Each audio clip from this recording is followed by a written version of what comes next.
Selamat datang semua, selamat datang ke Borneo Forum sesi ke-9 ya, the 9th session.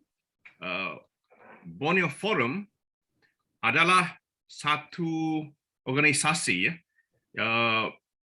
sebahagian daripada Borneo Organization Limited, tapi baru-baru ini Borneo Forum Limited juga telah diinkorporasikan sebagai non-profit ya. Borneo Organization Limited adalah for profit. Borneo Forum Limited by guarantee is not for profit. Tujuan utama kedua organisasi, satu Borneo Organization Limited dan Borneo Forum Limited by guarantee adalah untuk menghubungkan terutamanya orang-orang di Borneo, di Sabah, Sarawak, Brunei, Kalimantan, kelima wilayah, supaya berhubung secara ekonomi, pembangunan, perniagaan, sosial. Kami bukan satu organisasi politik. Kami menggunakan landasan ataupun kenderaan, terutamanya BNP Yaga dan juga projek-projek seperti IKN dan juga PAN Borneo, yang mana akan mengeratkan, akan menghubungkan Sabah, Sarawak, Brunei, Labuan, dan Kalimantan. Mengapa kita perlu berhubung dan mengeratkan perhubungan? Kerana kita terpisah disebabkan oleh sejarah. Ya, we are separated by history. Ya, kita kurang erat perhubungan dan persahabatan dan kekeluargaan disebabkan sejarah ya. Kalimantan, Sabah, Sarawak, Malaysia, Brunei dan Labuan tidak rapat hubungan. Inilah tujuan kami untuk menghubungkan supaya kita boleh bermesra, sekeluarga, bersatu, berbahu, berkenal-kenalan. Dengan itu boleh kita melindungi alam sekitar kita, hak-hak juga orang asli, dan juga mengembangkan ekonomi dan perniagaan di Borneo. Yeah. So we are Borneo Organization and Borneo Forum Limited. Our intention is to link all Sabahan, Sarawakian, Bruneian, Labuan, all the 5 provinces in Kalimantan, to connect each other, because we're separated by history.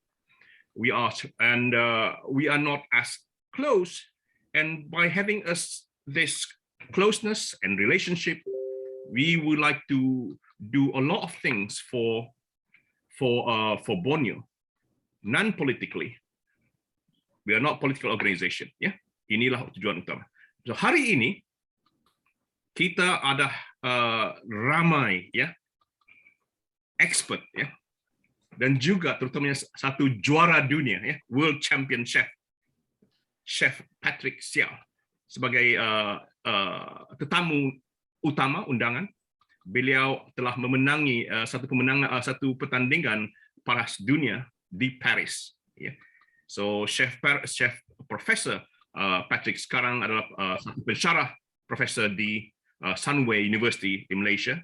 So kita sama-sama berterima kasih kepada Chef Profesor Patrick kerana sudi datang dan menjadi tetamu kita dan membuat pembentangan ini. Ya. So ada lagi ramai lain yang akan buat sharing ya. Tapi sekarang saya akan jemput Chef Profesor Patrick untuk menyampaikan pembentangan beliau. Welcome.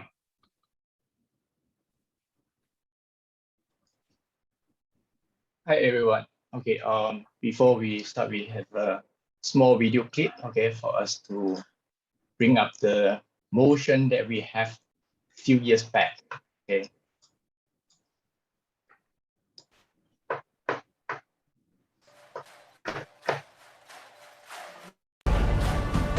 Here we go.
burger that was 100% vegan.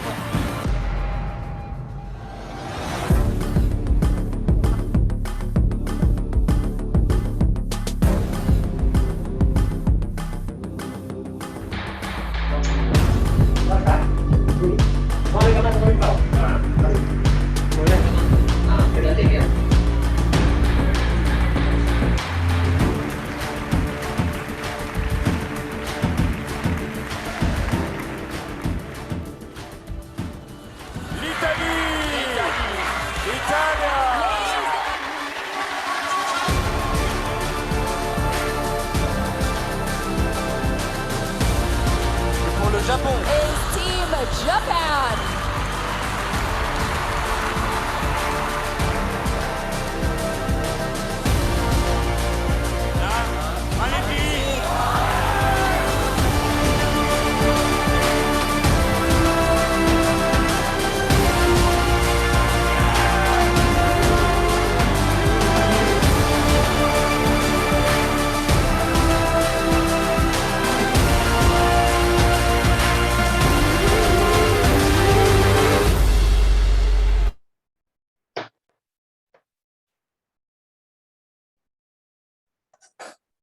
Congratulations, Patrick and team. Thank you, thank you. Wow, World wow. champion. Thank you. World champion. Juara Okay, dunia. okay, next, okay, let's start, okay, with some sharing about what my experience and how I see my future after this competition. Okay, let's start. Okay, with today I would like to talk about the power of white jacket. Okay, which is every one of us also understand that most of the chef white jacket traditionally are white in color. Okay, and we always being underappreciate. Okay, it's same like nurses. Okay, I always associate. Okay, a chef and a nurse is that we always not being appreciate. Okay, a lot of things that we've been done. Okay, and also a lot of challenges that we are facing throughout our journey. Okay, okay. Next one that we see. Okay, you will see here the challenges and the struggles that when I'm facing. I told my parents I want to be a chef. You know, and most of the people always say, "Oh, become a chef. Those who cannot study one." Okay, sure, very low in academic. Okay, and also lack of disciplines. Okay, that's why even though until today there's a lot of parents who say, "Oh, you cannot study. You can study chef. No need a lot of qualification, all these things." But don't forget, okay, a lot of things that is not that easy as a chef that people think. You know, okay. First of all, okay, when I enrolled to a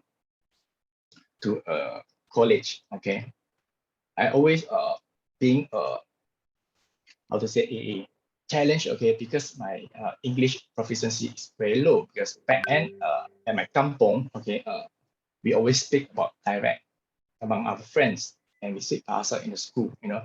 So back to kampong, we hardly speak English, you see. So at the end, okay, when I enrolled to a college, it made me feel very left out because all my friends are speak good English, you know, and how am I going to juggle my my studies, you know, and I walk to work? What will happen to me? You know, it take me some times, okay, to convince myself to stay on in this profession. Okay, first of all, okay, I will choose, okay, to mix with a group of friends who doesn't speak what I can speak. Okay, so which means that they only speak English. Okay, even though they are Chinese. Okay, so I mix with them. So how it builds my confidence to speak English with them, and I learn along the way. You know, this is first thing. I make sure myself I can able to speak English so that I can communicate with all the chefs. Because those days, most of the chefs are from overseas. You know, are their expat. So if I cannot speak good English, how am I going to communicate with them? How am I going to ask questions? Okay, how am I going to learn things from them? This thing struck my mind that I must improve my English. Yeah, this is the first thing that I face. Second, okay, family dilemma. Parents always can't locate where am I. they always like, hey, where are you? Why you work until day, until night? And we can't locate you. And those days, mobile phone is a very kind of prestige things that to have it, and we always work for 8 to 12 hours, and sometimes we are maybe more than 12 hours due to functions, due to need to cover shift for colleagues, but all these things is over, thanks God I managed to go through, and where am I today? Okay, this made me tougher, okay, through these years of training, okay.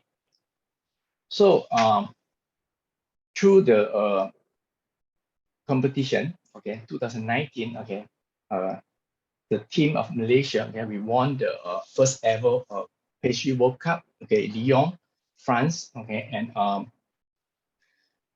and today, okay, in Lyon, they have a final pastry World Cup for 2021, which is postponed until today, okay. So later on, I will watch live, and this really brings a lot of memory, okay, for us, yeah.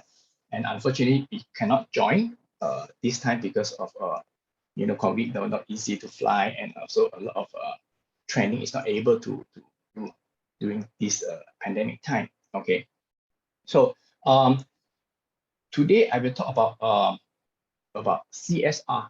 Okay, CSR is a chef social responsibility. Okay, in the perspective of an educator and a national team coach. Okay, first of all, okay, I will talk about job or hobby. If you take this as a job, your perception is totally different, okay, from a hobby. Hobby can be changed anytime because of your friends' influence, can be from social media, can be from TV show, But if you take it as a job, okay, you make it very serious. Okay, every task that you assign, you do 100%. Okay, sometimes it's more than 100%. But if let's say you take it as a hobby, your focus is I clock in and clock out. Okay. If you take it as a job, you will every step, every task that's given to you, you will enjoy and you will make it perfect.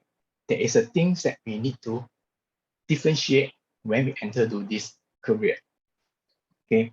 And other than that, okay, we also provide a lot of good study experience for our students. Okay, for example, okay, you come to study, we are the one to guide you. Okay, we are not the one to tell you, no, you're lousy. No, we are not that kind of person. And a lot of people need to change about the perception about the chef. Okay, and the chef, not only those, okay, who doesn't speak good English, low in academic. Okay, we even have 10 A's in SPM to enroll to our programs. Okay, because this is a good prospect, and the kind of perception have to change. Okay, this is must. Okay. Okay. Next slide. Okay, we talk about cherish. Okay, most of the students or youngsters, they are more sociable in social media. Okay, when it comes to face, okay, they might not able to do a normal conversation. Okay, they're more good in texting each other instead of talking to each other. Okay, this will actually give a lot of blockage, okay, amongst humans, okay, and especially in our line, okay, and we need a lot of communication during work. It's not like you text your colleague, or you do this, you need to talk to people, and we need to take care of the relation, okay, among the colleague. Okay, and how I practice is when I enter to my class, okay, I always say, okay, good morning or good afternoon.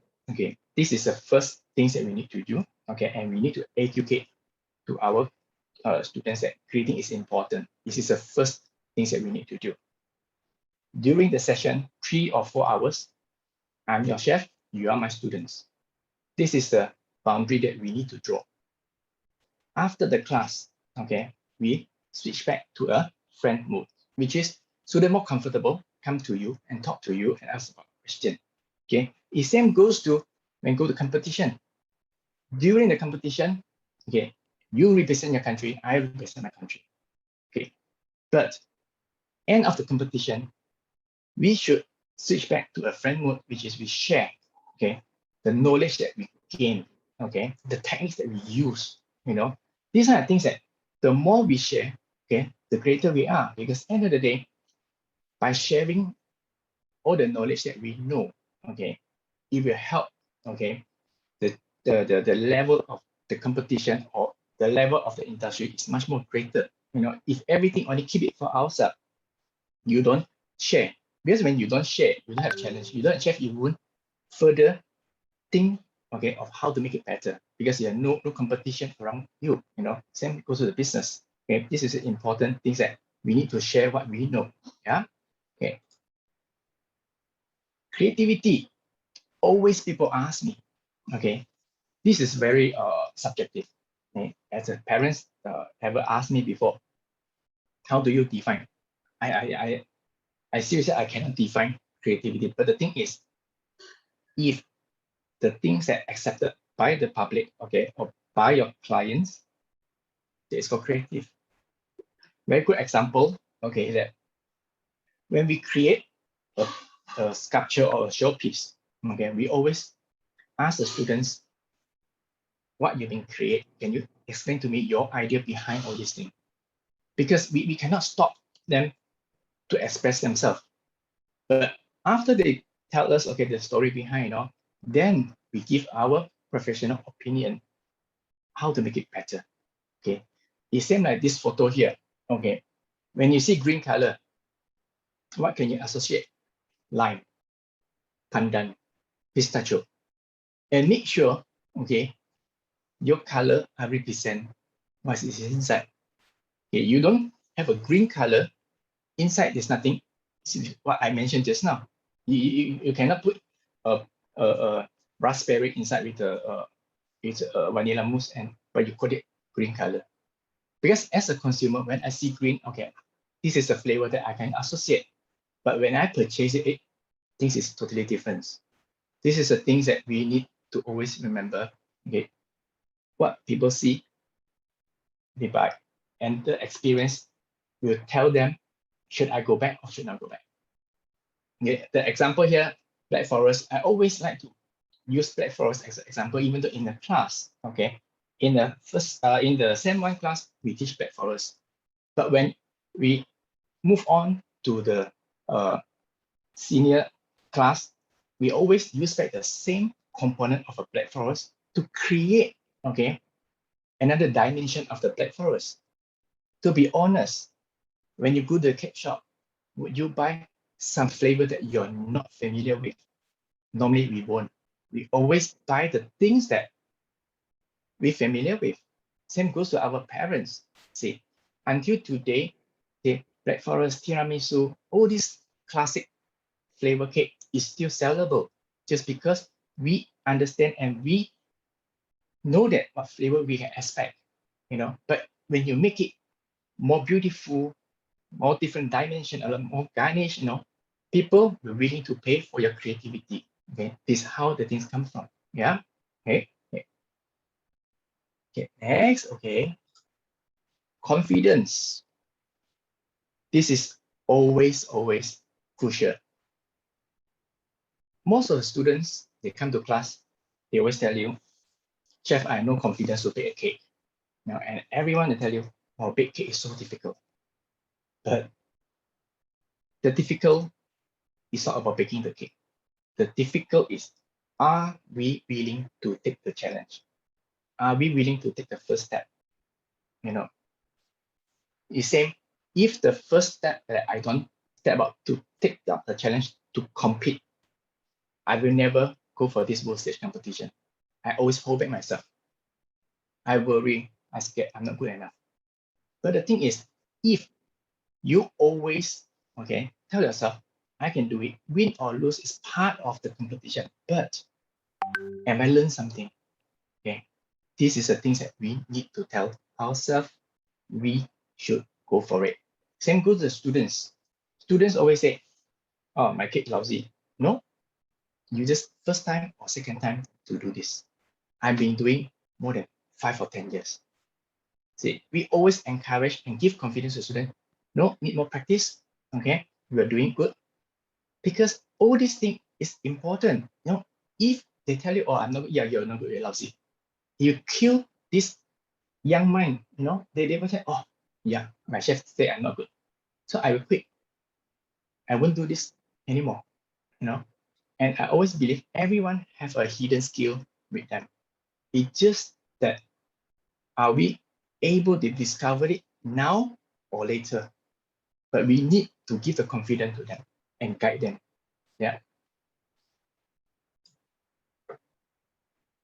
Sincerely, okay, this is my teammate, okay, during 2010 in the Asia Pacific Cup, okay, and the next to me, okay, is Chef Chen. He's the team president at that time. Okay, I'm the candidate. Another candidate is Chef Elaine. She passed away a few years back. Okay, we need to treat everyone, okay, is equal, even though who we are today, you see, and we always, okay, approach people by name, even though we have cleaner, okay, we have different rank of people in a university, okay. Sometimes the class, okay, students feel like, oh, chef, today I don't feel like bringing back my my cake home. So I will ask them, okay, why don't you give to the cleaner, okay, since you don't want it, rather than throw it away. So in a way, we encourage the kids, okay, things that can share, you share, you don't throw it away, and always call kakak, please, rather than oi. This is the things that we should do in the school level, okay, and always tell them, give back, okay, when you can, for example, okay, to reduce rubbish, all this thing, okay, we do it sincerely, not by force. Yeah. This part is a most sensitive part because most of the parents will ask, how much do you earn? I always get this question from the parents. My first job, I get 600 ringgit per month. Okay. And I still can do my daily life. Okay, go to work. Okay, come back to work. I still can pay my rent, But the thing is, parents is still being parents. Do you enough to eat? Cukup tu tak? My parents try to convince me to change my profession. Okay, because they say, 600, how will you going to earn for your whole life, How much increment you can get? But I managed to convince my parents I will have a stable income. Okay, but not now, It might take years, But the thing is, we need to give them confidence. When I start to win competition 1, competition 2, parents start to have confidence. Okay, you're doing good. You are able to prove yourself that, okay, you really enjoy your profession. You see, this is the things that we need to do, and constantly, okay, we need to prove ourselves. Yeah. Support. Without support, we are very difficult to achieve in our life. Okay, family is an emotion support. Talk to them, make you comfortable. Okay, meet them, have time with them. You take the stress away from your work. Friends that you have, okay, will support you along the way. Okay, like in this photo, okay, this is my team of students as a chef with me in Sunway University. Okay, all of them are gold medalists from various competitions.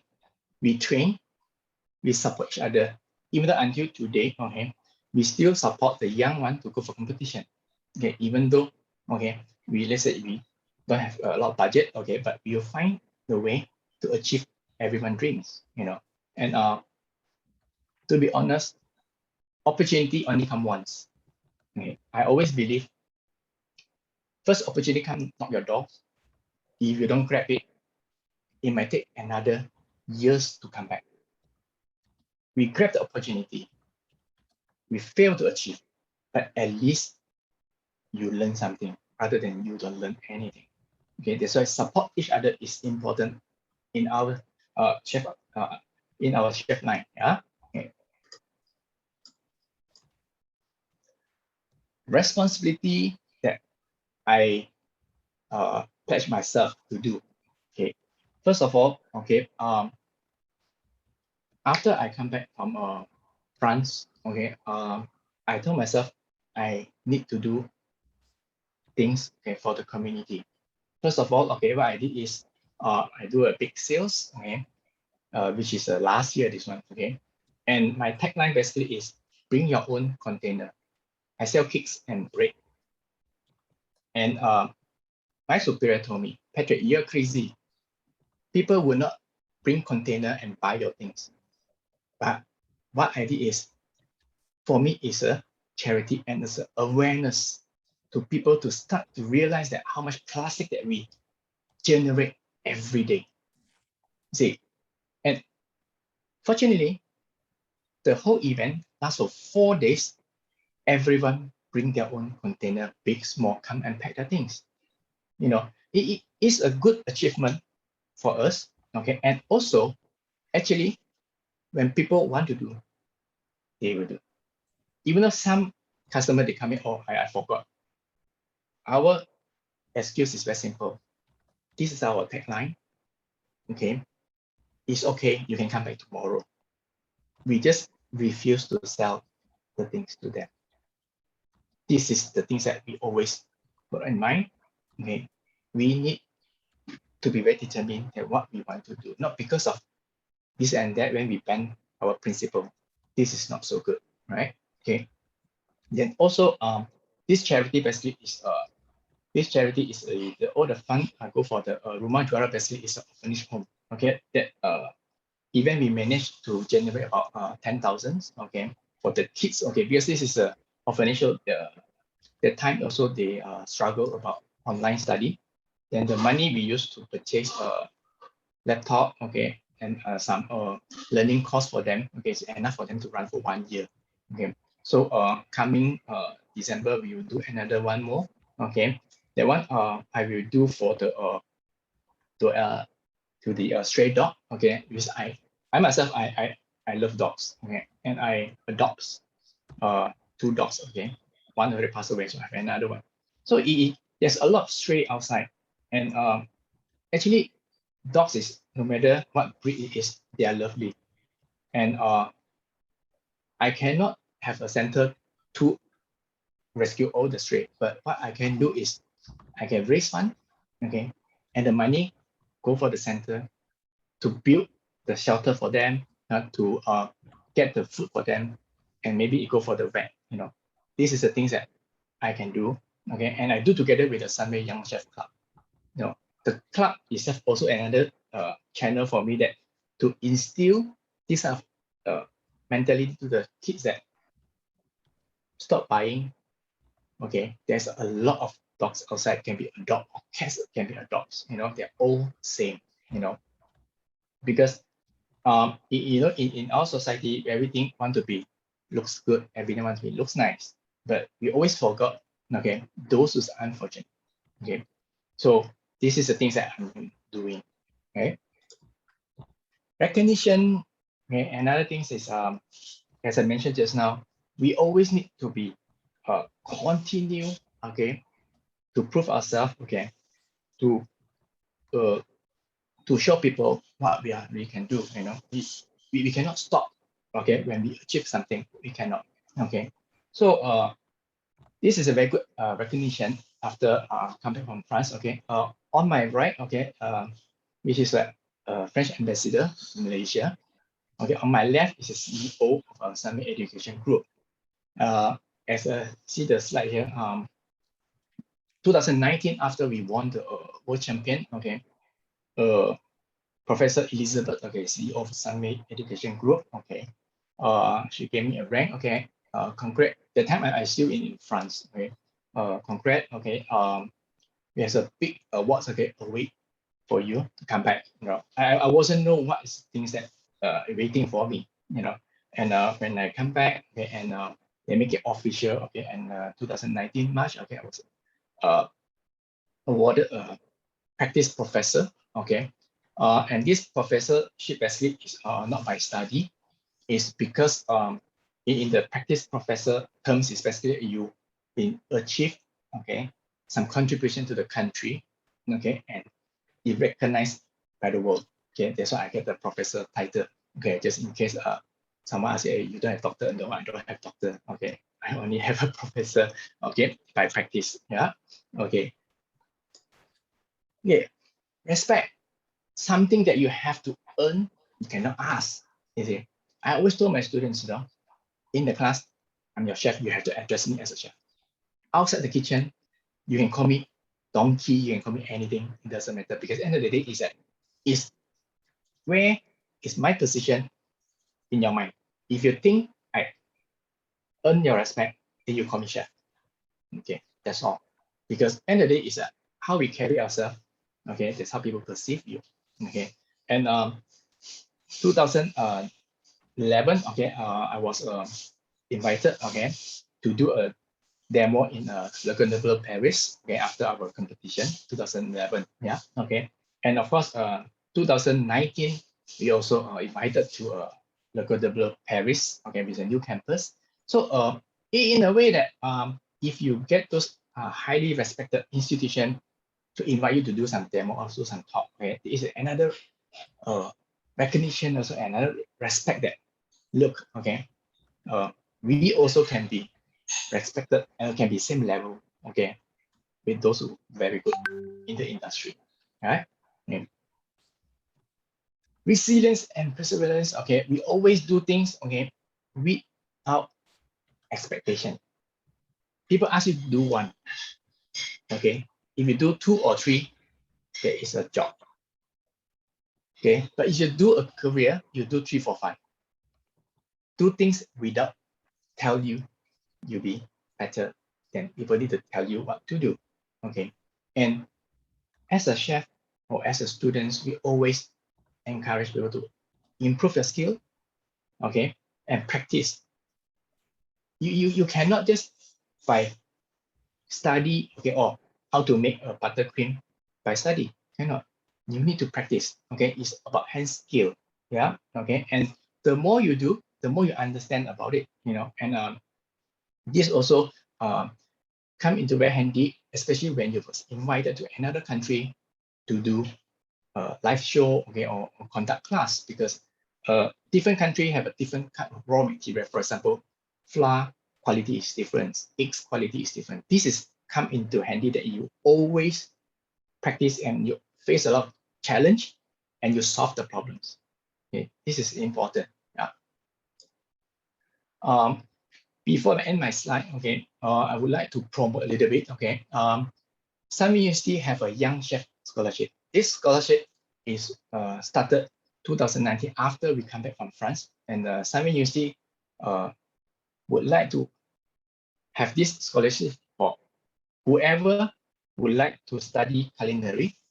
And the term specific is just to write in an essay, okay, and if you're selected, after you selected, you'll be cook off.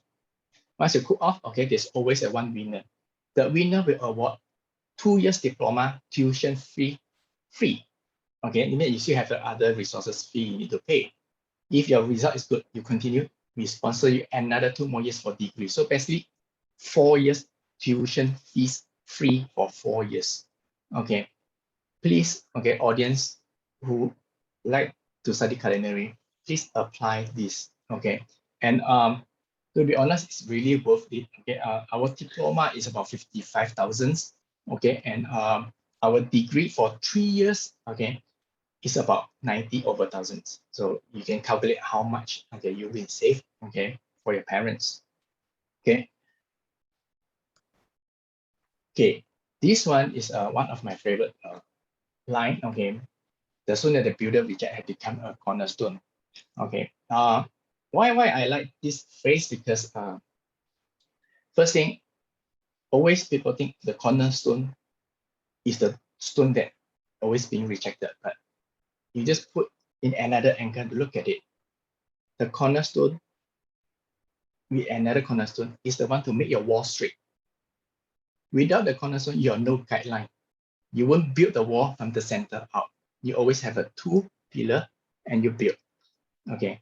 And we are the one to help you to build the corner and align you along the way. As a chef, as an educator, it's our duty to guide, to teach, and to share to the community, to the students, what we know. Because if you want to make the community stronger in pastry, in culinary, this is the only way to share. Okay. And in this photo, basically, it's just a brownies. Okay, it's just a brownies cake. Okay, it's just decorated. Okay. Underneath, okay, is orange marmalade, which I sell last year for the Christmas creation. Okay. Simple cake. Okay, you just twist a little bit. You can sell a little bit more expensive. Okay, this is the last one. Okay. If we're able to do this, okay, rather than people every day come and ask you how, if you teach them, okay, you teach them, they will do it for themselves, okay, and you save them for life. Okay, and last 2 years ago, okay, we did workshop for the B40, okay, and also for single mom and also for the refugee to teach them how to bake. And after 1 month, okay, 3 of them become a very successful entrepreneur, okay, and they wrote to us, thank you very much, okay, for sharing some tips for them to bake some product to sell. You know, even though after that, some also they wrote to us, okay, I'm facing these problems, how can you solve it? You know, it's that sharing some tips to them, especially, is to help them solve the problems, you know, because they're not professional. And for me, is that if I can solve your problems, it will help you make more money to sustain your own life and for the family. This is the greatest things that we can help. Yeah. Okay. Thank you very much. Okay. Any question?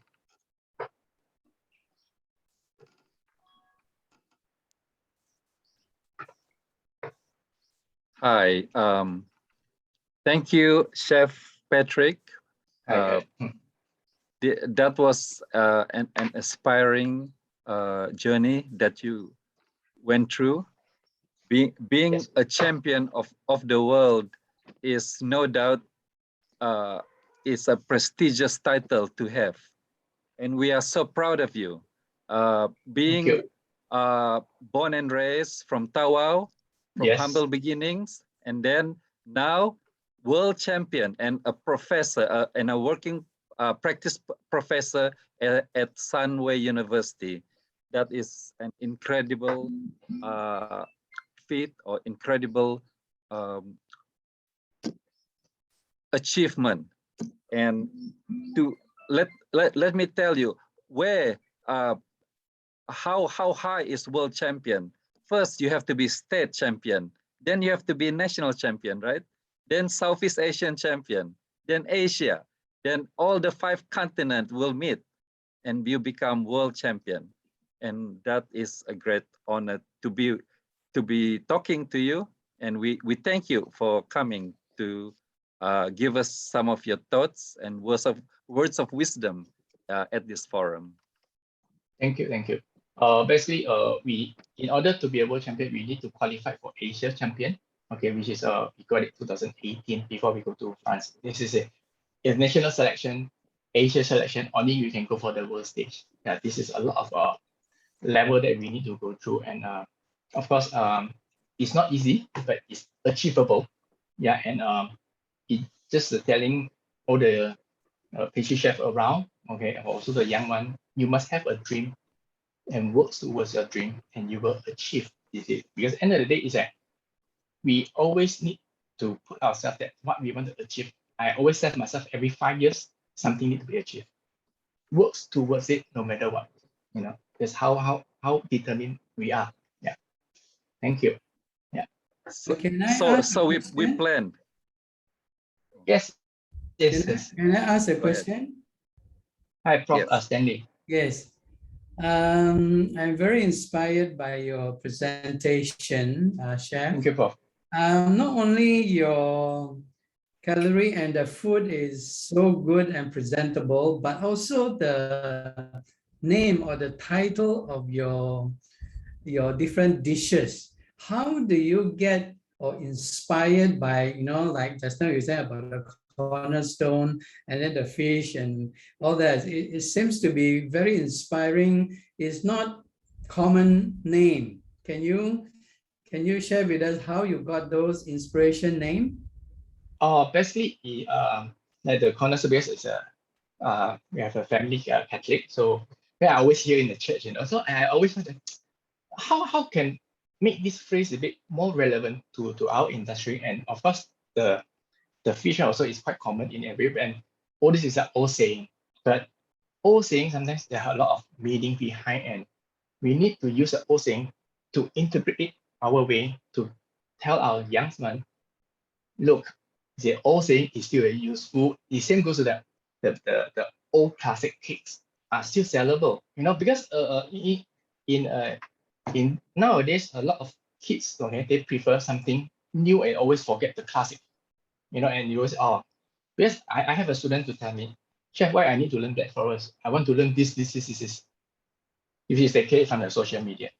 But the thing is they don't get it that the classic is a fundamental for us to build our foundation. This is things that I always tell them. Your career is a pyramid. You cannot be upside down. The upside down, the higher you go, you fall faster. That's why you always go back and tell them, lower down yourself, no matter how high you climb. Go back to the basic, start from the basic. Yeah. That's how I get my inspiration. And always nowadays, because of the pandemic, all this thing, we always look at something that what we can help from others to reach out. Yeah. I hope I answer your question, Prof. Yeah, partially, yes. You said that you have a church background, so I guess that some of those things looks like from the Bible or those verses and so on. Looks like. Yes. Now, basically, always hear it from the sermon, So I try to get it put in my interpretation how to reach out. Yeah. Thank you. Thank you. Okay. Thank you, Professor Patrick. I think what we're going to do is we're going to take a limited number of questions from after each presentation, and we can ask more later after all the presenters, so that we can get through the whole presenters, but there are ample of time to ask more questions later. So, Richard, go ahead and introduce our next presenter. Hi. Okay. Let me introduce myself before we go to the next presenter. My name is Richard Simon Punai. I am a chef in Indiana, and this is one of the event that we the person that just finished talking is Ken Dunstan. We are in Borneo Forum Limited, and also we are also in Borneo Organization Limited. And he is the president and CEO of Borneo Forum. We normally take turn every 3 months and present a particular forum of an interest, especially for Borneo. Also in our organization, there is Alan Dumbong, and he's from New Zealand. Boyd Joman is in Johor. He is also Sabahan. And we also have Simon Christopher in Sabah. He's originally from the UK, but he settled in Sabah, married to a local. And that's our organization. And we are hoping that you will continue to support us. There's more to come, especially since we have more directors in our organization now. So, okay, next, let me present the next speaker. His name is Chef Steve Benedict. He represents the Sabah Chef Association.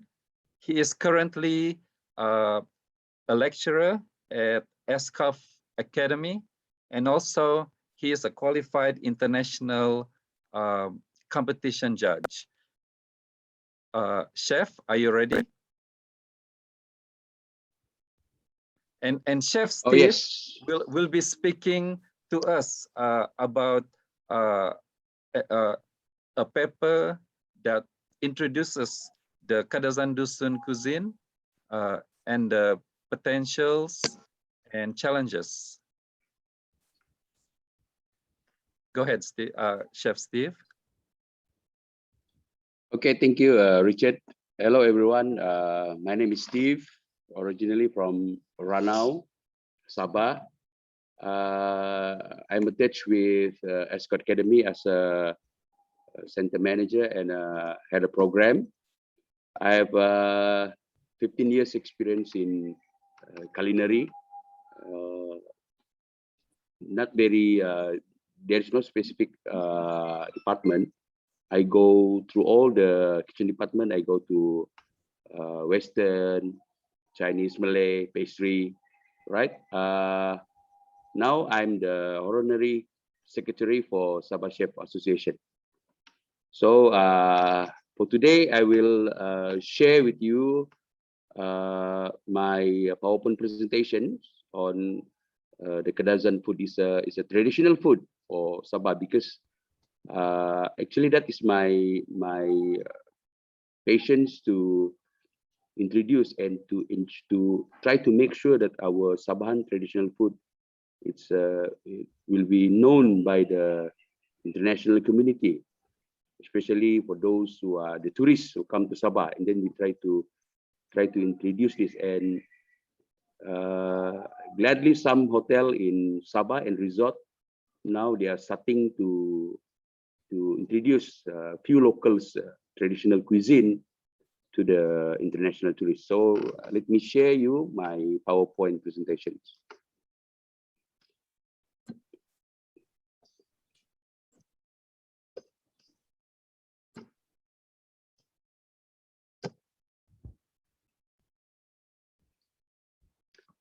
Okay, the title is Borneo Food and Beverage Industry, Kadazan Dusun Food and Beverage Potential, Opportunities and Challenges. Okay, it's a, I call it, it's a preliminary, it's a surface observation only from my side and from my team. Okay.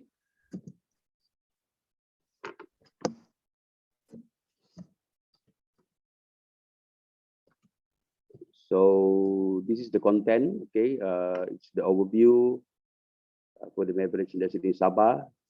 Okay, focusing on the ethnic on Kadazan Dusun, and I only selected a few potential food that maybe can be promoted. Okay, to introduce to the industry. Selected dish only, Inava, also. Sabahan people maybe recognize this food, Sabahan people. Okay, boso, sinalo bakas, kinoring sada, kinasakan sada, takanolonopot, kinomol, okay, and inomboka. So this is selected. I consider it's one set menu, okay, from side dish to the main dish, and then protein and beverage, and lastly we have the dessert. Right. I also gonna share with you the opportunities of Kadazan Dusun food and beverage, and challenges in Kadazan food and beverage. Okay. Overview, not much. Okay, I look into especially our food industry in Sabah. This is generally how is our food industry in Sabah. It's not referring to the traditional food, but in general. But all this information is quite backdated. It's from 2016, right? So during that time, we still don't have the pandemic problem, so it's increasing, right? That is the growth. Okay, 2016 until 2017, second quarter. Okay, we can see the promising future ahead of the industry. But now, due to the pandemic, C-19, you can see most of the food and beverage industry in Sabah is very seriously affected by that issue. Okay, so this is information from the Borneo Post in 2017. Okay, and then overview the ethnic of Kadazan Dusun.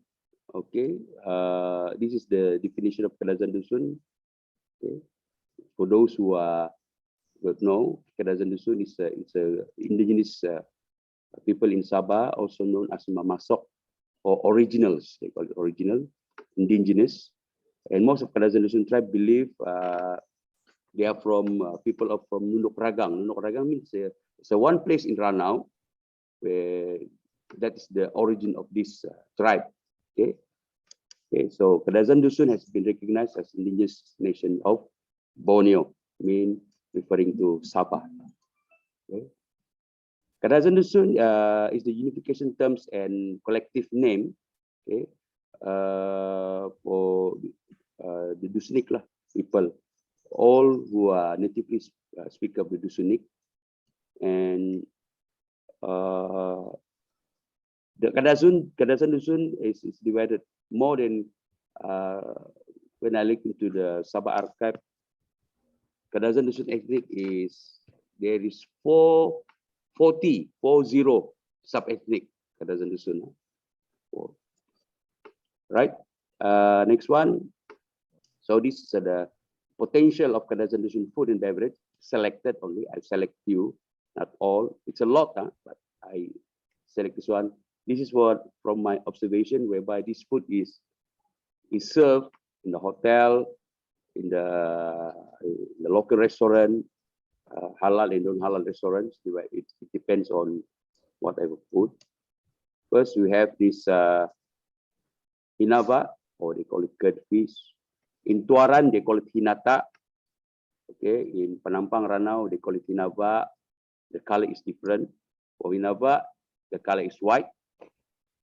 For hinata, mostly in Tuaran, the color is yellow. Right, but I choose hinava because this is the most dish served in Sabah, the local people, especially the Kadazan Dusun people. Okay, hinava is a traditional native dish of Kadazan Dusun. Basically, they use lime juice, okay, to cook the fish. The acidic of the lime juice will cook the fish. They put some bird eye, chili, shallot, and grated ginger, and a little bit of salt to put the taste, right? And see, second one, beso, the fermented fish. Okay, beso is also known as pakasam in Malay, but there is a slight different pakasam and beso. Okay, so there is various name for this dish. Some call it sambat, kanaratan, gagao, tinamba. Okay, that is the name of this dish. And currently here in Sabah, some people now starting to take this dish and try to make their own, and they sell it in the market. Okay, but I don't. For my personal observation, in the hotel industry, especially in Sabah, not yet. They don't serve this food, because I don't think so the tourists still can accept this food, because I don't, maybe there is a purpose of maybe of their stomach. Okay, for the Dusun people, easy, their stomach is very strong, right? And we have the sinalabakas, okay, smoked wild boar. Okay, this is the most famous. Okay, this is very straightforward dish.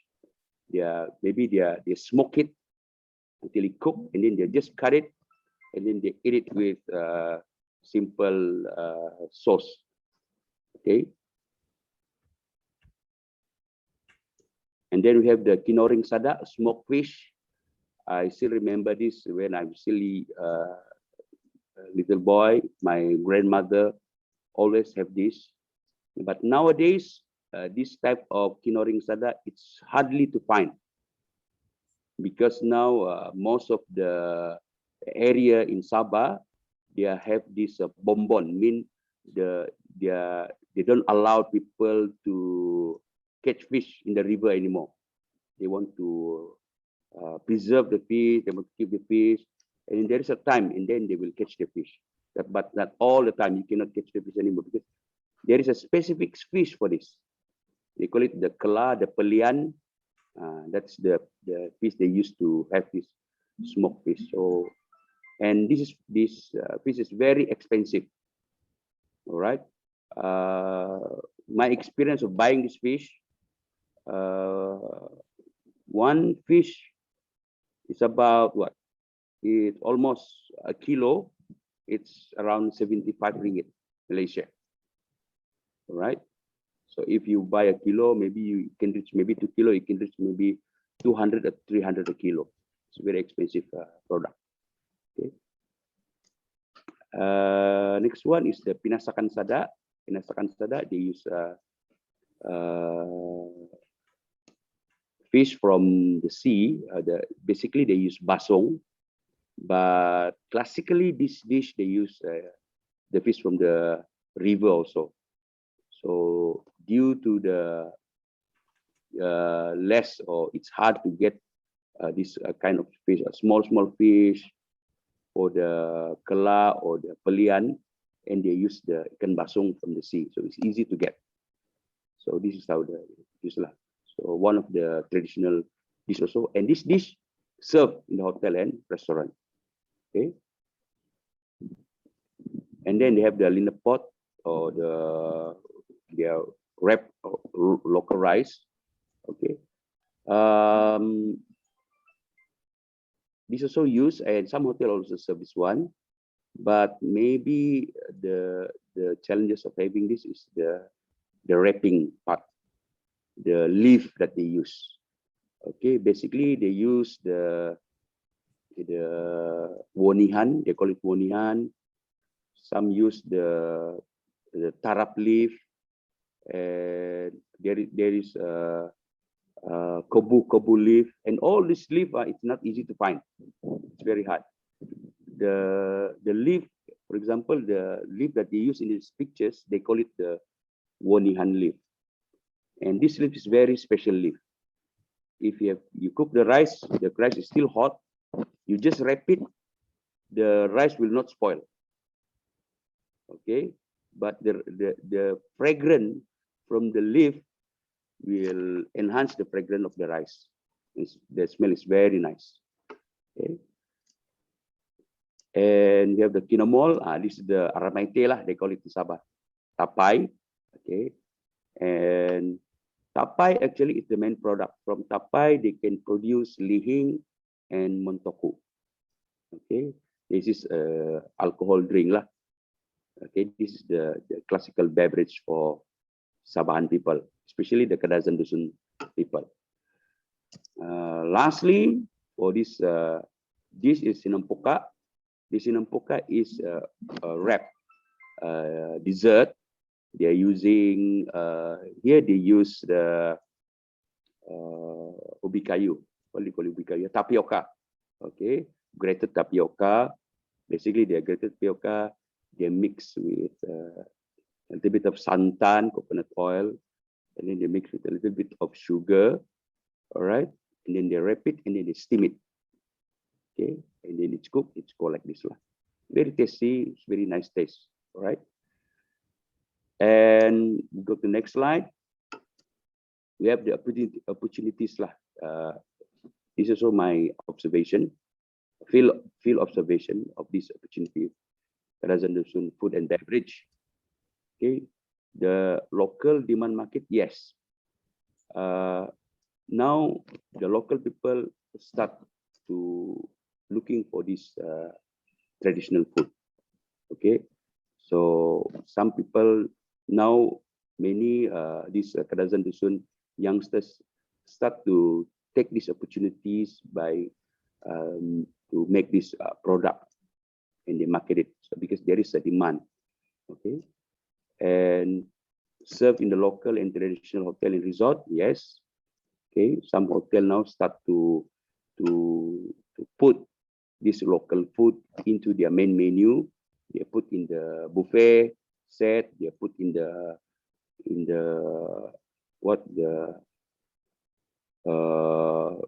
special set for the menu. Okay. And then support from local authority, Sabah put a lot of support. Okay. Local tourism attraction product.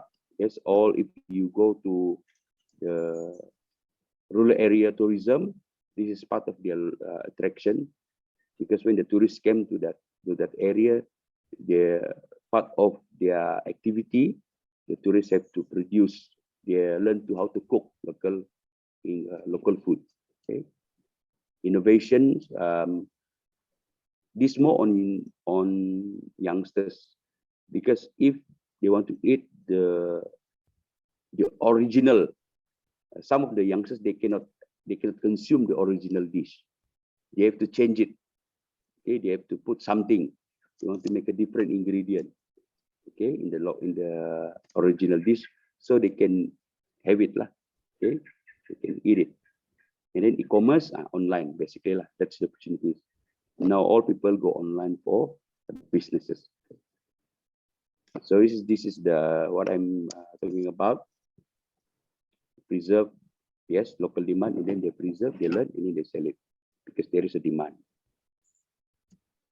Okay, serve in the hotel resort Sabah. Okay, these pictures I took from Le Méridien Kota Kinabalu, Hilton Kota Kinabalu, Sutra Harbour Resort, and Deep Place Kota Kinabalu.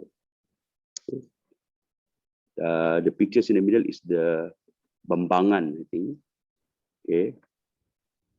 There is a Hinava. Okay.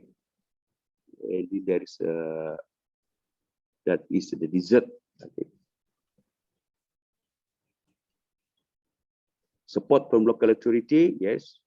Now the ministry, they will support this industry through under the Economic Development and Investment Authority, SEDIA, okay, to provide small and medium enterprise SME with an avenue to promote and to sell their product. Local tourism attractions, yes, they are used as a activity for the tourists to learn how to produce traditional food. Innovation, yes, to improve the dish quality, method preparation, production, mostly food and beverage packaging, food and beverage fusion. They change, they change the ingredient, okay, to make it more consumable to the young generation. Commerce, yes, we have Lazada, Shopee. Now you can see if you go to this area, maybe this is the platform for them to sell their product to e-commerce. And then we have challenges. This is what I see. And then these challenges is not only for Sabah food, the Kadazan Dusun food, but all the ethnic food in, I can say in Malaysia lah. Not only the Kadazan Dusun, but other ethnic also have the same problem, have the same challenges. Okay. Lack of exposure, complicated. I will explain that later. Okay, this all this point. Okay. Lack of exposure and family support to the traditional food and knowledge. Okay. Nowadays, exposure, none. That is the fact lah. None. Okay. There's no like needs for the parents to teach their youngsters to learn about traditional food. They just cook it and then you eat it. That's it. They don't want to bring their youngsters and learn how to prepare this traditional cuisine lah. Okay. The second point is complicated method and ingredient. Yes, definitely. If you're talking about making the boso part, the fermented fish, the process is very tedious. Okay, the process is very tedious. You have to look especially the ingredient, it's not easy to find. They call it the pangi, the ingredient to use the cut the fish, to ferment the fish, is also not easy to find, because this pangi tree, this pangi plant, is not that people want to plant it and then have the seed and then you can take the seed. This pangi plant, it's grow in the wild, in the jungle. Then if people have to go in the jungle, find this thing. Okay. There's one is required manpower and more people. Yes, definitely. Okay, it's not easy to do one person. Many people have to take involved to prepare local food or this traditional cuisine, especially those food that need more ingredient. So someone have to go and look for it, and someone have to stay at home and do something else. Okay. Next one, time consuming. Yes, take more time, because this local traditional food mostly prepared using your bare hand. They don't use a machine like blenders or all this equipment, electrical goods equipment. You have to use your bare hand to prepare everything, because there is some traditional food they don't want to, because it may change the taste, it may change the appearance if some of these ingredients in contact with the metal, in contact with some material of the equipment that we use. So they prefer to use our, what they call it, our hand and some knife, maybe just to use their the mortar stone, okay, to prepare everything. Next, the availability of convenience food means there is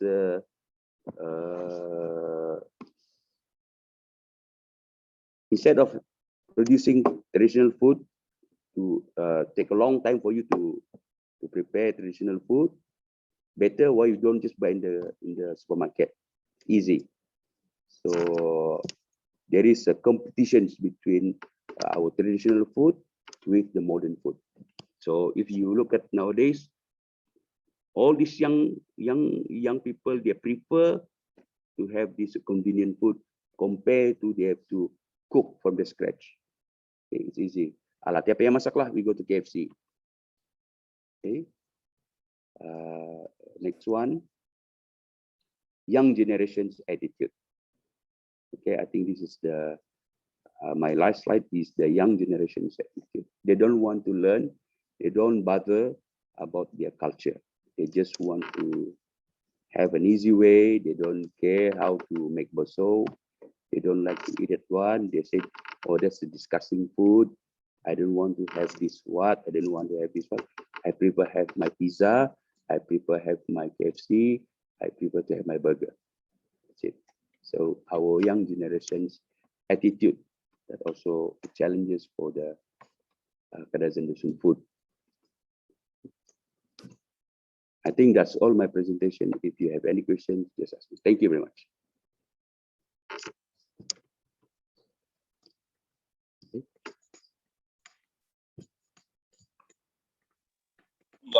Chef, can I ask a question? This is Mark. Yes, please. Hi, Chef. Thank you so much. Yeah, I do understand the challenges for Sabahan food in Borneo, particularly in Sabah. But I just want to ask, as you said earlier during your presentation, most of the students or the new generation, they like to have to modify the taste of our local food. Don't you think it's wrong to modify the taste of our local food? Because for me, if you have the authentic taste, that will be much more better to preserve and to make it so that the recipe doesn't goes. What do you think about that?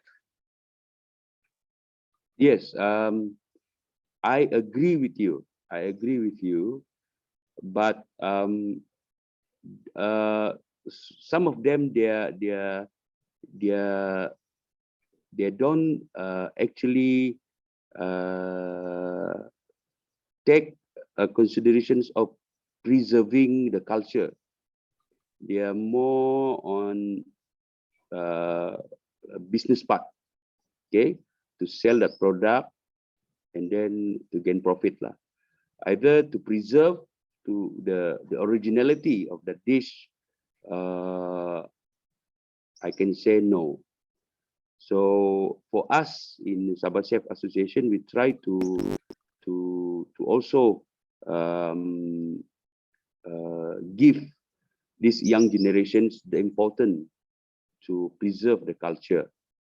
But there is so many excuses lah. Some of them give excuses, for example, like, how can I sell a food if I am myself also cannot eat the food, they say. So basically we cannot force them to follow. We just give them something to think lah. That's it. Hopefully I can answer your questions. Oh yeah, chef. Thank you for that. Yeah, I agree with you.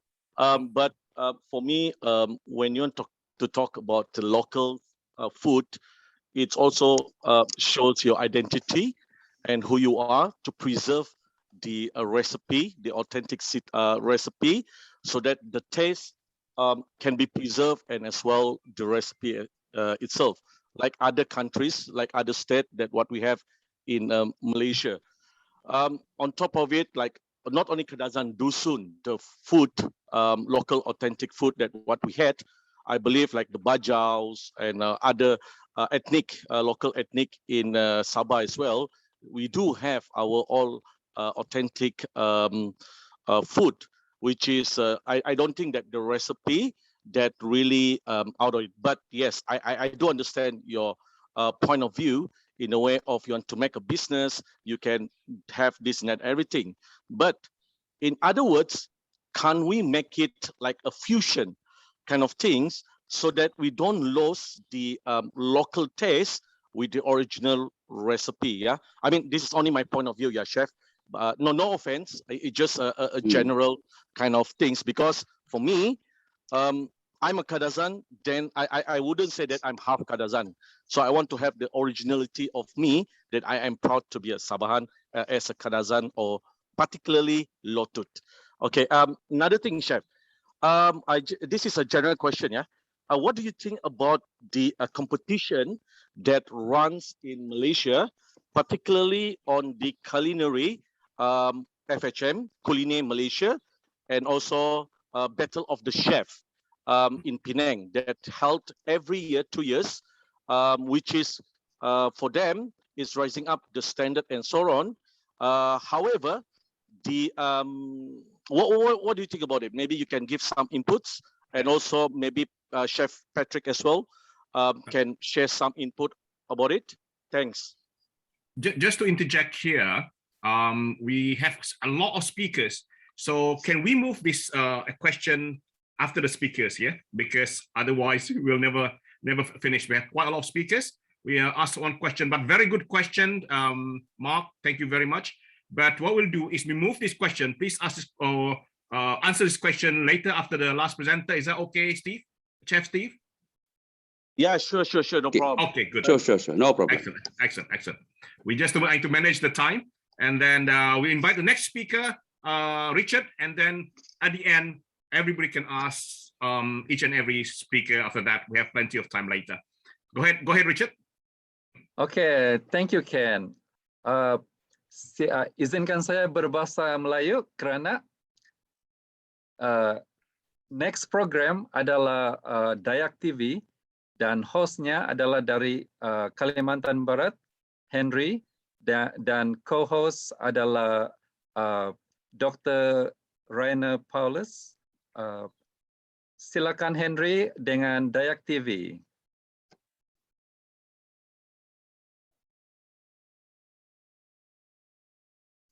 Sila unmute Sora Henry. So, microphone Henry, yeah.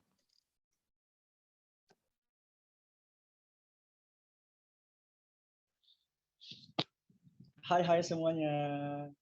Adil Katalino, Bacuranin Kasaruga, Basengat Kajubata.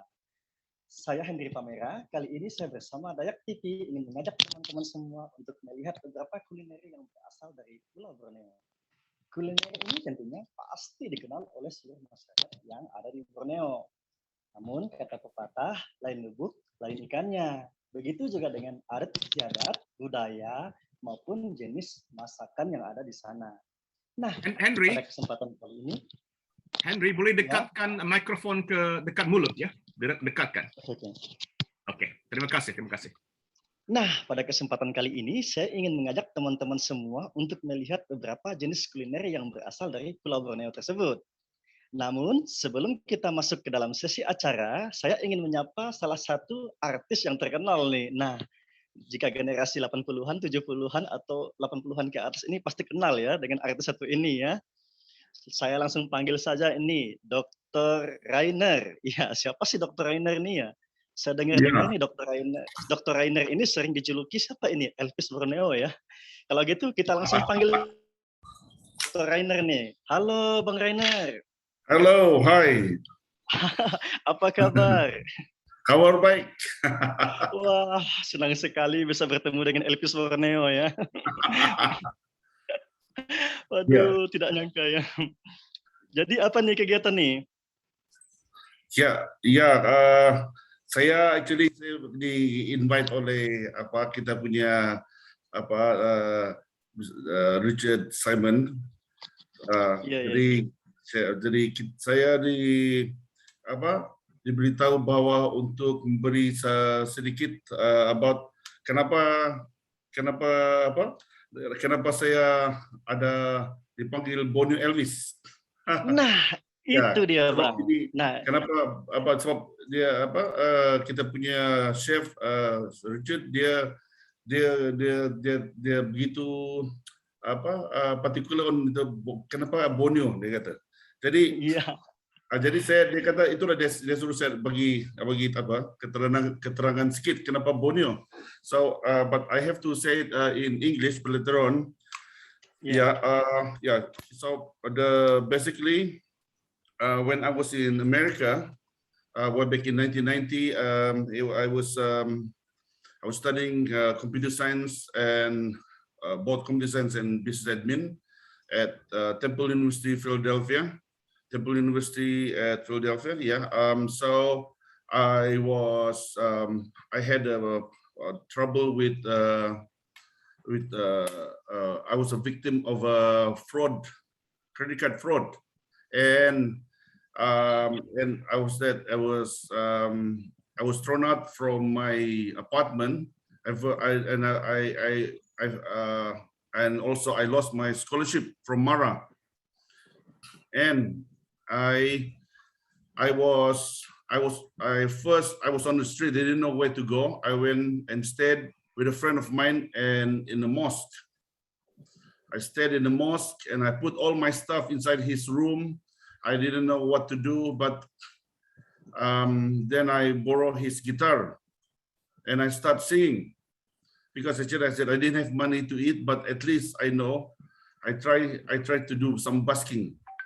So I was sitting there at the City Hall of Philadelphia, where they have this huge bell of Pennsylvania that was cracked while Benjamin Franklin and Thomas Jefferson did the Independence Day. So I was there with the guitar and looking at the bell, and I said, as I start singing. And I would start singing Hunting High and Low. Here I am, and within the wake of my hand, feels down too sweet. But nobody, then after I opened my eyes, nobody gave me money. Then I start to, then after the second song, I said, I start singing this With or Without You. It's a U2. It's a song in Europe. With or without you, with or without your heart, I can live with or without you. But still yet when I open my eyes, I get nothing, no money. So then the third song I said maybe I sang the wrong song. So then the third song I started singing, well, since my baby left, I got a new place to grow. Roll down the holy street block, Heartbreak Hotel, oh baby. I've been so lonely, baby. I've been so lonely. I've been so lonely. I could die. Now if your baby leaves you, you got a tale to tell. Just take a walk down lonely street block, Heartbreak Hotel, oh baby. I've been so lonely, baby. I've been so lonely. I've been so lonely. I could die. Then I start to have, from there on, then I start to have money. Then somebody said to me, he said, where you are from, son? They said, I'm from Malaysia. And I said, where's Malaysia? They said, this is way back in the early 1990s and 1992. And I said, Malaysia, where's Malaysia? It's somewhere in Indonesia. Well, I'm from Borneo, I said. Oh, Borneo, yeah. Then from there on, I got the name of Borneo Elvis. So and I eventually, from that song, I managed to be able to got a job singing in a pub. And at the same time, my first job was being in the kitchen, washing hundreds of dishes at the university, Temple University's restaurant. So it is washing dishes, doing those that the chef gave to me. Those are the one that managed me to give food to my mouth. You know, so I thank all this. These are what I'm trying to say here is that when you're down and you have nothing left in your life, and you said you don't give up. So the whole thing is that don't give up. You have, because you still have, you have to believe in yourself. You have yourself, you have your soul and your mind. Put your mind to things that you want to do, then you can achieve everything. So what happened is that I managed to get contact with some people and I get their opinions. Never stop to ask opinions along the way in order to find ways on how to solve your problem. My parents not there, so I left nothing, but at first I went to the kitchen of the mosque. I was so hungry, I didn't have any money to buy food. So I ate the other half of the fish. And I left a note over there that I will pay him someday if I have money. So I said, on top of that, I also, asking food from people, and it just really bad. But after I managed to sing, I was able to get money. So that Elvis able to. So what people said to me, what did Elvis song do to you? It gave me food and shelter. So from there on, I managed to improve myself. Yeah, so that's pretty much where I come in here, to give you why Borneo. So then later on, a lot of people get to know this name Borneo, which is very important because it seems that the name Borneo is marketable long before Malaysia. So when it is well market, and so I had a conversation with Richard just now, is that why wouldn't we have I've been to America. I know American food. I know Italian food. I know Vietnamese food. We know Thailand food. We know all the other type of food. You just name the country, and you said, okay, I know this, and they are all marketable everywhere around the world. And you can go and find these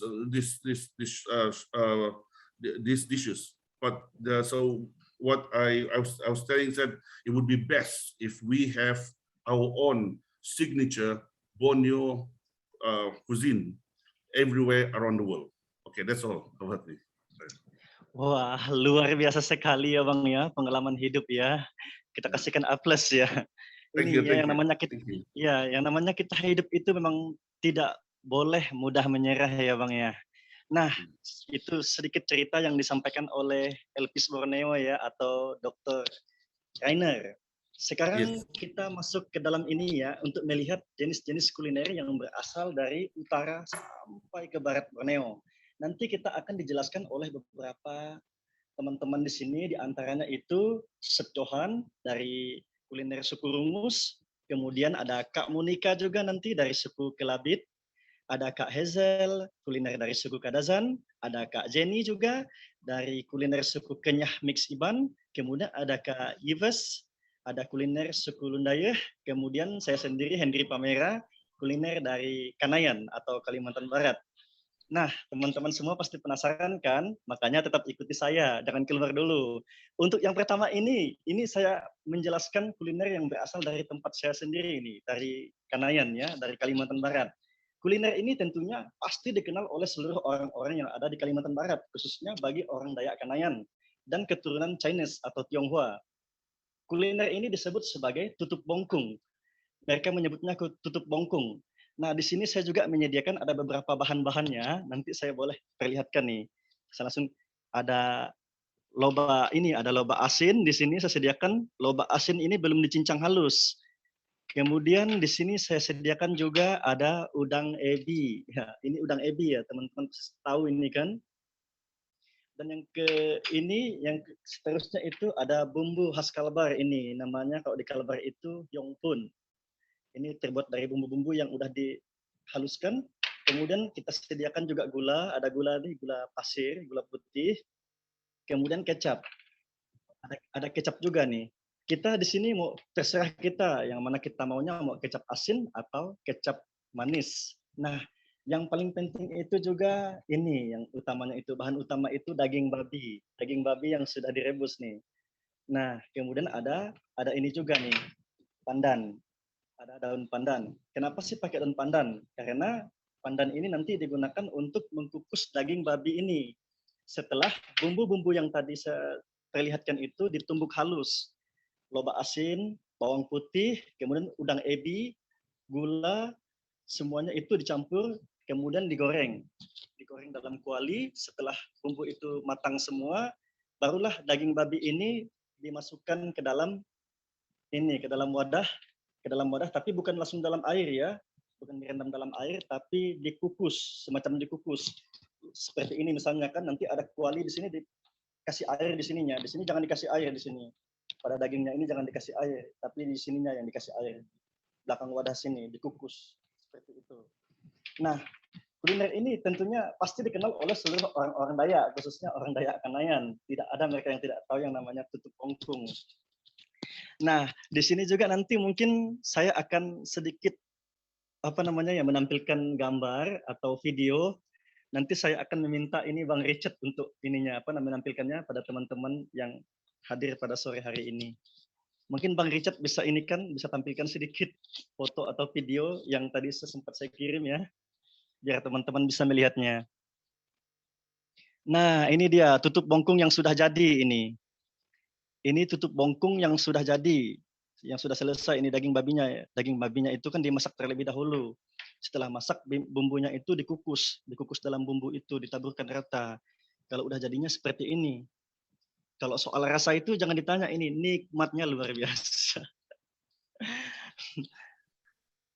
Seperti inilah. Nah, seperti ini. Kita mau terserah itu mau yang sedikit bumbu atau banyak bumbu, yang jelas itu rasanya ini sangat nikmat lah. Jika sudah mencoba pasti ingin nambah lagi. Di setiap ini kuliner ini sering kita jumpai pada setiap acara-acara pesta adat. Terutama orang Dayak di sini ya, mereka ketika mengadakan acara-acara adat itu atau pesta-pesta, mereka pasti menyediakan kuliner ini. Karena kuliner ini sangat nikmat. Nah, seperti itulah. Mungkin video ada yang mau dimainkan di sini Bang Richard. Nah, ada sedikit video di sini, nanti teman-teman bisa melihatnya.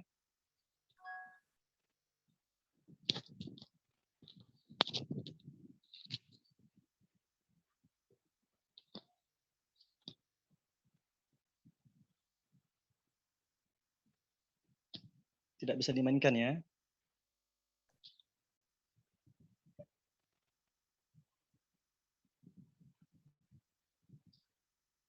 Bagaimana nih Bang Richard?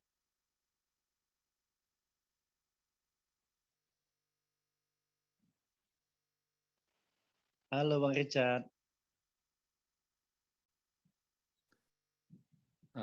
Tunggu Henry, tunggu. Oh.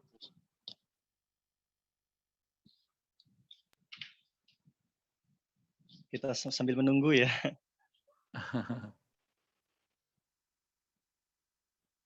Curamin kasaruga, basengat kajubata. Arus, arus, arus.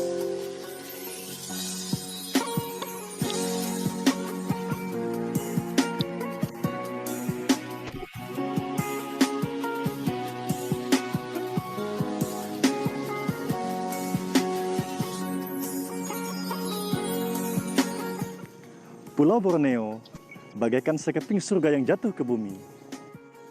Berbicara tentang Pulau Borneo, tentu di pikiran orang-orang pasti terlintas hutan belantara yang begitu luas, pohon-pohon yang menjulang tinggi, air terjun yang begitu indah, serta nyanyian burung sepanjang hari.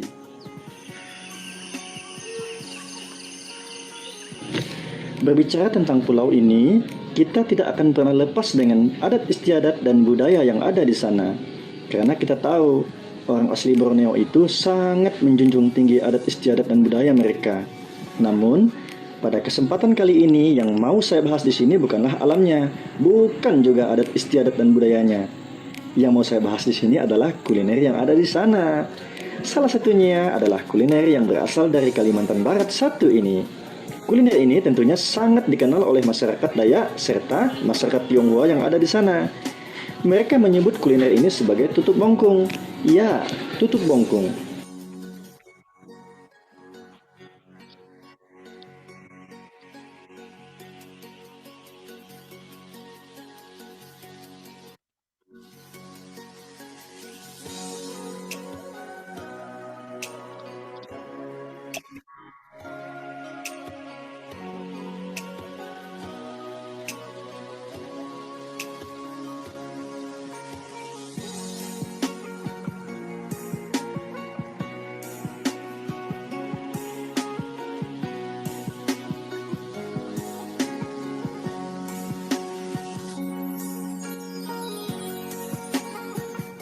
Kuliner yang terbuat dari perpaduan daging babi serta bumbu-bumbu khas Kalbar ini rasanya tentu sangat enak.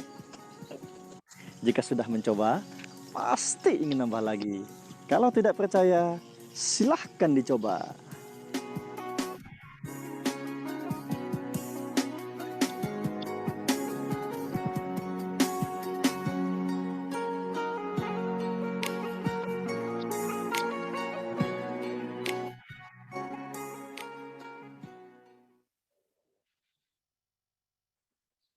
Yeah. Ya, terima kasih Bang Richard sudah bantu kita playkan videonya. Seperti itulah salah satu kuliner yang terkenal di Kalimantan Barat. Dan yang sekarang kita langsung masuk kepada yang kedua, yaitu Chef Johan. Nah, Chef Johan ini nanti akan menjelaskan beberapa kuliner dari suku Rungus. Kita langsung panggil saja nih, Chef Johan. Mana Chef Johan? Halo Chef Johan.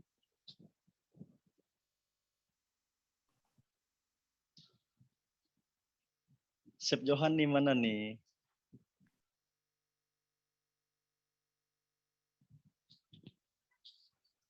Halo Chef Johan. Chef Johan, tolong unmute-kan mikrofon Chef. Halo. Halo everybody. Halo. Ibu Sian.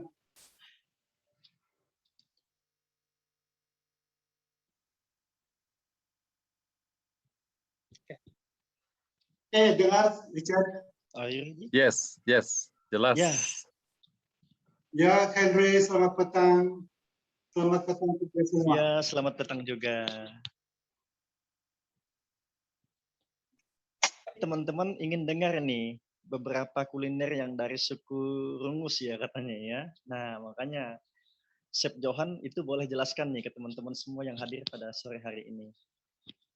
Oke, seperti yang dijanjikan, hari ini saya akan berkongsikan makanan suku kaum Brumus, yaitu sinamu.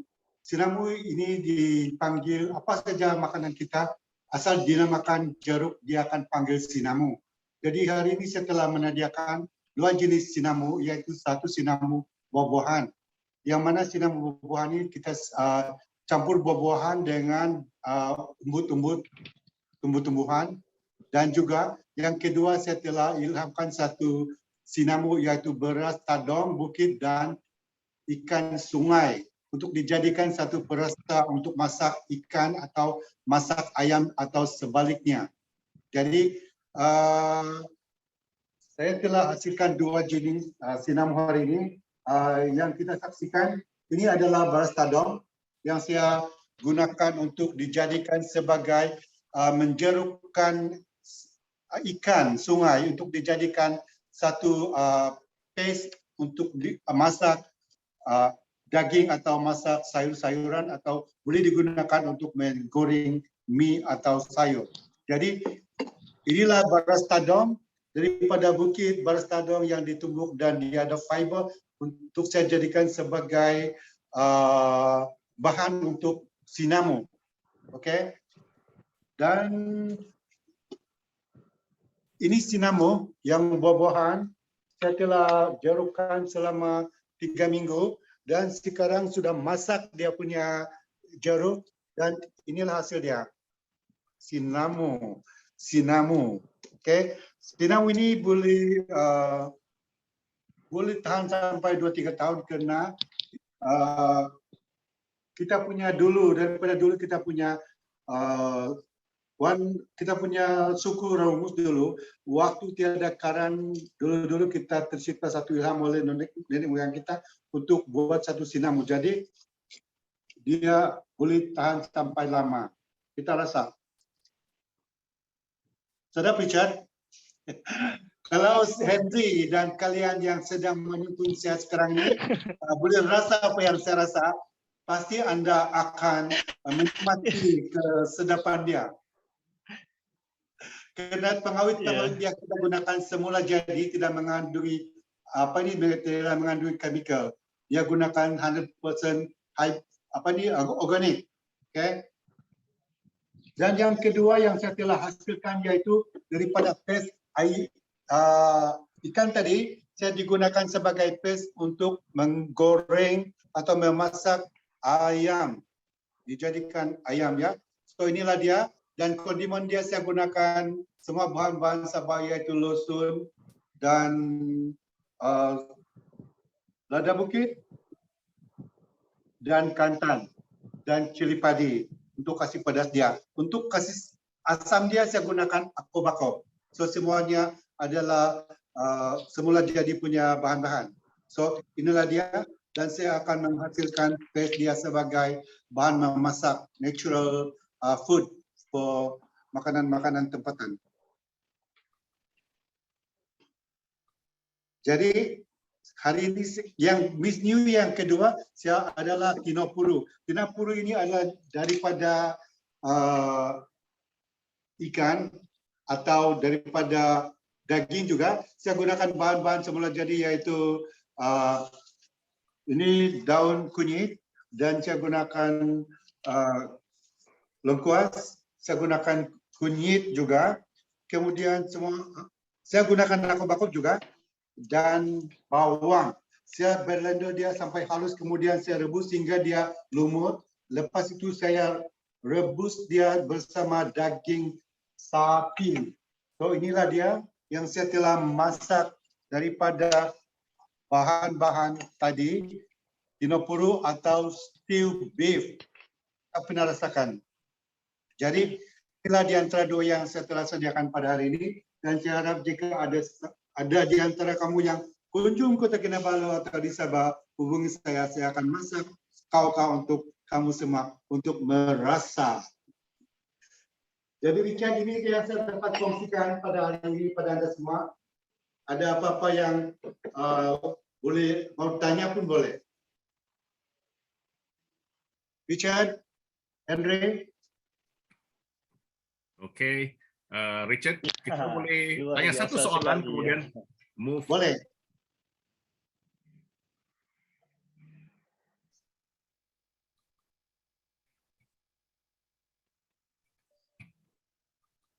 Oke, Richard, kalau ada seterusnya, Richard, kalau tidak ada soalan sementara ini, mungkin ditanya kemudian, ya.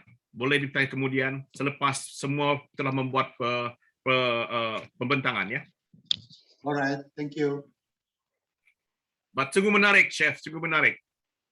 Lapar Ya, sudah. betul. Saya lapar sudah nampak nih. Thank you, Chef nanti- Johan. Terus saya ingat saya punya tinggal 1 botol bir di icebox. Terus saya kasih keluar.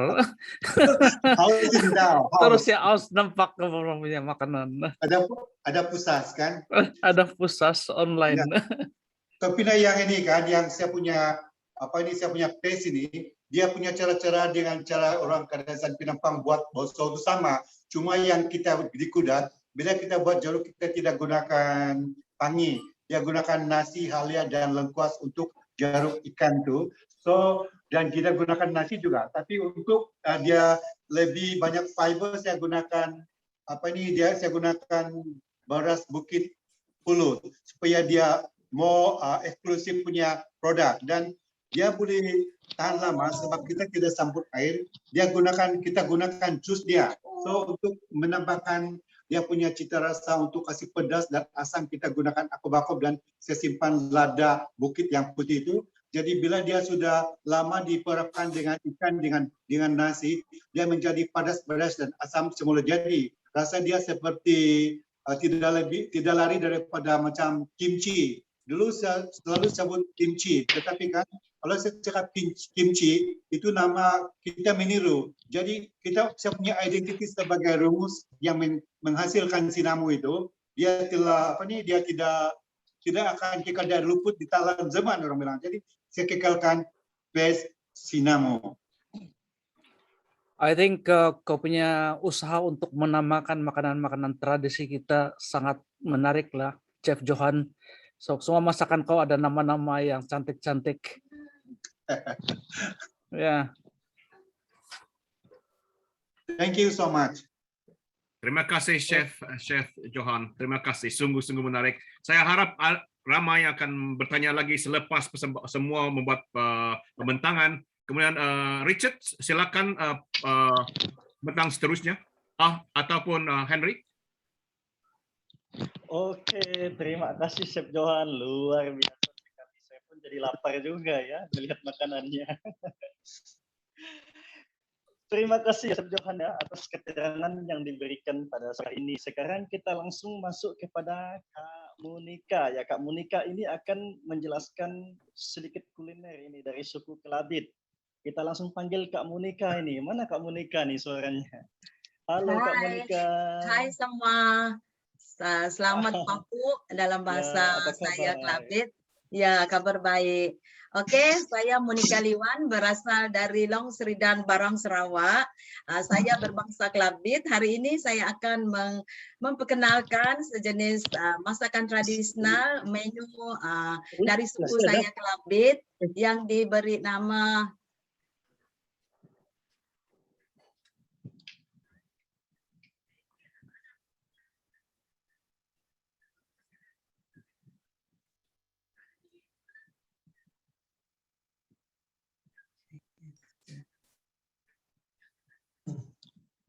Suaranya tidak jelas nih Kak Monika nih. Ya. Oke. Hari ini saya akan memperkenalkan sejenis masakan tradisional dari suku saya Kelabit, yaitu senape ubak. Oke, senape ubak. Ini adalah contoh senape ubak yang telah saya sediakan. Oke, bahan-bahannya simple, senang saja, yaitu beras pulut, santan, garam, gula, dan sedikit margarin. Oke, beras pulut perlu direndam dulu selama 1 hingga 2 jam. Selepas itu baru semua bahan dimasak hingga separuh masak saja, yaitu half cook only. And then lepas itu barulah dibungkus menggunakan daun isip dalam bahasa Kelabit. Kami panggil ini daun isip. Okey, dan ataupun daun pisang. Dan jangan terkejut, saya boleh mendapat atau membeli daun isip ini di UK, di kedai African. Okey, ya. Dan lepas itu barulah dikukus sehingga masak. Dan sekarang saya mula memperkenalkan senape ubak ini kepada di sini di UK. Saya ada menjual juga dan saya promote dengan lokal di sini. Mereka sungguh suka lah, mereka boleh menerima ataupun makan kena sticky rice, dia suka ataupun dan ini boleh dimakan begitu sahaja, boleh makan begitu saja ataupun sekarang biasanya dimakan dengan rendang atau kari untuk lebih sedap lagi lah. Kalau dulu biasa dimakan begitu sahaja. Dan apa yang kita lihat, makanan yang dibungkus dengan daun ini mungkin masa dulu senang dibawa ke kebun atau ke mana-mana. Okey, dan inilah salah satu tradisional, makanan tradisional suku Kelabit. Biasanya dimakan semasa keramaian, majlis perkawinan ataupun ataupun untuk family sendiri di rumah. Okey, terima kasih. Wah, luar biasa ya Kak Monica ini ya. Kalau sempat itu boleh dikirimkan ke Kalimantan Barat satu buat saya. Ya, bisa saja. Luar biasa ya, saya jadi lapar juga nih karena belum makan siang ini ya. Ya. Terima kasih ya Kak Monica ya. Sekarang kita Ya, lanjut sama-sama. lagi ke ini. Kita lanjut ke Kak Hazel. Kak Hazel ini akan menjelaskan sedikit kuliner dari suku Kadazan. Mana Kak Hazel nih? Halo Kak Hazel, mana suaranya? Hai Henry. Ya, apa kabar? Boleh dengar nggak? Ya, ya, ya. Apa kabar? Sekian kepada Zulsa Biabi. Hi, my name is Hazel. Saya berasal dari Penampang Sabah. Ya, before I proceed to my presentation, I would like to thank our host, Mr. Richard Simon, for his personal invitation to me to be part of the Borneo TV lah. And thank you, Mr. Richard.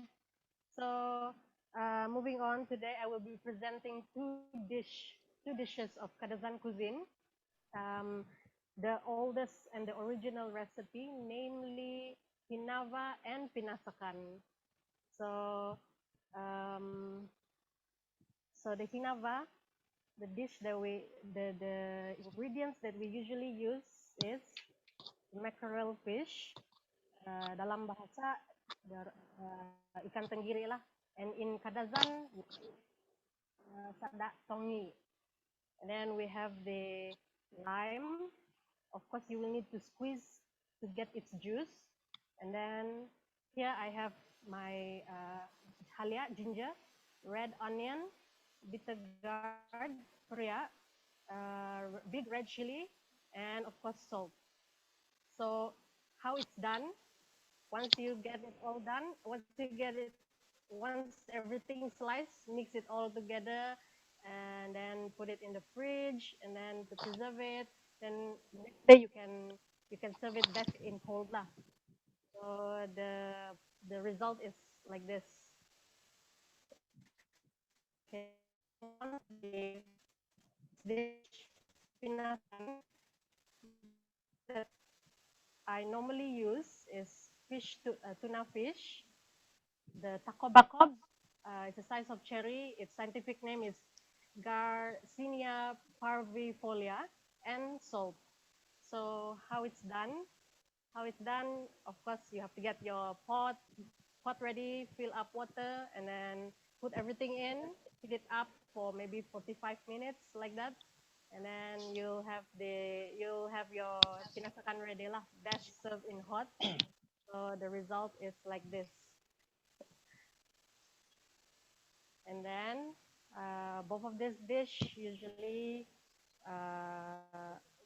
always served in harvest festival, which falls on end of May And then maybe also you can find this during most of the kadazan weddings and also family dinner. So that's all from Mela. Thank you. Oke, terima kasih ya Kak Hazel ya. Berarti ini termasuk makanan ini ya, apa namanya, makanan tradisional juga ya, karena dalam setiap pesta pernikahan, apa setiap pesta-pesta juga pasti ada ya ditemukan itu ya. Ya. Ya, terima kasih ya Kak Hazel ya. Sekarang kita langsung ke ini Kak Jenny. Kak Jenny ini akan menjelaskan sedikit kuliner dari suku Kenyah Mix Iban. Mana Kak Jenny ini? Kak Jenny John, mana suaranya? Halo Kak Jenny. Halo. Mana Kak Jenny? Kita langsung sapa Kak Jenny nih ya.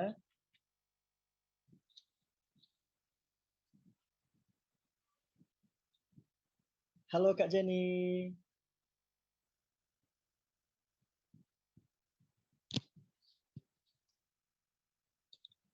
Kak Jenny. Halo.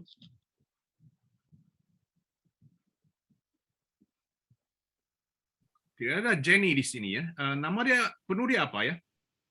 Jenny John. Jenny John. Oke. Jenny John tidak ada. I think she comes in out. Maybe the connection is not so good. Oke, sudah nampak nih, sudah ada. Jenny. Halo Kak Jenny.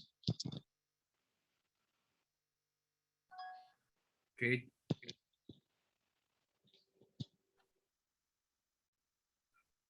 Oke, Jenny John, silakan. Mungkin connection dia ada gabung ke ini. Mungkin ada Halo, masalah Kak Jenny. Mungkin ada masalah teknikal. Kita boleh lompat ke Oke. Hai. Sorry, internet saya sangat teruk. So saya cakap sepintas lalu sahaja. Ya, I'm not talking about the. Oke, kita dia terputus. Henry, boleh teruskan kepada peserta seterusnya. Oke, sementara kita lompati saja dulu ya Kak Jenny ya. Nanti setelah internetnya cukup baik, kita langsung lompat saja ke ini Kak Ives. Kak Ives ini akan menjelaskan sedikit kuliner dari suku kaum Lundaye. Mana nih Kak Ives nih? Halo Kak Ives. Hai. Wow. Apa kabar? Kabar baik. Wow. Kabar semua. Okay. I'm going to speak in English. If tidak apa. Okay. Tidak apa. Hi and greetings everybody. Anun Bala. My name is Yuda and I'm from Sipitang, Sabah. And today I'd like to introduce you to Lundaya's traditional cuisine. But before I start, I'd like to convey many thanks to Chef Richard Simon for giving me this golden ticket or opportunity to represent my culture to share the cuisines. Okay, so first, here I have with me I have 1, 2, and 3 Lundaya's traditional dish. Okay. First, this one. This is the cooked soft rice wrapped in banana leaves that we called lubalaya. And then this one is don ubi kayu, which is cassava leaves cooked with coconut cream. And lastly is this. This is umbut pisang, a young banana plant stem that is cooked with coconut milk. So these dishes have really easy preparation lah. So for lubalaya, you only need rice to cook and banana leaves, or sometimes we call it intip leaves, to wrap the rice. And then next, for the daun ubi kayu, you'll be needing ingredients such as, of course, cassava leaves, coconut cream, garlic, onions, and other condiments of your choices. The cassava leaves will first be mashed up and then will be tossed into cooking pan with the other ingredients, and then they are ready to be served. And this dish actually can be served in various ways. For instance, that I know is it can be served with smoked pork, or we call it salai babi. But here today I sprinkled this this dish with fried anchovies and some chili pepper. Okay, for the last one, which is umbut pisang, you be needing young banana plant stem, coconut milk, turmeric, and also your favorite condiments lah. Okay. Many times you'll be seeing these dishes at wedding ceremony, festivals such as Irau Lundaya, and also as daily meals. Hence, it is why these dishes are so loved by many Lundaya tribe community, and so as me. And that is all from me. Thank you. Terima kasih. Ya, luar biasa. Ada umbut tadi ya, daun ubi kayu. Hampir semuanya kita pernah makan. Cuma kita yang resep ini kita belum pernah coba. Bagaimana rasanya? Pasti penasaran kita semua ya. Oke, terima kasih ya Kak Ivas ya. Terima kasih. Terima kasih juga. Sore hari ini kita langsung masuk lagi nih. Kita panggil lagi Kak Jenny John. Apakah sudah bisa nih, Kak Jenny John? Halo Kak Jenny John.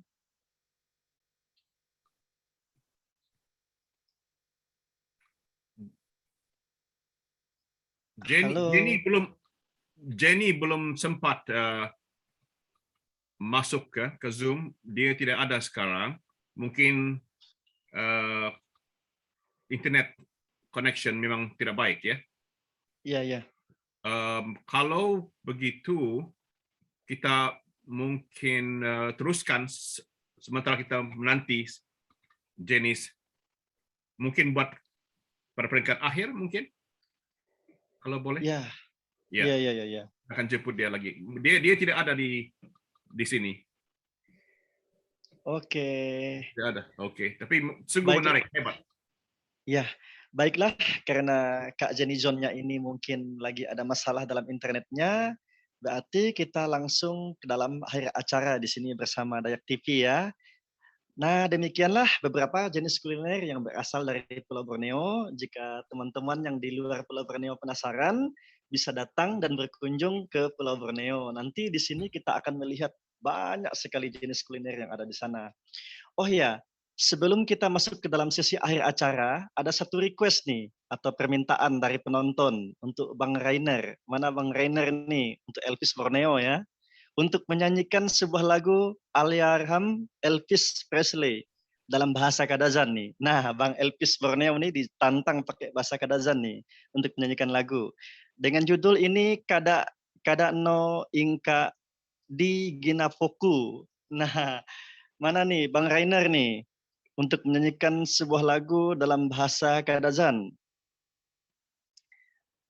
Halo Bang Rainer, apakah masih dalam Zoom?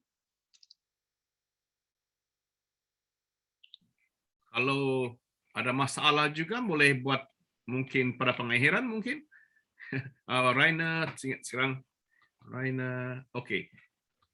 Rainer, oke. Halo. Oke. Halo. Halo Bang Rainer.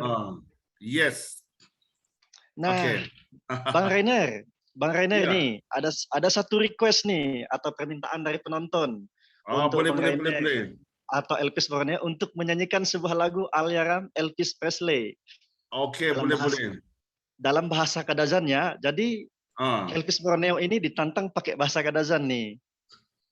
okay, boleh. Jadi, Boleh ya. Berarti ya saya kita dalam boleh akhir boleh acara nyanyi ini tanpa musik atau nyanyi macam ini boleh kan? Boleh kan? boleh saja karena ini Oh, request penonton ya. Berarti ah, saya sampai di sini ya. Sementara Bang Rainer menyanyi, saya Henry Pamera bersama Dayak TV. Bye. okay. Alright.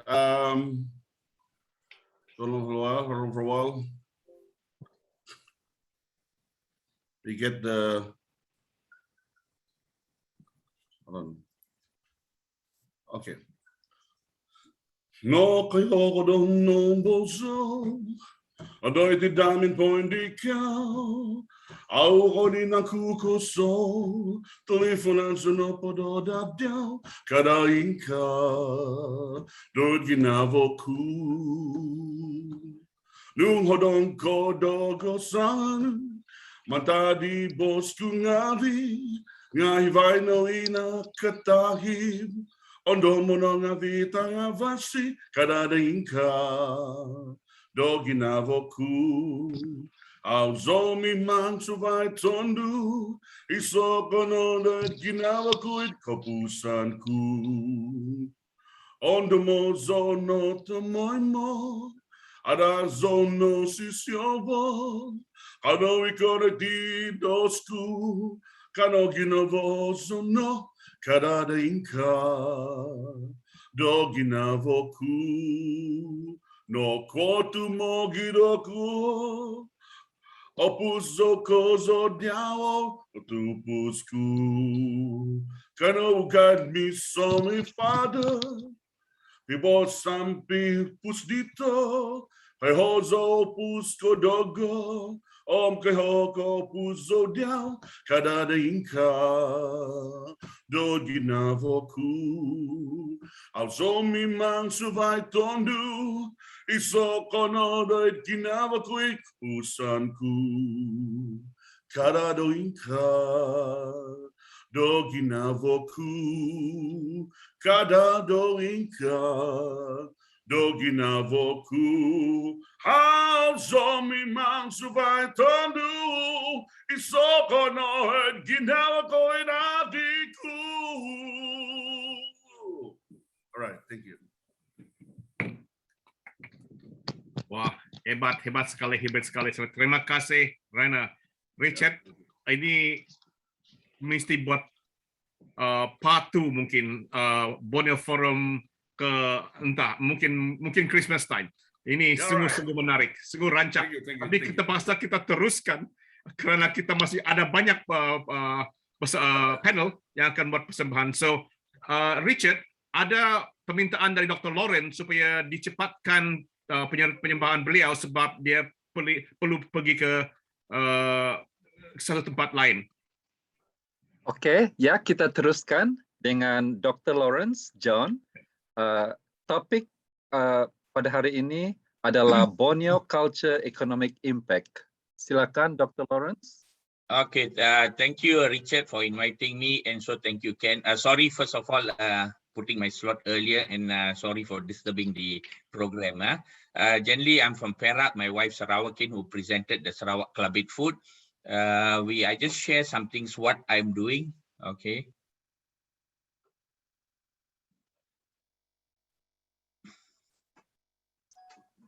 Can you get the, is it shared?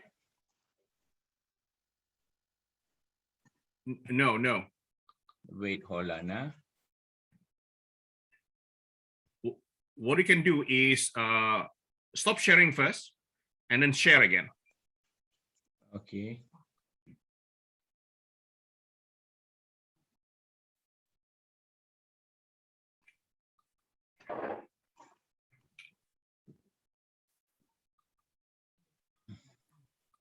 You press the share, right?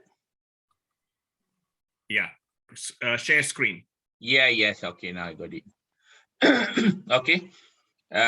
This is one of, I was quite excited just now with the first and second speaker regarding Borneo food. Personally, my observation as an outsider, Sabah Sarawak food or Kalimantan food as a big market in around the world. Yes, I agree with the second speaker that it's difficult to convince the local Sabah Sarawakians. That I 100% agree. So what I did in KL when I was based in KL, I will go through again with those who have heard about it, Borneo Street KL. We are 14, 13 years, very active there. And you'll be surprised, 80% of our customers are non-Sabah Sarawakians. So to penetrate Sabah Sarawak food, first thing, we must go to outside people. This is quite normal reverse psychology. People don't appreciate their own food. So go to outside people and penetrate them. Once outside people, Semenanjung Fleurs, Western Fleurs appreciate our food, automatically our people will like it. So we have started one festival in London. We call it International Borneo Festival. It's a beauty competition, just like the Undut Nadau they do. Sabah Sarawak, they call it Keling competition. So we bring 4 girls, 4 boys from Sabah Sarawak champion. We do it in London. So very active the festival. So we give award them Mr. Borneo, Mr. Ambassador, Miss Ambassador, and the final is held in London. Not only promoting the culture, we also bring typical Sabah Sarawak food. We give free to public to come. Every year we have about 300 to 400 people come and view our festival. So we not only just promoting the food, but the whole culture of Sabah Sarawak. Another thing you can go into my Facebook. In KL, we are doing this. Borneo Street KL, you can go. Okay.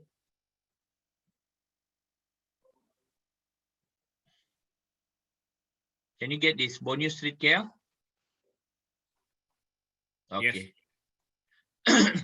This is existing for we are existing about 13, 14 years. We do Borneo Festival events in KL. Traders, 100% must be Sabah Sarawakians, selling Sabah Sarawak products only, food and also crafts and all that. Sales are super very well.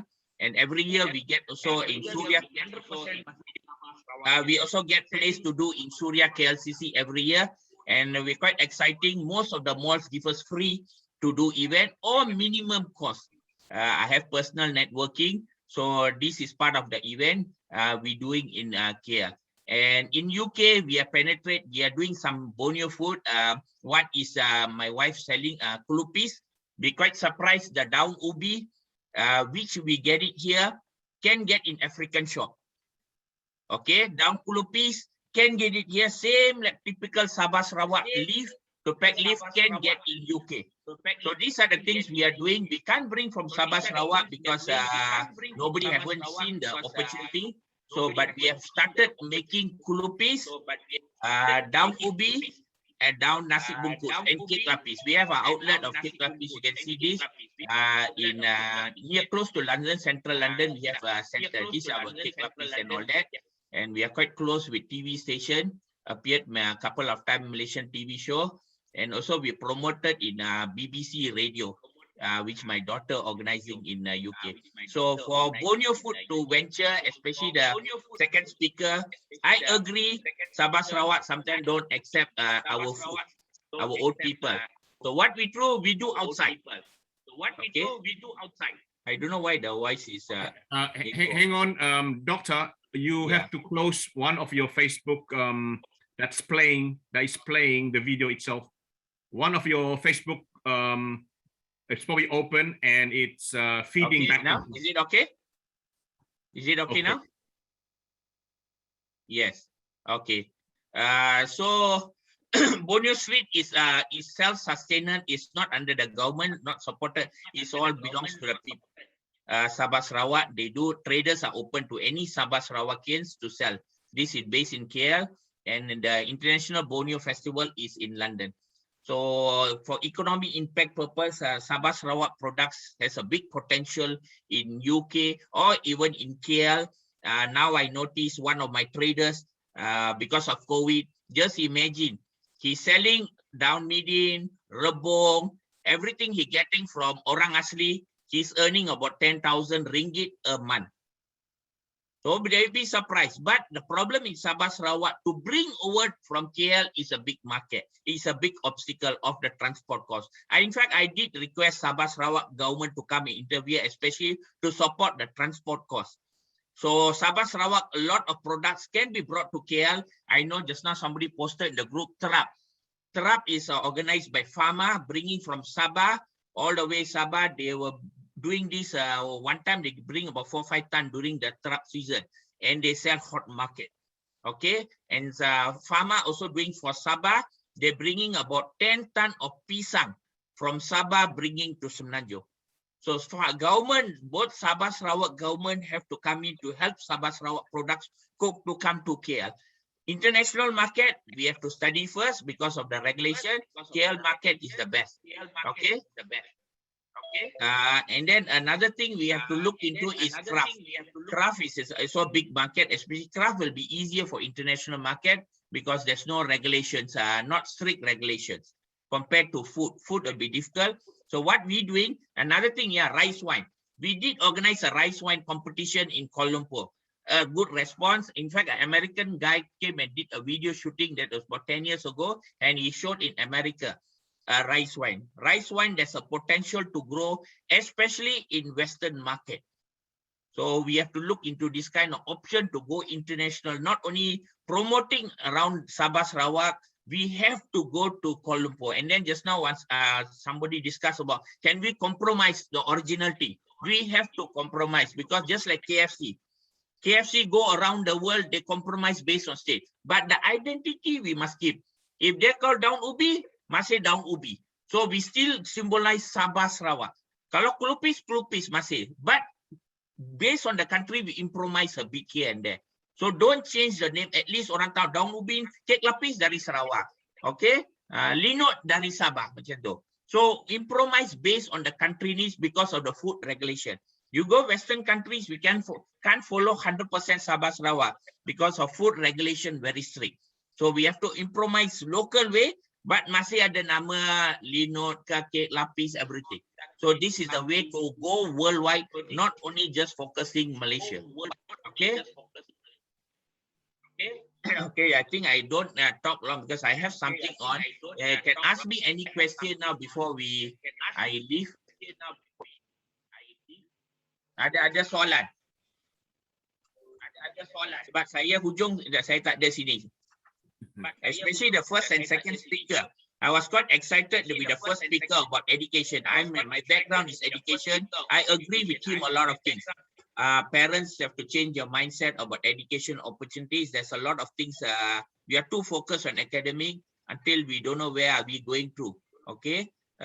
So we must focus. If you want to be a chef, doesn't matter. My cake lapis, we are dealing with a college here. UK, we are doing a world record, Guinness Book record. Cake lapis record dipegang sekarang ialah oleh US, 260 layers. We are doing 300 layers. Last 2 weeks, I and my wife went to teach some British students to do cake lapis. So like one of the speakers say, we must share our knowledge with others. Somebody questioned me, why should we share cake lapis doing to the Western? If we don't share, definitely our product will never grow worldwide. Okay, we have to share with others so that people will know our product. Some people are worried, jealous, takut nanti orang lain pandai lagi. If we have the jealousy, susah. Kita Sarawak has, Sabah has, Kalimantan has the product. Share with other people. So that other people will learn it, then the world will know more of our product. Jadi itu yang yesterday I meet one of the college. We are discussing with the local government here to do the World Guinness Book record of cake lapis. So that is the option for international products, for our product to go international.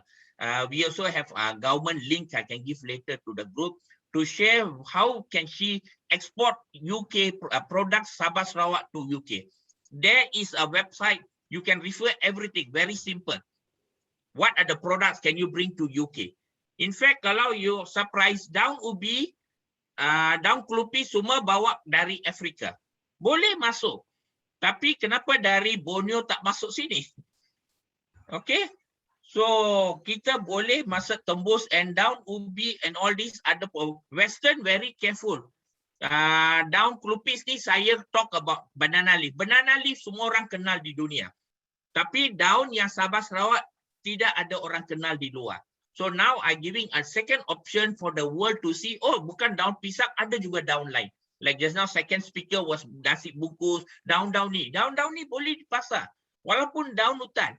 Masalah sekarang di Sabah Sarawak, I lihat bila tak ada economy value, orang tak mau buat. Sebab itu sekarang belia-belia di kampung-kampung tidak mau pergi tanam padi. Sebab tidak ada economy impact. Dia lebih suka kerja di bandar.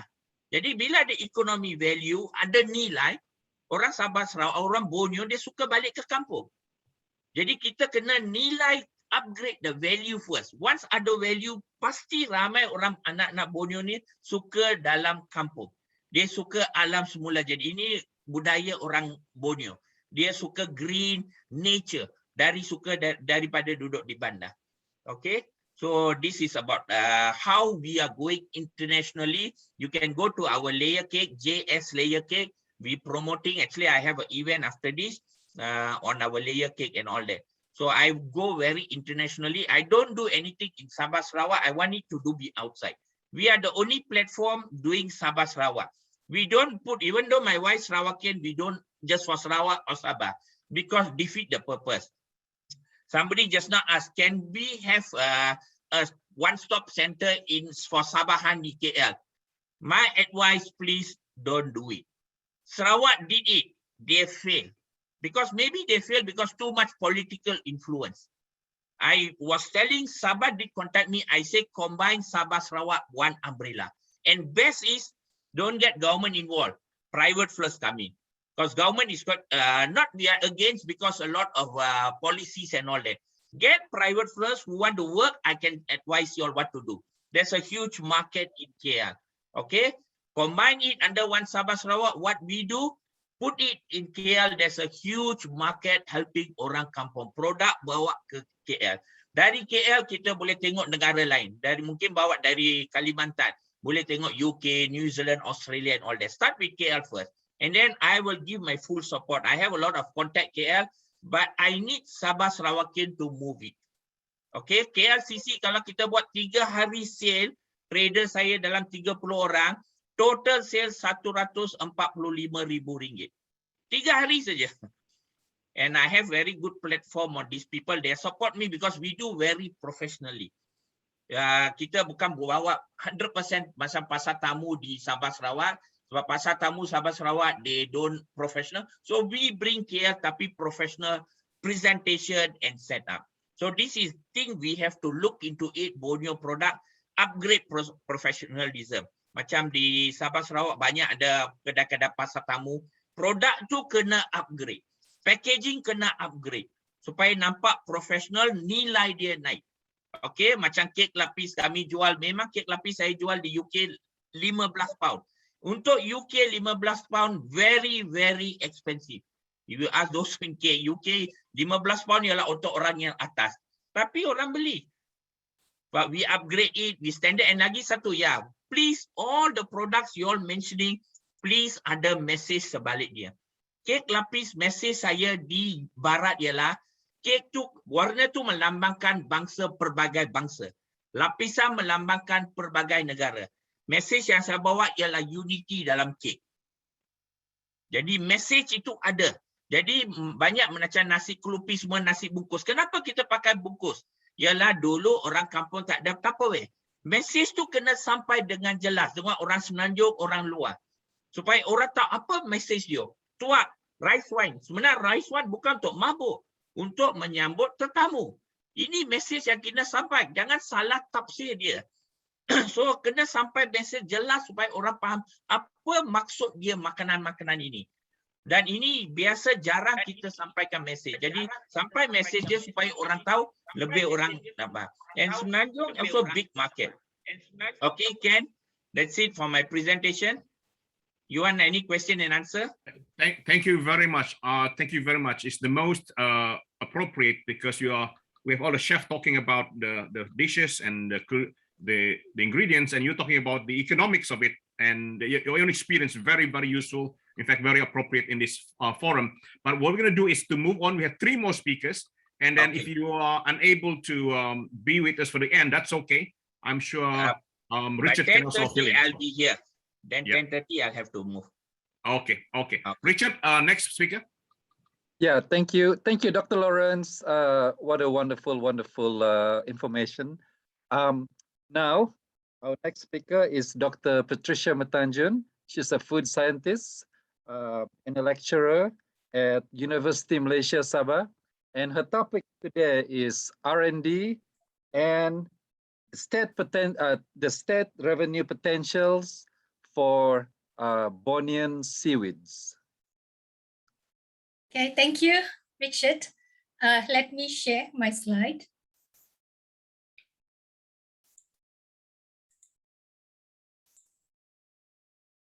Can you see the slide? Yes. Fantastic. Very clear. Okay.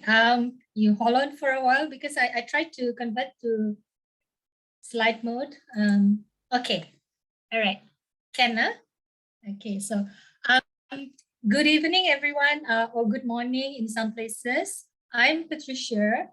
I have to declare that I am not a chef.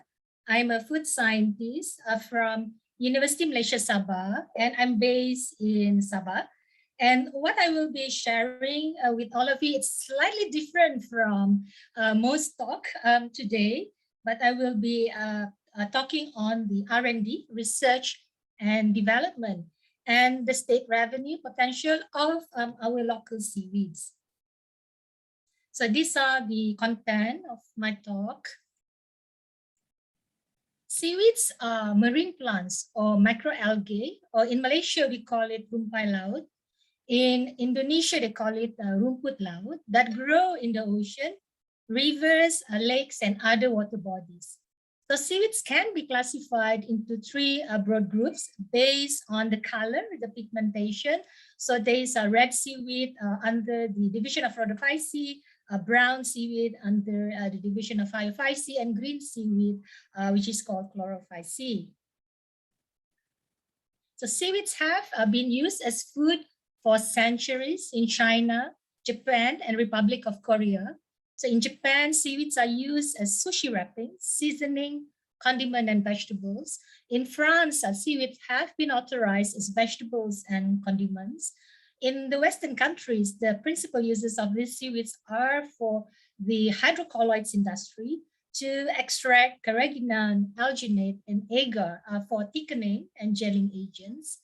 Coastal dwellers in tropical climate, such as Malaysia, Indonesia, Philippines, Thailand, and Vietnam, have eaten seaweeds as salad dishes, soup, jelly, and drinks. In Malaysia, the seaweed flora is fairly rich, but most of these seaweeds are underutilized and their health benefits are unknown. So these seaweeds can be used as an ingredient for the development of functional foods and nutraceuticals. If you can see the picture here, I have is our local seaweed.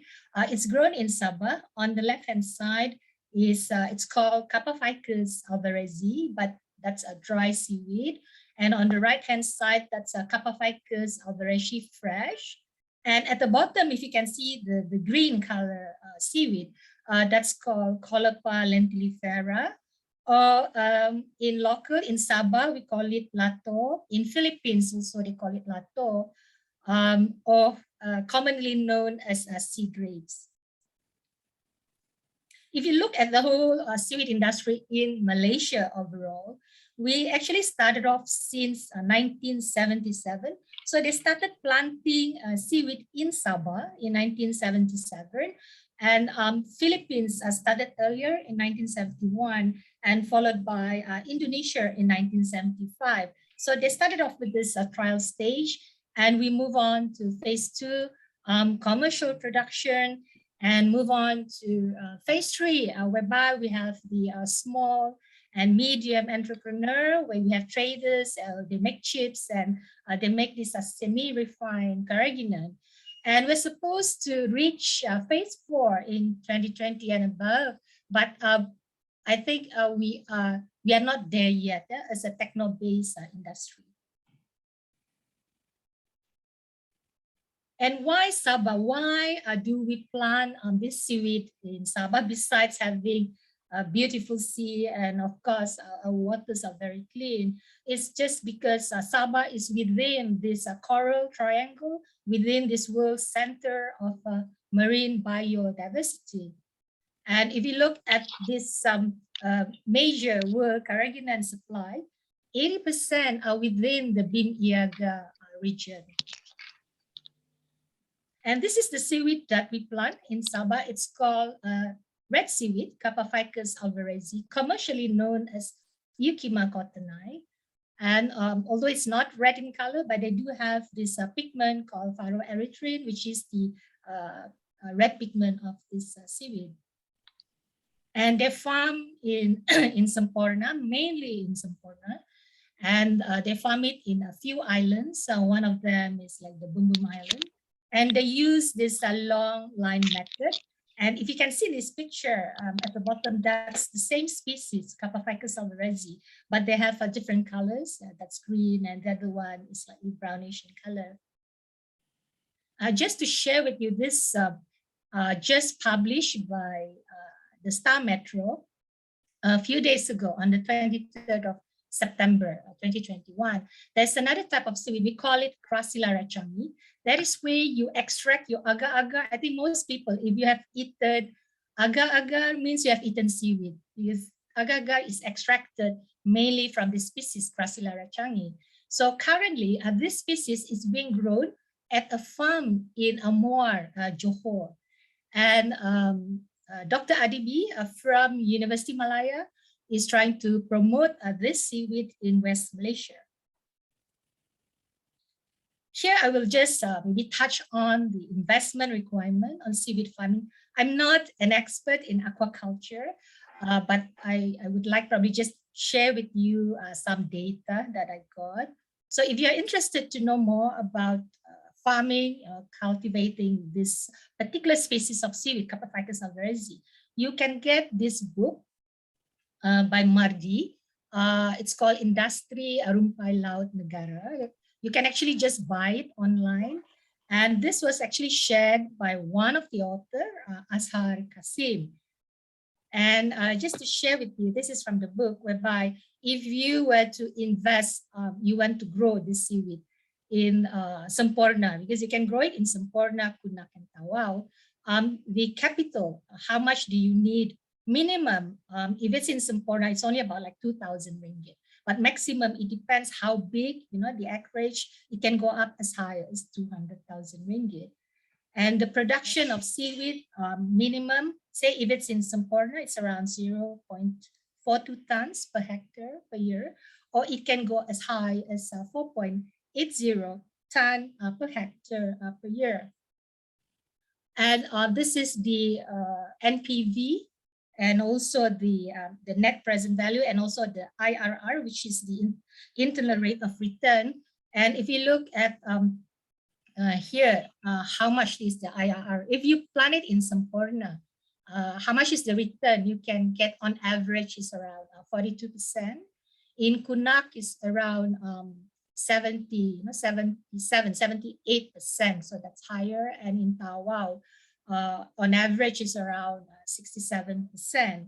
But then again, it all depends. What are you selling? If you sell just the raw material, just the raw metal, just the fresh seaweed, the dry seaweed, then the value is only around maybe 2 ringgit, 60 cents to 5 ringgit per kilo. But if you process them into chips, into SRC, into refined carrageenan, the value can go as up high as 80 ringgit to 100 ringgit per kilo of food grade. And of course, you can use that as an ingredient to make a more product. And this, I got it from the Sabah Fisheries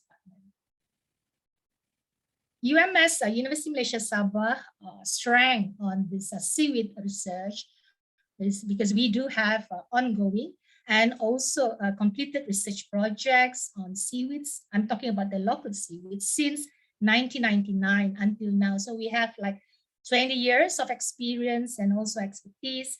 And our research achievement We have done quite a number of innovations, products, and we have won quite a number of national and international level awards. And the facilities we have at the Faculty of Food Science and Nutrition at EMS, we have 26 laboratories, and also we have a pilot plant. And we have published our findings in books, journals, bulletins, and conference proceedings. Here and in this talk, I will share with you with some of our in-house research and development on Sabah seaweeds, some of our food innovations, and cover studies like nutrients and bioactive compound study, as well as using animal model, basically in rats model, and study in human. Here, I would like to share with you our R&D on the nutrient composition and also the cholesterol lowering properties of this seaweeds using animal model. And these were the research objectives. And this were the, it's the same species, it's Kappa ficus alvarezi, but it has different strain. Except for the last photo, that's another type of species of seaweed. It's called Euchima denticulatum. This is found quite a lot also in Sabah, but currently we do not really plant this particular species. But if other places like I think India and also Africa, some African countries, they like to plant this particular species, Euchima denticulatum. So what we have in Sabah is mainly Kappa ficus alvarezi, but as you can see, it's the same seaweed, but it has different colors, some red, green, but they are all the same species, but are different varieties. Besides the Kappa ficus alvarezi, we also study other types of seaweed, basically tropical seaweeds from the red seaweed, green, and also the brown seaweed. So these are the various seaweed. And some of the seaweed you actually can find in beaches. If you walk maybe in Tanjung Aru, you can actually find some sargassum species by the beach. And the results, we have published some work on antioxidant activities and phenolics content of these 8 species of seaweeds from Borneo. So that was like my first paper on our Sabah seaweeds, and it shows to have a very good antioxidant activities as well as its phenolics content. And we've also published our works in International Journal of Pharmaceutical and Phytopharmacological Research on antioxidant activity in these commercial seaweeds of Sabah. And we've also published on the nutrient content of Euchima cottoni, now known as Kappa ficus alvarezi, Caulopa lentilifera, and also Sargassum polysystem. And we found that these seaweeds actually have very, very high dietary fiber. And besides dietary fiber, it also has a very good minerals and trace elements of these seaweeds. And the good thing about this seaweed is that it has a high amount of this potassium, which is basically a very good mineral. But a good thing also with this seaweed is that it has low amount of sodium, which is not so good mineral that gives you very low sodium to potassium ratio. So this is good because if you were to develop food products, say for a hypertensive patient, somebody with problem with hypertension, then this ingredient will be a very good candidate to make the product. So besides that, we also look into the chemical composition and also the physical chemical properties of the red seaweed. I mentioned just now that we are planting now in Muar, Johor, Gracilia changi. So this seaweed has shown to have very high dietary fiber. It's around nearly 65% and very, very low in fat. And the sodium potassium ratio is also very low. And the physical chemical properties of this seaweed, namely, if you look at this water holding or swelling capacity, were actually comparable to some commercial fiber-rich products. So what does this study suggested? That this particular seaweed could be used as an ingredient to improve the nutritive value and also the texture of functional foods for human consumption. Besides that, we also look into the antioxidant, the hypolipidemic properties, because antioxidant currently is the buzzword. If you do a study on antioxidant, and if you found that the particular food has, or that particular plant has high antioxidant activities, then there's a lot of things that you can actually study or use it for. And what we did is that we tested using Sprague Dawley rats. And we found that this particular seaweed does lower your plasma lipid, especially the cholesterol. So it's even the bad cholesterol, yeah, LDL, so up to even 30 to 40%. Besides that, we have also published some of the works on the histopathology with Nova Science publishers in New York. And just to share with you, this is the photomicrograph of the rat's liver after necropsy. And it shows that the normal morphology of the liver in normal diet means if you eat just a normal diet, or you eat a normal diet with just seaweed alone, means you are normal. It shows normal morphology. And if you, the other slide shows normal morphology of liver in rats that is actually fed with very high cholesterol and very high fat diet, which is about 20%. But you supplement that diet with seaweed. And at that time, we tested in 3 different seaweed, all from Sabah, and it shows to have normal morphology. So what does it, if you, on the right-hand side, you can see that this is diet without seaweed, but rats fed with very high cholesterol, high fat diet, and it shows to have severe fatty degeneration. So this seaweed can actually protect. So you can actually see if you put in your diet with this seaweed, it does protect those taking very high fat diet and high cholesterol. Besides that, we also look at the rats' heart, after necropsy. So it also shows a normal morphology of the myocardial fibers observed in normal and normal with seaweed, and also those high cholesterol, high fat diet, no rats, but supplement with this particular seaweed.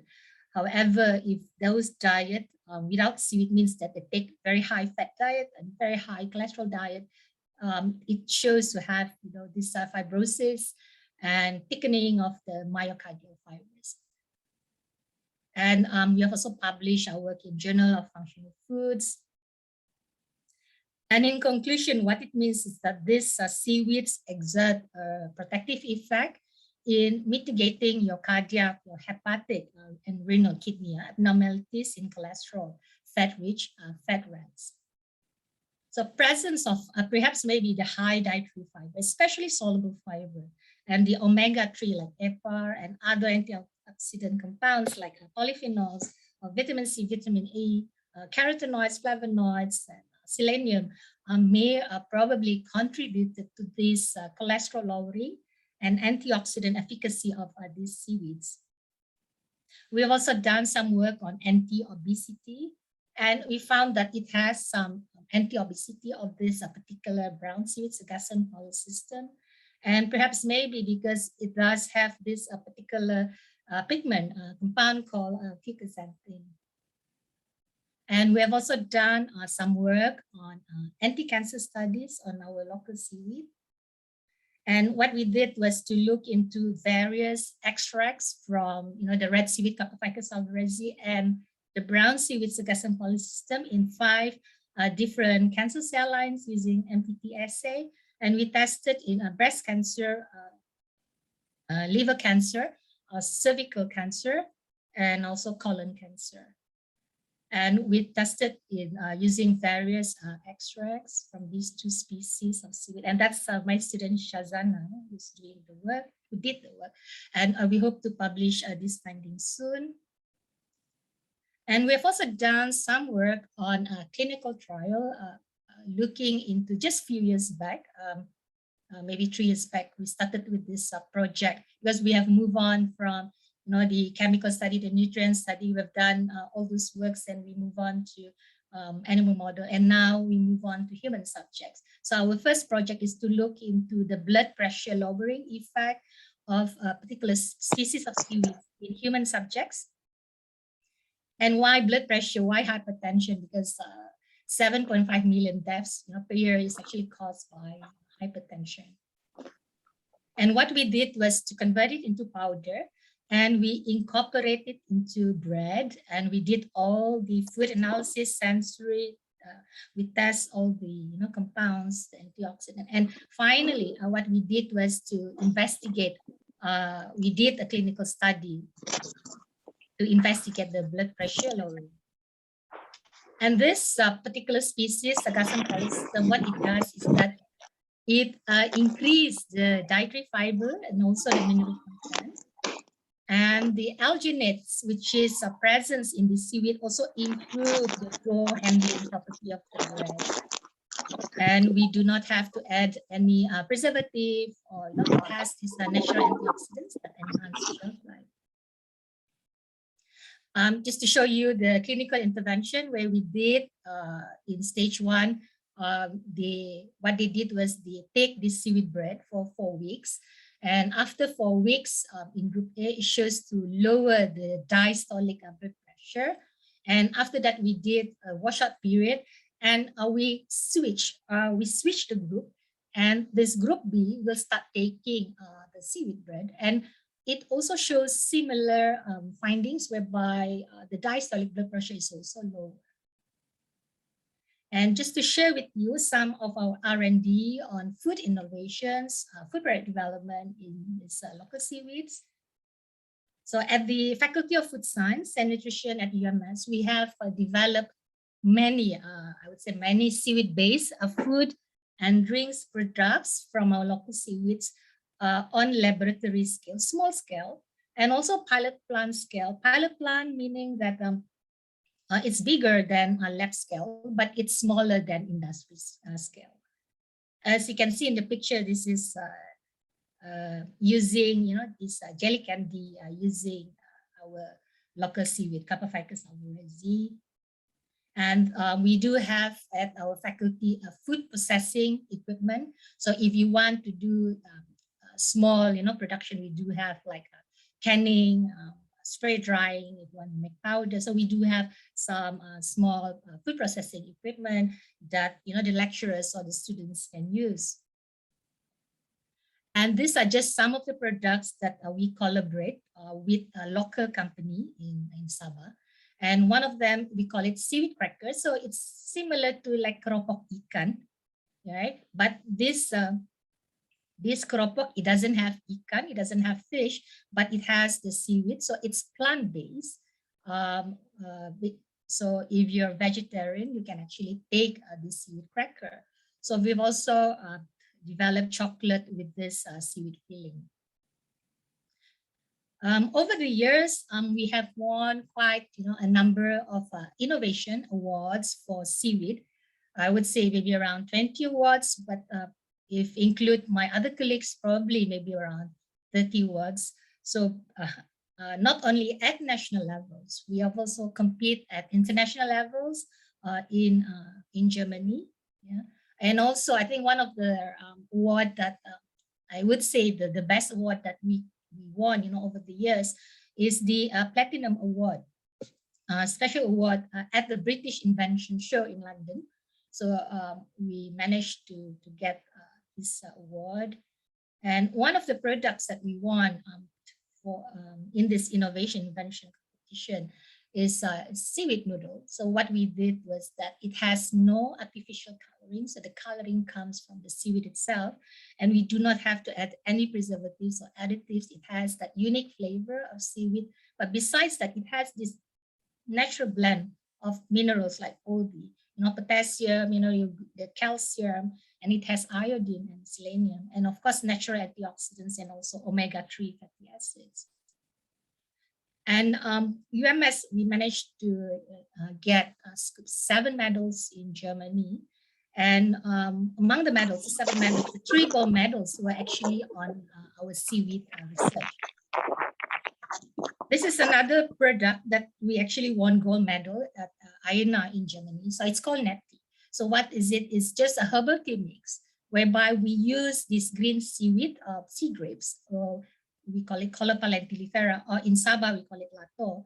and we mix with pennyworth and mint, and so it promotes, basically it has very high antioxidant activities. And we have also developed healthy snacks like healthy noodle snack, using the seaweed, even frozen seaweed tofu, because this particular seaweed, even Scaphoficus alvarezi, it has that natural hydrocolloid like carrageenan in the seaweed itself. So it does have, helps to stabilize and gel the food product. And this is also developed by one of my colleagues. It's called vegan fish balls. So basically, this is fish balls, but without any fish. And it's basically made from seaweed. And there is a trend nowadays. People are going for, healthy food or plant-based food. Even KFC is going for zero chicken burger. So I would believe there is a market for, vegan kind of food. And these are the other products that we developed, like the seaweed tapioca chip, the seaweed extruded snack. And this is also another product that we developed. It's called, it's a seasoning, but we mix a few types of seaweeds with Moringa oleifera. Moringa is very good because it has very high amount of protein. And we won a few award, like best award, for our temper at MTE, as well as a special compliment from jury award for the seasoning. And just to show you, that is a photo of my PhD students, Natalie, and also Peteng, my master's students at that time. So they were involved with this seaweed research. And this is the product that we won at BIS in London. So basically what the tempeh is, the seaweed is actually from the sambal. And for that product, we won the Anugrahas Platinum International Invention of the Year Award for industrial classification. So we actually collaborate with Adabi for that product. Adabi is one famous food company in Malaysia. And this is the other product that we developed using brown seaweed. And that's my students' project, IDA, which is tested on pre-hypertensive human subjects. And we won silver medal at MTE in 2018. And this is the seaweed extract we tested for the anti-cancer studies. So that's Shazana, another student. And just to let you know that just recently in April this year, we have signed an MOU with an Australian biotechnology-based company through SCU Southeast Asia to develop food products from sea grapes, which is the Caulopa lentilifera. So we hope to take off this project soon. And what are our future research works? We hope to do more bioactivity studies of other new species of this red, green, and brown. And we're talking about tropical seaweeds. Tropical seaweeds means seaweeds that grow in tropical countries. They are very different from nori that you find, those Japanese seaweeds. Japanese seaweeds can't grow here. So they are temperate seaweed. So our seaweeds are different. Basically by taste is different, the compounds are different. So we hope to develop more new functional foods. Functional foods means food with health benefits. And that's the trend nowadays. People are now health conscious, and because of the COVID-19 pandemic, I think more people are going for food that boosts, immunity, food that is healthy. So we hope to develop more of these foods. And of course, we will be best if we can do efficacy study, meaning that we do clinical trial using human, dietary intervention trials. And what are we looking for? Basically, we're looking for more research fundings, because doing research is actually not cheap. There's a lot of costs involved, and of course we can't rely so much on government grants nowadays. It's not that much anymore. It's getting less and less every year. And we hope to have more university industry strategic partnership. What we're doing with something like what we did with that Australian firm, whereby we try to work together. We will have some matching grant, and we hope that we can work with them with the industry themselves, so we know what does the industry really wants, yeah? And hopefully to commercialize more of these food innovations from our local seaweeds. So with that, I would like to take this opportunity to thank Ministry of Science, Technology and Innovation of Malaysia, MOSTI, for the Science Fund grants, the Ministry of Higher Education for the FRGS grants, for the ERGS grants, Prof. Suhaimi from the Seaweed Research Unit in UMS, my collaborators from UPM, collaborators from Borneo Marine Research Institute at UMS, the Sabah Fisheries Department, my research collaborators from the same faculty, Dr. Ismail, Prof. Chai, Prof. Sharifuddin, now with the SIM, and Dr. Asmadi, Dr. Lee, Dr. Mansur, Dr. Rosni, Dr. Yasmin, Dr. Akmal, and also Dr. Walina, my collaborator, Dr. Tan, who is a medical doctor from the Faculty of Medicine and Health Science, Dr. Fazli with UTHM. He does a lot of work with anti-cancer works. Our postgraduate students, Mekeng, Peteng, Amanda, Afsan, Roy, Suzalina, Aida, Shazana, Natalie for their projects on this seaweed research. And last but not least, all the undergraduate students of the Faculty of Food Science and Nutrition, UMS, who were involved with the food product development from these local seaweeds. So with that, thank you very much. And that's all from me. Thank you, Dr. Patricia. That was fantastic. We would hold all the questions for you until the end. Right. And now, thank you so much again. Okay. We're gonna move to the TriStar Culinary Institute from Indonesia.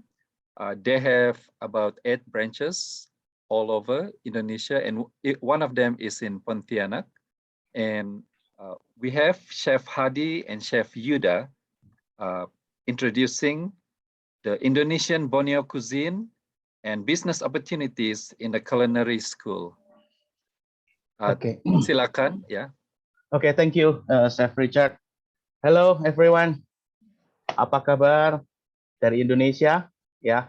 Let me introduce ourselves because I'm here with my partner, Chef Hadi. Okay, my name is Yuda. I'm a culinary instructor in TriStar Culinary Institute Indonesia, and I'm in East Java now. And TriStar is one of many culinary school in Indonesia. Okay, Chef Hadi, can you introduce yourself? Okay, my name is Sunar Hadi, but they call me Hadi, and now I'm live at Pontianak, West Borneo. That's it. Okay. Okay, I think all the participants is so tired, right? Because it's more than 3 hours seminar. So let's just relax. First, before we start to present our presentation, I will show you all the video. The video is created by our student, especially for Borneo Forum. Okay. Maybe I need help, Chef Richard, to make me co-host, maybe. Okay, hang on. Okay. Okay, you do, yeah. Okay. By the way, we have about 600 people watching on Facebook. 600. So, oh. Yeah. So yeah. Okay. Okay. Thank you, Mr. Ken. Okay, let me share the video, right? Okay, please enjoy the video.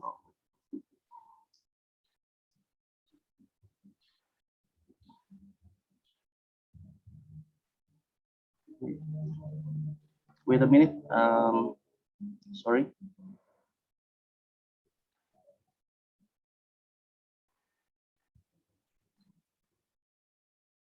Okay, let's enjoy the video. All of you can see that? Yes. Okay.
Okay, that's our video, and then we will start to present our presentation. Yeah, maybe can we speak Indonesian? Is okay?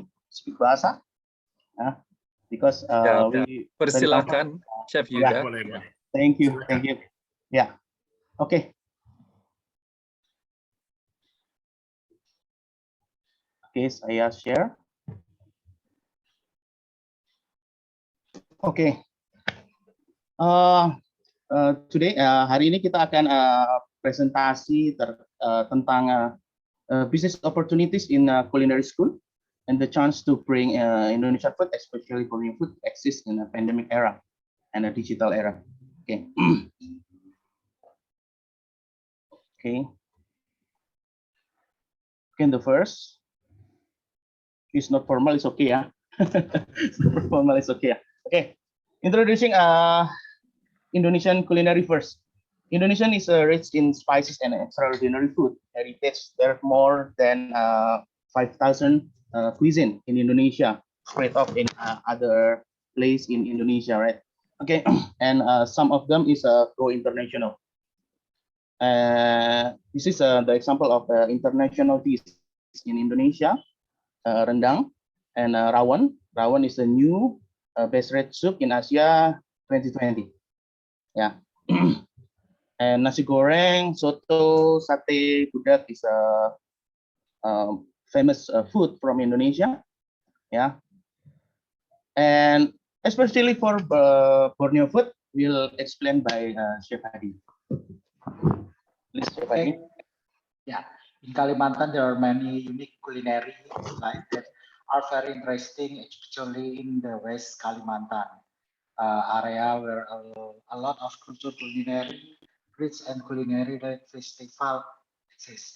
So the first time I go come to Kalimantan, ya, many food, ya, many food, banyak makanan. Sometimes make me scary about the food. Kalau sometimes the name tidak sama dengan ingredient, paham tak ya? Jadi sometimes Kalimantan and Pontianak call nasi ayam, chicken rice, ya, but different with chicken rice in Singapore or the other.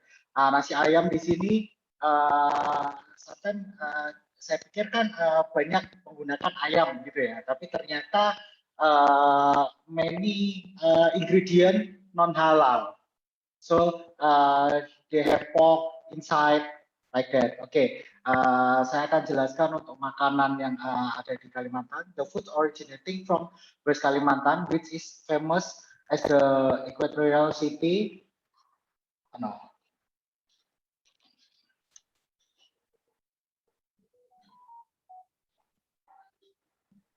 Hello. Okay. Okay, yeah.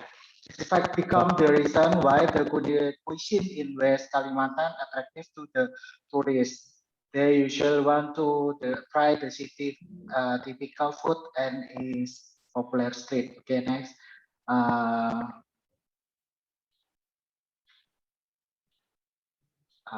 Next. Okay. Oke, jadi banyak makanan ya di Kalimantan karena beberapa orang Indonesia di Indonesia bahkan they come to Pontianak just for kuliner. Jadi mereka datang visit ke Kalimantan hanya untuk try the food from Pontianak ya. So salah satunya ada bubur pedas atau mereka sebut bubur pedas, kan? These are traditional porridge. This of the Malay in Sabah and Sarawak area. The spicy porridge is made from refined rice and grilled coconut, ya kan? The stock are both from either bone meat, jadi dari tulang gitu kan, bisa sapi, mungkin chicken. Kemudian beberapa dia campur mix dengan vegetable ya, jadi porridge dengan vegetable dia mix all. Mungkin ya di Indonesia similar like bubur Manado. Jadi bubur Manado, bubur pedas seperti kurang lebih kayak bubur Manado. Mungkin kalau audiens di sini pernah kalau tentang bubur Manado ya, formulanya seperti itu. Oke, next. Oke, kemudian chai kue cereal. This food is a processed product bought by the Chinese, ya kan? Jadi lebih ke makanan Chinese ya.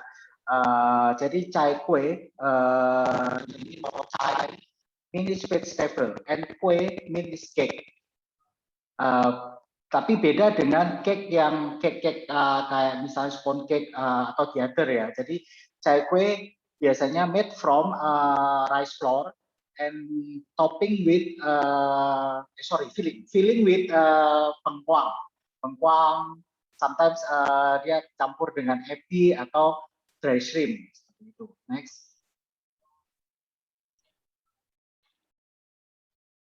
Oke, asam pedas salah satu makanan yang sangat favorit atau yang sangat terkenal di sini. Asam pedas or sampada Minangkabau language ya, dalam bahasa Minangkabau is one of the traditional Minangkabau dishes which spread in the Malay region, Kalimantan and the Malay Peninsula. Jadi dia terbuat dari ikan. Cuma ikan paling sering di sini pakai biasa ikan kotok, apa ya, ikan kotok dalam bahasa Indonesia ya, sudah ya. Ikan, jadi dia seperti ikan lele tapi itu ikan patin. Nah, jadi banyak yang pakai asam pedas menggunakan ikan patin untuk di sini ya. Jadi dia bisa pakai tuna, snapper, makarel, ya kan. Oke, next. Oke, nah, pacri nanas ini merupakan salah satu yang agak unik ya untuk di Pontianak ini kalau saya rasa. The history of pacri nanas in Pontianak began in 1771 when it was spread in Simpang Tigalan, Kapuas River.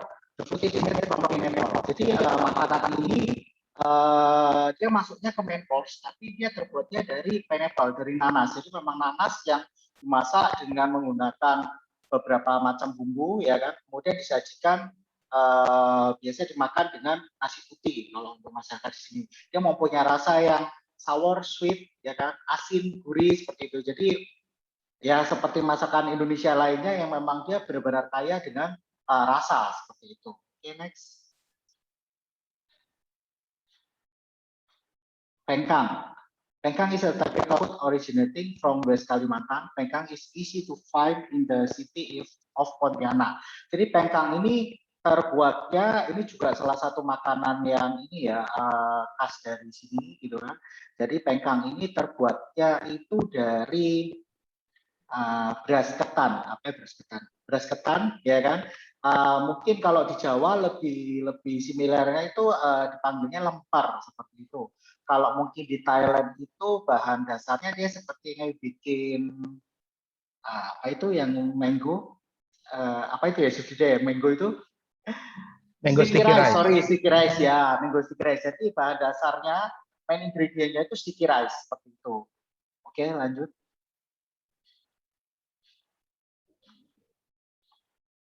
Nah, yang satu unik mungkin yang saya tahu ya hanya dari Pontianak ini tempoyak.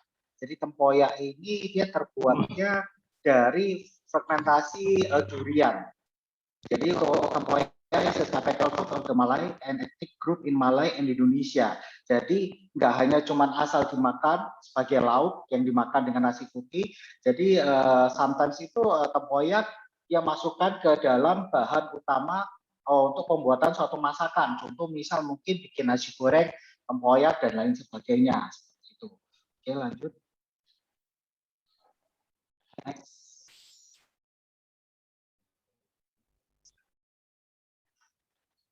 Oke, some street food in Kalimantan with Chinese influence. Jadi seperti saya tadi bilang, saya pertama datang sini, mungkin banyak makanan ya kan, yang dari nama makanan tapi misalkan nggak cocok dengan ingredientnya, contoh kayak nasi kare gitu kan. Nasi kare kalau kita lihat di sini atau mungkin di Jawa di tempat lain mungkin yang halal ya, tapi kalau di Kalimantan sini bisa dapat kita itu yang non halal karena dia masukkan bahan non halal ke dalamnya, gitu kan. Terus di sini juga ada House One, ya kan? House One itu dari Upin, kemudian ada Cakokwe, Wecap, dan lain sebagainya. Itu sih untuk makanan di Kalimantan. Next, Safida.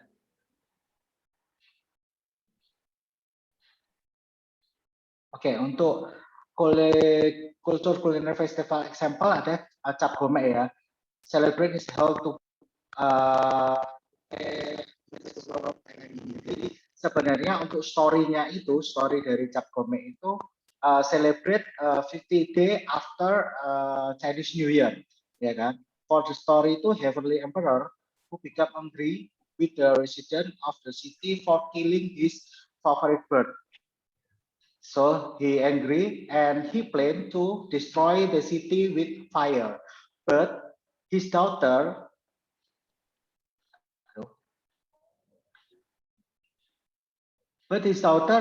advised people to light lantern throughout the city. After that, the emperor decided by all the light for the city have been exploded in flame. Okay, next.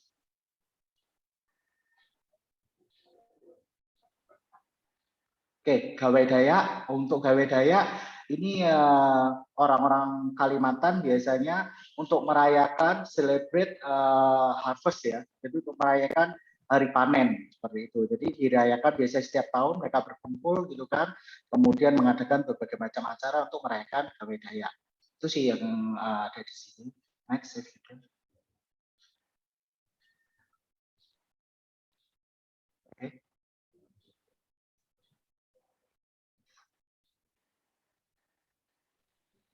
Oke, thank you Chef Hadi ya for present ya. Oke, itu tadi sedikit informasi tentang beberapa makanan di Pontianak. So it's time to talk about the business opportunity. Oke, in Indonesia is banyak sekali makanan dan juga sejarah makanan yang dapat menjadi ikon di masing-masing daerah. So oleh karena itu dengan adanya pandemic dan juga industrial revolution 4.0, kita harus mengemas traditional food to be a modern food with digital basis. Ya, karena pandemic ini memang sangat berdampak di kehidupan pada umumnya di semua aspek. Namun especially in culinary, jika kita mampu menangkap peluang ini dengan baik, justru industri kulineri ini sangat-sangat berkembang di era pandemi saat ini. Oke, jadi we must remember about eating is the primary need. Jadi makan itu adalah kebutuhan pokok yang tidak bisa dilepaskan baik tanpa ataupun dengan pandemi. So dengan collaboration with the technology, I think it's a advantage for us to grow the culinary business sector. Oke, sesuai analisa kami, yang pertama adalah yang harus kita lakukan di era saat ini, ya, nanti akan menjawab kenapa kok culinary school itu menjadi business opportunity yang sangat-sangat menarik. Itu.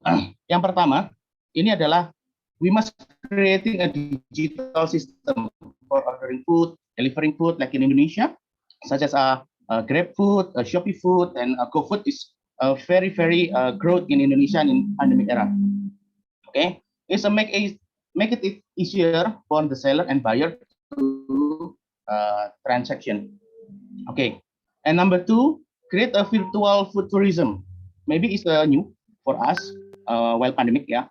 So virtual food tourism is salah satu solusi bagi kita untuk tetap mengenalkan kultur terutama dari the Borneo food tourism ya, dan juga cultural tourism dari Borneo. Ini sangat penting sekali.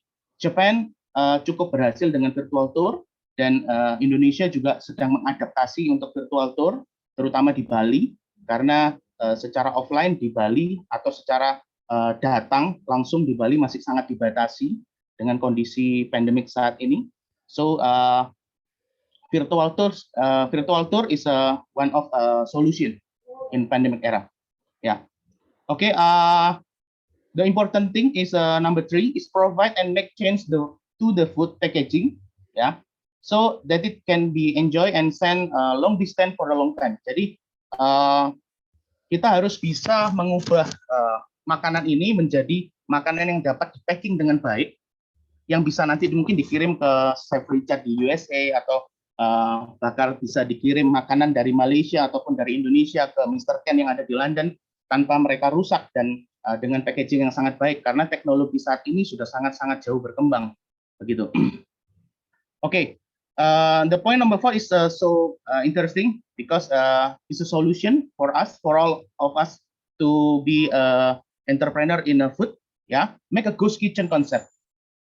Make a ghost kitchen concept because if a ghost kitchen is no need to rent some place with a pricey price, ya. Jadi kita nggak perlu sewa tempat yang sangat mahal, dan ini memudahkan sekali untuk foodpreneur untuk dapat berwirausaha, untuk dapat startup the business Isil, ya. Jadi kita tidak butuh big capital untuk memulai ini, dan kita bisa memanfaatkan social media marketing dan food order system di aplikasi digital seperti Shopee Food, GoFood, or GrabFood. I don't know in Malaysia what the name, ya. Okay. And it's the time to create a foodpreneur, modern foodpreneur. Yeah, this is the time to chance for us to create the young foodpreneur in a culinary school. Yeah. So we need not created only a chef, but we need create to be a foodpreneur. Ya, jadi kita harus menyiapkan mereka bukan hanya menjadi seorang chef profesional, tapi juga harus menyiapkan the student to be a foodpreneur. The foodpreneur must have a professional and skillful like a chef, and also they must have innovative and smart at finding business opportunities like an entrepreneur. Okay. Okay. In TriStar Institute, we give to our student all of the material, yeah, like professional pastry bakery, culinary, food art and gastronomy, barista, food photography is more important to learn to our student, yeah, culinary entertainment, entrepreneurship and franchise system knowledge, and etc. Yeah, technology for food business is very important. Yeah. Yeah. Why the culinary school, especially to create some foodpreneur, is a good business opportunity? Because, for example, in Indonesia, especially in Java and Kalimantan, during this pandemic, many new entrepreneur in the culinary field. Ya, itu malah berkembang. Mereka memanfaatkan food delivery system and a ghost kitchen model untuk semakin bertumbuh dan berkembang justru di era krisis saat ini. Gitu. Jadi foodpreneur itu very promising untuk saat ini. Foodpreneur, ya. Apalagi di sini ada Chef Patrick, ada Chef Steve, ada Chef Richard yang bakal sangat dibutuhkan di dunia edukasi kuliner, di culinary education, to give to the student, ya, more education, ya, tentang business and professional chef konsep, ya.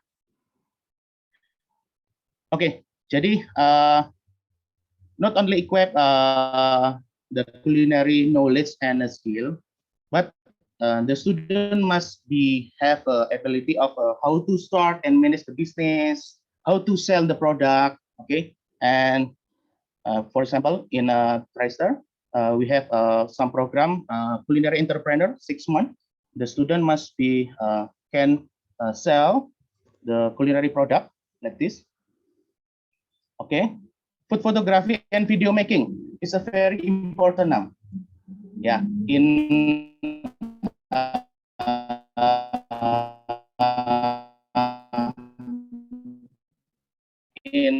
era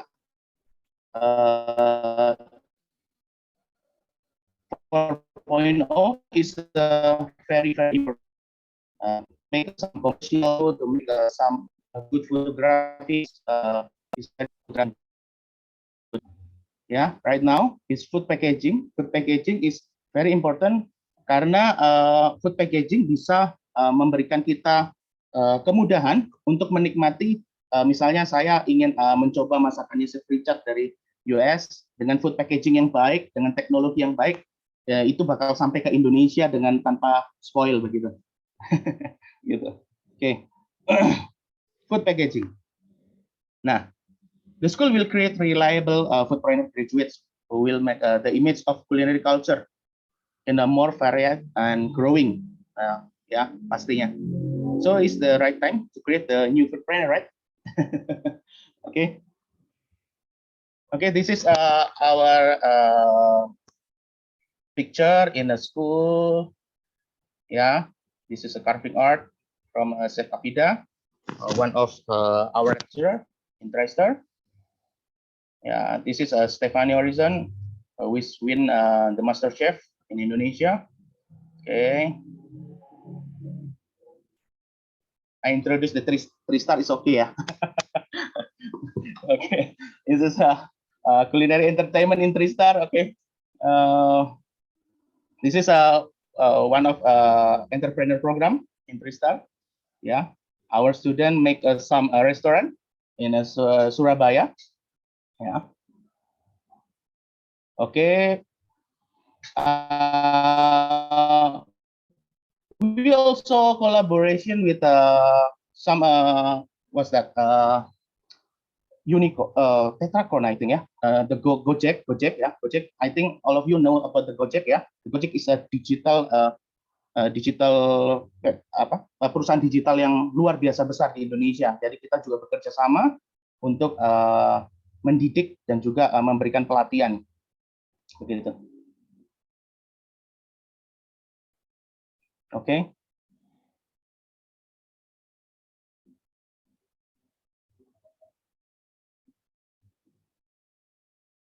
Okay, I agree with Mr. Ken and Mr. Richard. It's time to be it's the time right time untuk collaboration ya antara Brunei, Kalimantan, Indonesia dan juga Malaysia to create great foodpreneur in the future. Okay, thank you. That's all our presentation from me and Miss Chef Hadi. Thank you very much. Wah, sungguh hebat, hebat sekali. Wah, sungguh hebat.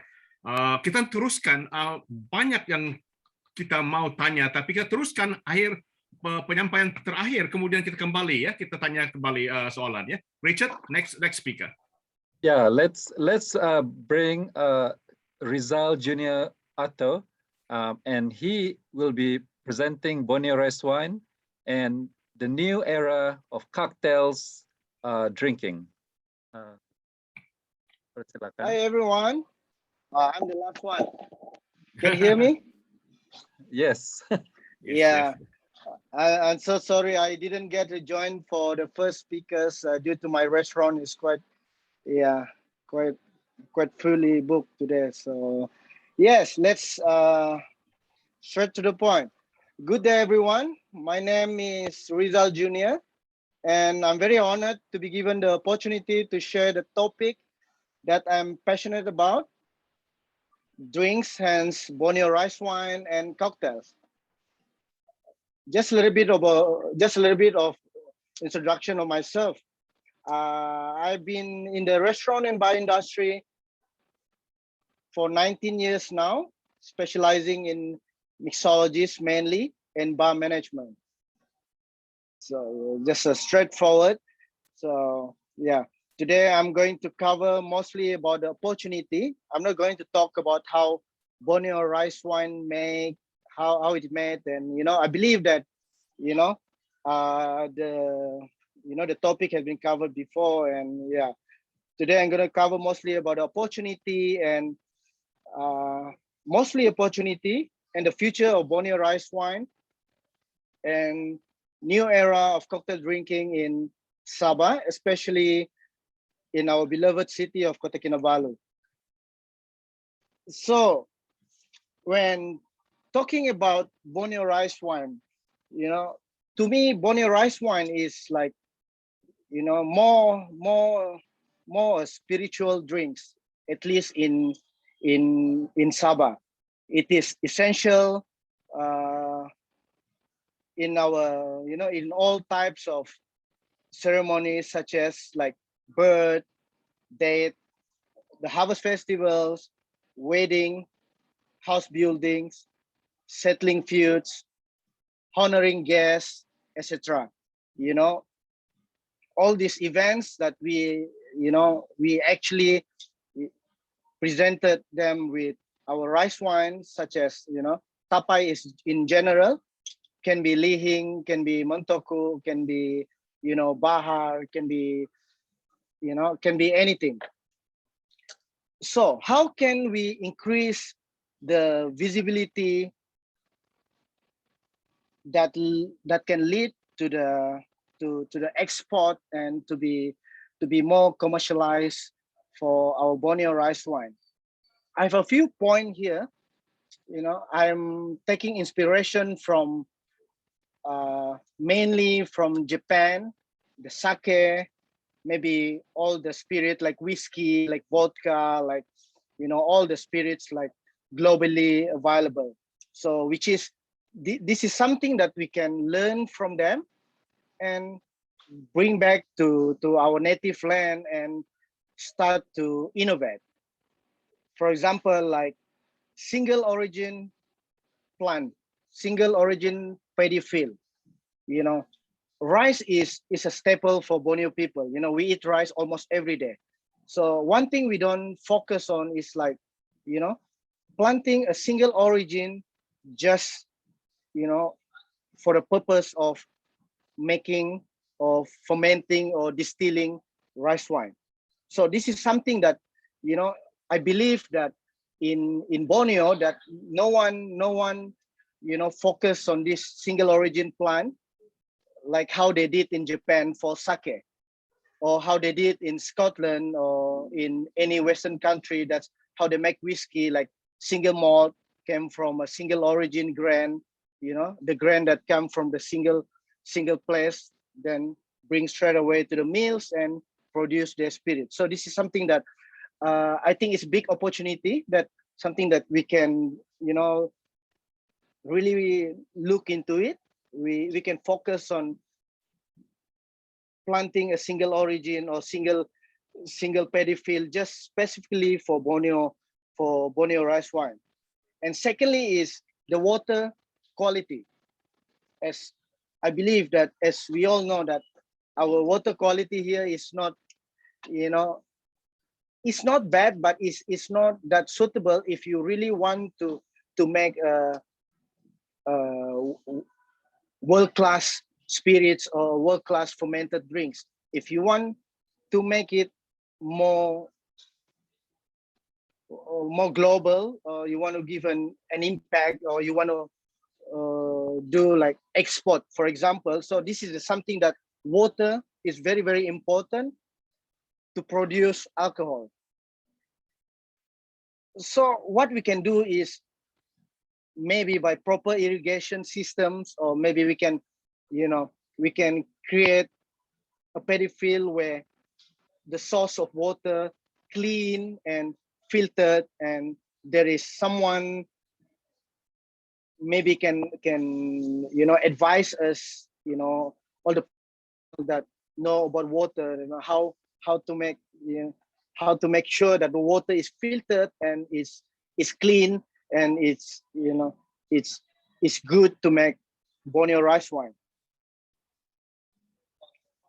Also, another thing is the better equipment.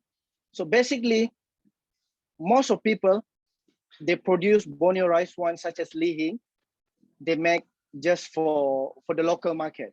For the local market, and maybe for just friends and family, maybe just for the family, just for fun, when people visiting their house, or maybe their son went abroad, the kids went abroad and came back, and they serve tapai or Borneo rice wine to to show appreciation, so respect. So by having a better equipment, like a better fermentation system, I would like to always refer refer back to Japan like sake, exactly like sake. You know how they develop over the years, over 100 years, how they develop the fermentation skills and fermentation equipment, and also move on the distillations.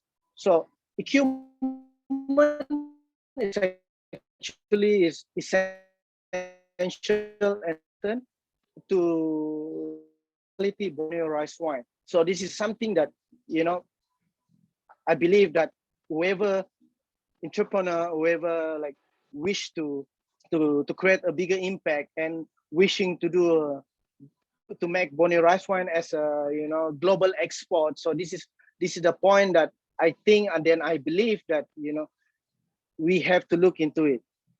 So better method of fermentation, of course, the method is very important. A better control the temperature, you know, the place where you put fermentation room, the area probably is not too hot. Maybe a little, you know, high in the island.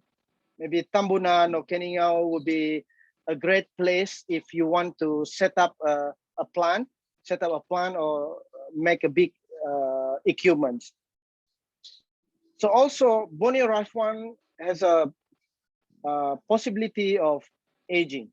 Not a possibility, but it's doable with all this equipment. If you have a full equipment, we actually can age. We can do aging system like how they did for sherry in Spain.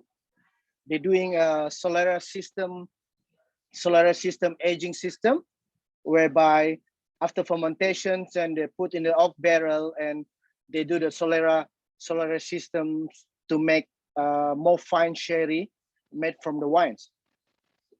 And of course, without the support on a big investor, because I believe that this is not a cheap cost for us to do it, but it's doable.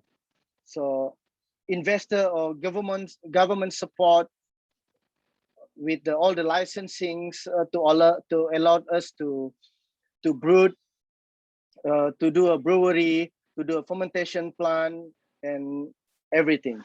So this is the point that, you know, it's quite a short point, but I think this is the beginning, that if we really want to look into it, to make the Borneo rice wine to be known, which I believe that a lot of people already known that, okay, we have Lihing, we have Tuak in Sarawak, is quite visible, but the quality of all the wine or the Lihings or all the Tuak is not up to export market. You know why I say it's not up to export market yet? Because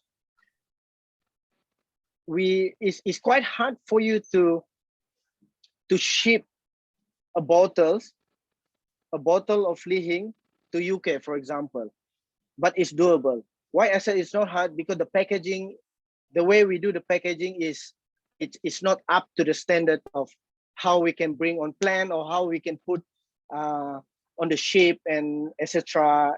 So yes, I believe that Borneo rice wine can be as finest as you know, Gekekan sake. I believe that. I always believe that. So this is that something that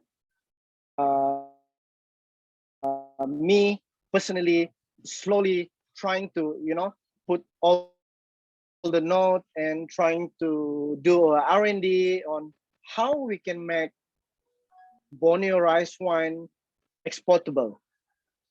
So yes, there is a few brand actually in Malaysia or in Sabah actually started to make what they call a craft rice wine. Few brand like Lihing, Kasarahan Lihing or Lihing Man or all this stuff, but you know, I think it's a good start to see like so many brands that trying to like going into the market, in the local market, but I still believe that this is something that we can do even more by starting all the single origin, water quality, better equipment, of course, better professionals to handle that one, all the, you know, agriculture expert, because we need to look at the soil of how we're gonna plant all this, you know, paddy field, and you know, to make it like, you know, is especially for Borneo rice wine. So yes, so other than that, about the cocktails, you know, Sabah cocktail drinking is almost non-existent. Me myself, I came from a bartender industry, so I'm a bartender myself. I'm a professional bartender, so this is something that I've seen. There's a lot of opportunity to make cocktails in Sabah, considering that we have a lot of fruits, we have a lot of good fruits, we have a lot of local wines, we have a lot of local spirits that we can transform it, and we can evolve, we can make it into cocktails to make sure that it's palatable. So there is a lot of fruits, especially there's a lot of herbs that, you know, you can't get anywhere else, such as taraps, or, you know, all the seasons fruit and all the seasons herbs that we have in Sabah that never been used in cocktails, especially in KK. So this is something that, you know, that's why after 19 years abroad that I decided to come back to hometown, to drop everything, my corporate job, to work in the hotels, and to drop everything in KL, then to bring back and to give back in KK, especially in Sabah, that how to, you know, educate and to make people understand that, you know, cocktails is part of our industry as well. So we want to be like similar, to be like KL, to be like Singapore, Hong Kong, Taiwan, and of course maybe in future to be recognized one of the city that you can drink a good craft cocktail, a better spirits, and a better experience for everyone. So yeah, that's why I came back. Then I just new in KK after 19 years in KL and traveling for my competition for World Championship. So it's my 6th month here. Then I already seen the opportunity. I have a bar actually. If you can see in my photo, I have a bar, a cocktail bar and restaurant called Flips in Lorong Dewan in the heart of KK town.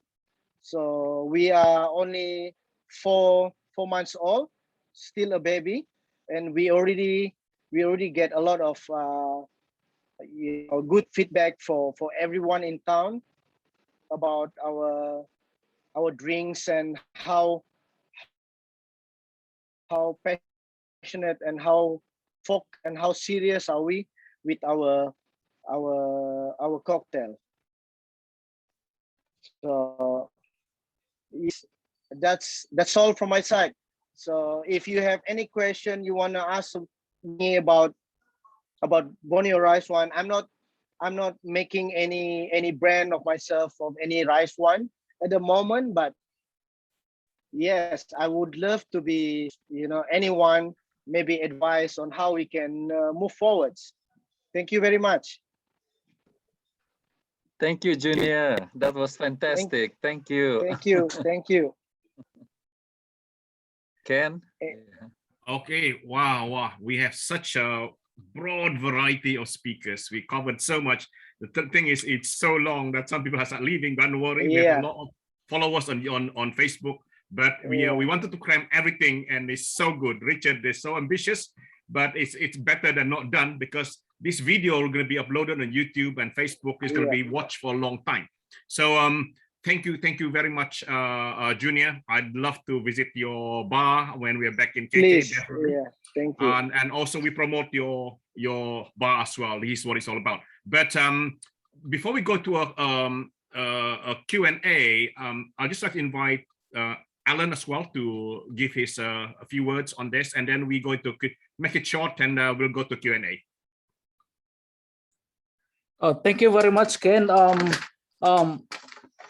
I just like the others, I'm very impressed with all the presentations, and I do not know, we have so much potentials in Borneo. It's a matter of how can we take advantage of what we have. So there are a few points here. One is from Professor Xiao. I think he impressed us with the career opportunity in food and drink F&B industry, yeah, to become chef. And then Chief Steve, again, he is thinking about the Kadazan Dusun food and F&B, and I think there are few food that we can promote internationally. And then the Dayak TV, F&B and entertainment. So I think F&B and entertainment can go well together, and with the diversity of foods that we have, I think we can have a very good F&B entertainment in the near future. Dr. Lawrence, he mentioned about internationalization, about branding, about international network, logistics, and modern tamu. That's how I interpreted, like upgrading to professionalism and branding, and then branding of our food. And there must be some certain message that we got to convey to the F&B. From Dr. Patricia, seaweed high potential, and she mentioned about 60 or 70% of the tropical seaweed is found within our waters. So that's a big thing. And there's a very strong R&D in UMS.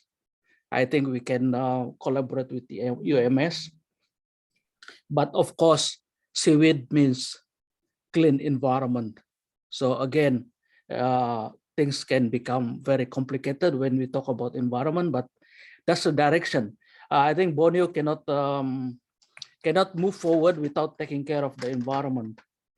Yuda and Hadi, Trista, I think that particular college that they have, I think it has a high potential, and if they can collaborate with the team in Borneo, or rather in Sabah and Sarawak, that would be very good. And about this, Yuda also mentioned about the food planner, the photographic and video, food packaging, and then one statement that he made. I mean, I saw on the newspaper cutting. Apa itu? Guru masak profesional in the newspaper it said bagikan, but I interpreted it this way: guru masak profesional bagaikan resepi menu favorite. So you guys, the chefs, are just like the menu, the favorite menu. Soon you'll be very popular, and soon you'll be apa itu orang bilang aset yang paling mahal, precious assets to community, to society. And then I think towards the end, ini our friend Junior, I think he is the first person that I saw so passionate about developing our traditional drinks. And he mentioned about the significance of the rice wine or our traditional drinks, the significance of them in terms of our culture. So I know that Malaysia, I think, doesn't really give license to brewing industry license. But I think if we go through the hukum adat, the institusi adat like the KDCA or cultural organization, I think we can push through this. So we can confine the marketing only to our community instead of to the global.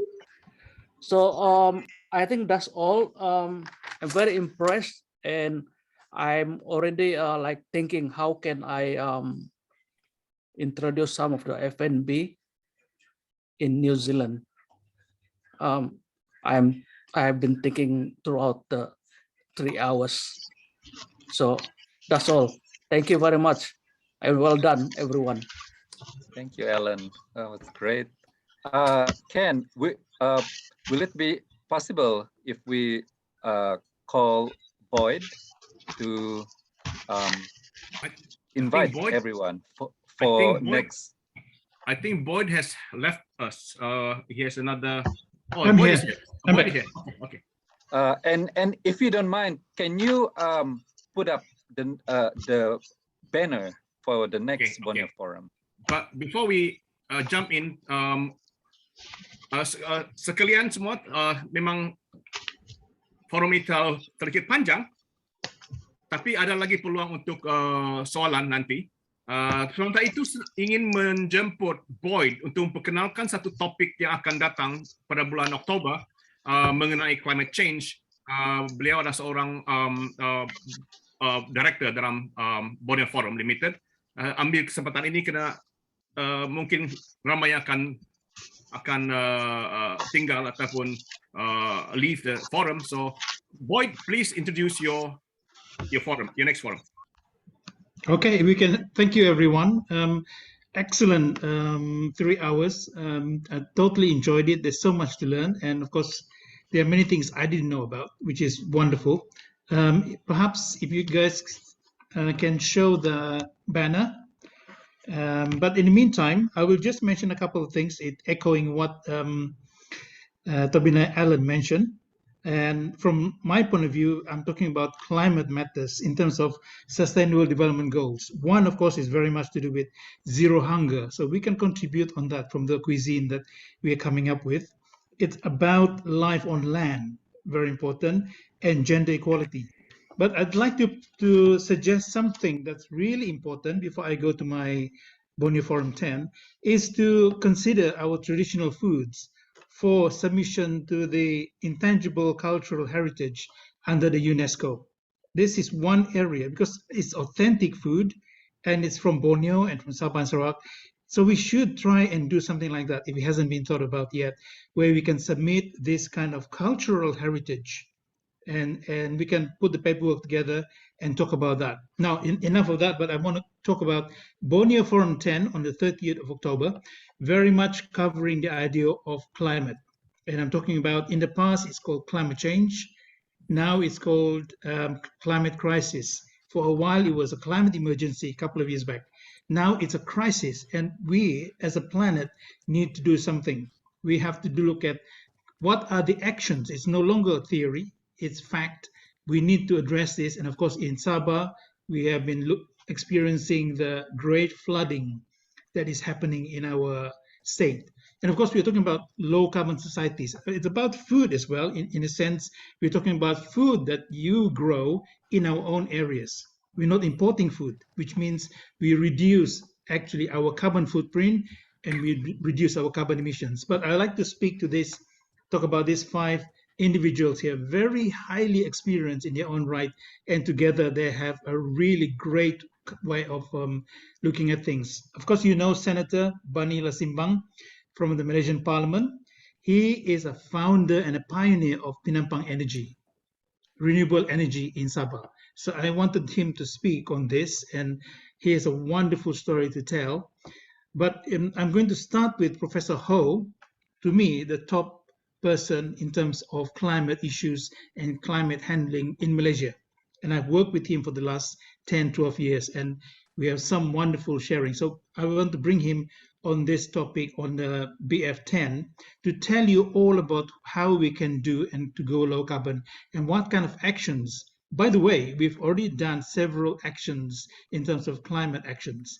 We have done Penampang, where I come from, Tawau in Sabah, Mua in Johor, which was mentioned by Patricia earlier, as well as in Malacca. So we have already produced some goods, but we want to do even more in terms of Borneo itself.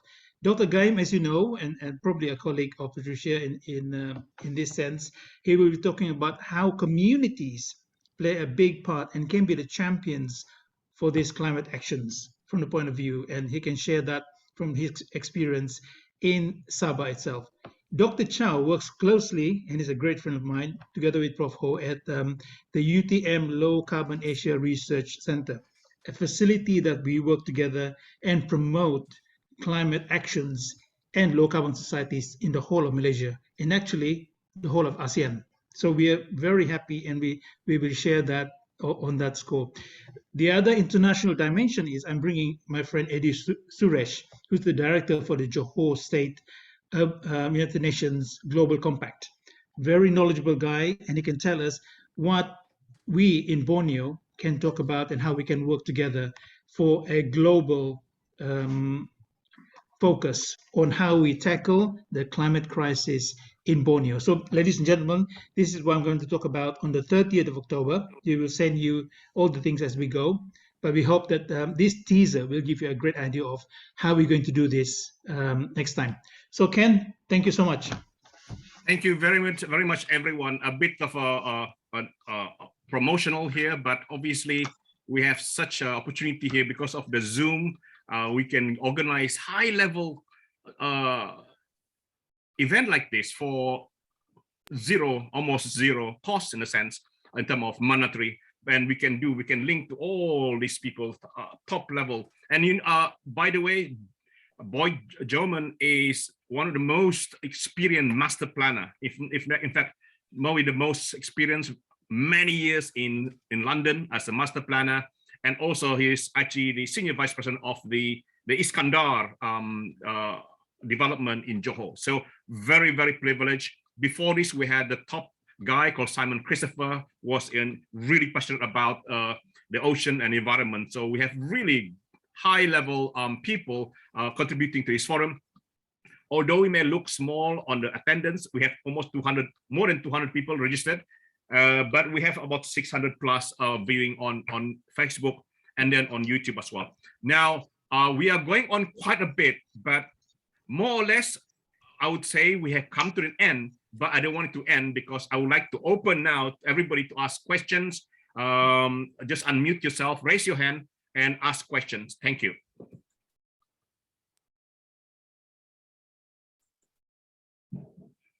Anyone, any else? Any question?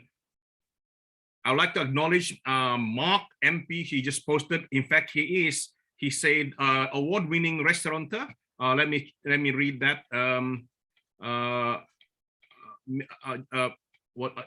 Mr. Mark is an award-winning World Luxury Restaurant Award 2017 and award-winning Hospitality Industry Asia Pacific Tour and Travel 2019, and Deputy President of the F&B Malaysia, founding member of International Food and Beverage Association, international judges in hospitality industry. Oh my goodness, that's a huge, Mark. I wish you could show your face and put your full name there so that we know who you are. At least could get to know you. Can you please enable your camera so that your face is captured in our video, and you're also welcome to say a few words if you like, please. Mark, MP. Hi. Right. Sorry, I can't really on my video at the moment because I'm outside. I'm doing things. But anyway, congratulations to all of you doing the events for this, which is really, really good. And then focus on the Borneo's food and beverage, culinary, and so on. Because I myself, as a Sabahan, I've been trying to assist and also help the standard of the food and beverage industry, hospitality industry particularly, okay, in Malaysia. So yes, with my current position as a deputy president for F&B Association and also international founding member of Food and Beverage Association, which we collaborate few countries in the world, Singapore, Cambodia, Indonesia, Switzerland, UK, Hong Kong, China, and so on. This is where I'm trying to assist all, particularly from Sabah. Okay, I'm sorry, but yeah, because today event is more focused on Borneo and Sabah, so I'm talking for the Sabahan, where I can see there's a lot of potentials in the food and beverage industry, not only for the food but for the people themselves. Yeah. And on top of it, like most of the presenters today, they're talking about all the food and so on. Yes, I agree. It's a lot of good kind of things to share. And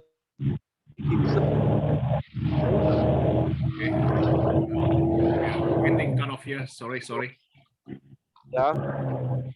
Junior, good with him together. He should know me in the our. I am also the founding committee of Barista, which is focused on the coffee in Malaysia and also competition in Malaysia to assist our barista to the next level in Southeast Asia and also to the world competition. Okay, well, that's all from me. Keep in touch. I share my number already there, and then good luck, and then well done again, everyone. Thanks. Thank you. Your full name, Mark. Your full name. We haven't got your full name. Mark Peter. Sorry. Mark Peter. Yeah. Mark Peter. Okay. Peter. Oh, Mark Peter. Okay, Mark Peter. Okay, we'll be. I think Alan to be in touch with him. With you. What we are trying to do is we don't want the forum to just be a forum. Although it's going to be shared in all social media, we like to take action, connect you together, and then really that's the whole purpose of this forum, to connect all the industries, individuals, organizations, NGOs, Friends of Borneo, so that something then could happen. I'm looking forward to a day where we have a Borneo forum live in Kuching, Kota Kinabalu, Brunei, and Balikpapan, Samarinda, the new IKN, Ibu Kota Negara Baru. This is what we are looking forward to. We're looking forward to Borneo Festival, Borneo Exhibition, Borneo Expo. Okay, so that is what we conclude. In fact, if you already know, in 1922 there was a Borneo exhibition done in Singapore, where the Borneo people came there. If you Google it on YouTube, and next year, 2032, guess what is that? 100 years anniversary. We could do something on that. The Borneo exhibition, 100 years anniversary. We could do something like that.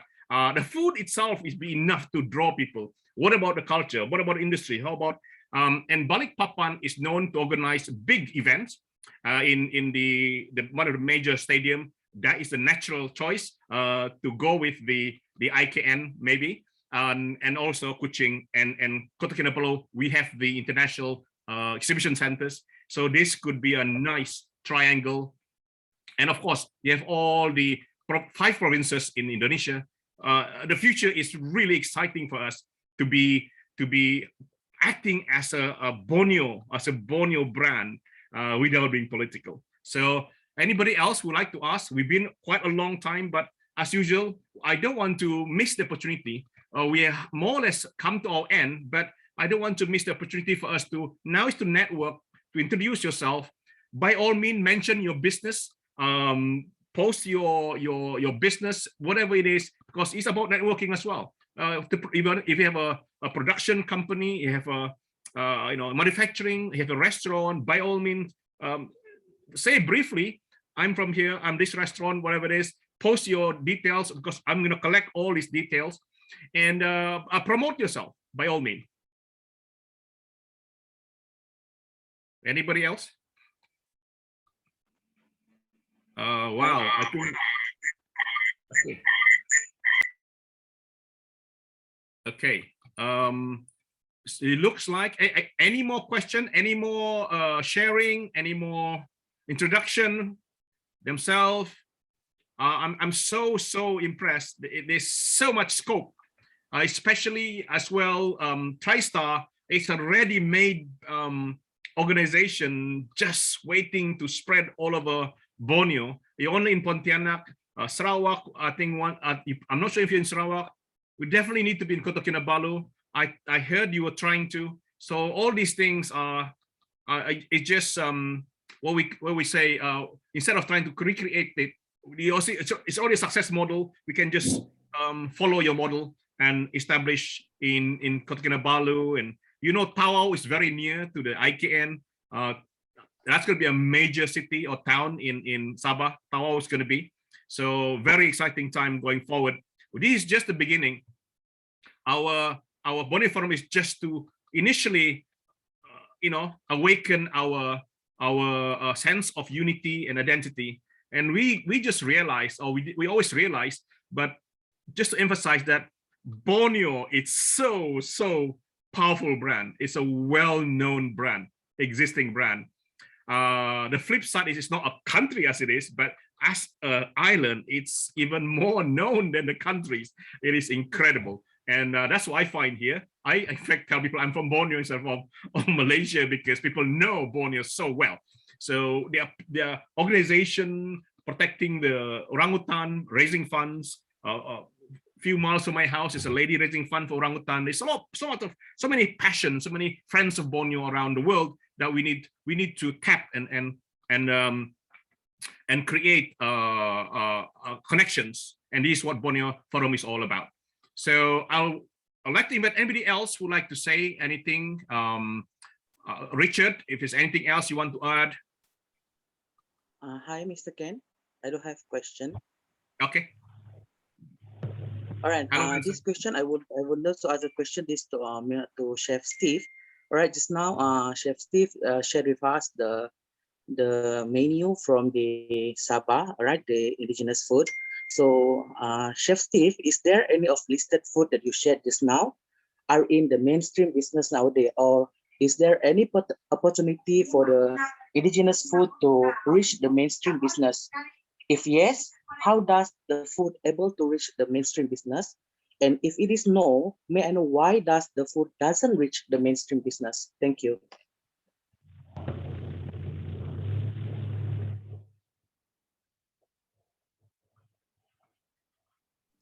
Okay, I'm not sure if Chef Steve is still here.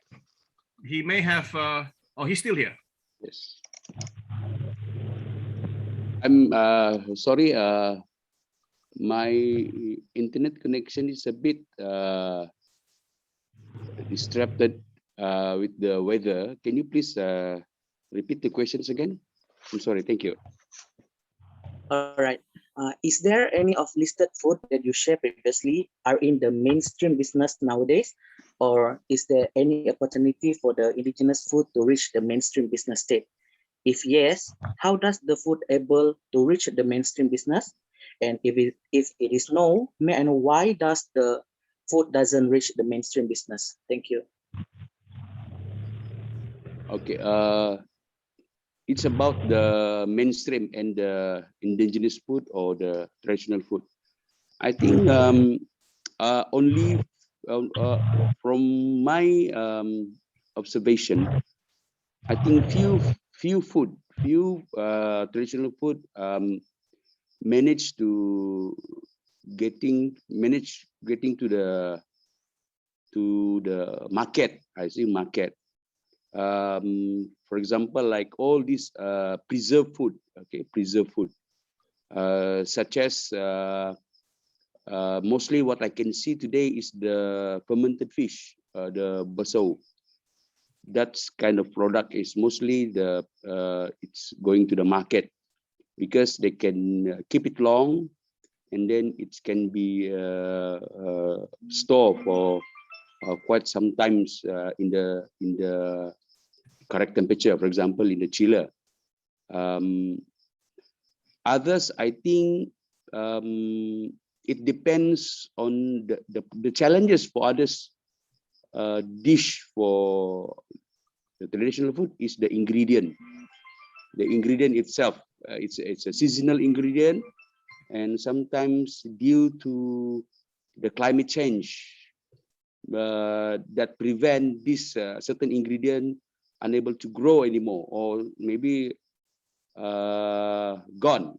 Okay, so maybe they still can produce that dish. For example, like bambangan. Okay, we take example like bambangan. Bambangan also a good type of product, sambal bambangan, to be put in the market, but due to the seasonal problem and then the climate problem, some of this bambangan tree or bambangan fruit, it's seasonal and it may differ. The taste of the bambangan change. It changed based on where it's grow. Like the Ranau bambangan, it's have a very different taste with Kota Bulut bambangan due to the soil, due to the temperature, the climate. So if the Ranau people want to have a product, bambangan product, to be selling in the market, so it's hard for them to maintain the quality, not in terms of quality itself necessarily, but in terms of to maintain the taste. Okay, the taste, because people want to have a sustainable taste. Okay, same taste. Okay, so if the bambangan tree in Ranau, it's not enough, and then they have to go to Kota Bulut, so it will change the quality of taste. So that's what I can say from my own experience. I hope that will answer your questions a little bit. Sorry, thank you. Can I add on? I'm Patricia here from UMS. Yes. Yeah, because I'm based in Sabah. I think most of you are based in Sabah. It's just that I just like to highlight that at the faculty, we have this unit we call Food Safety and Quality Unit. So in this unit, we do consultation. We do have short courses. Say if you want to get halal certification, you want to get your food handlers certificate by the health ministry. We all have that. I have my if you want to know more about, if you want to get those kind of services, you can actually contact me. And the halal certification, because in order for you to get halal sijil, right, you need to have certain courses. You need to attend certain courses like those halal executives. So we do have. So at our faculty, we have trainers. There's 5 of them, trainers, and we are certified by JAKIM, and the only one in this island, the only one in here in East Malaysia. So if you want, we can help.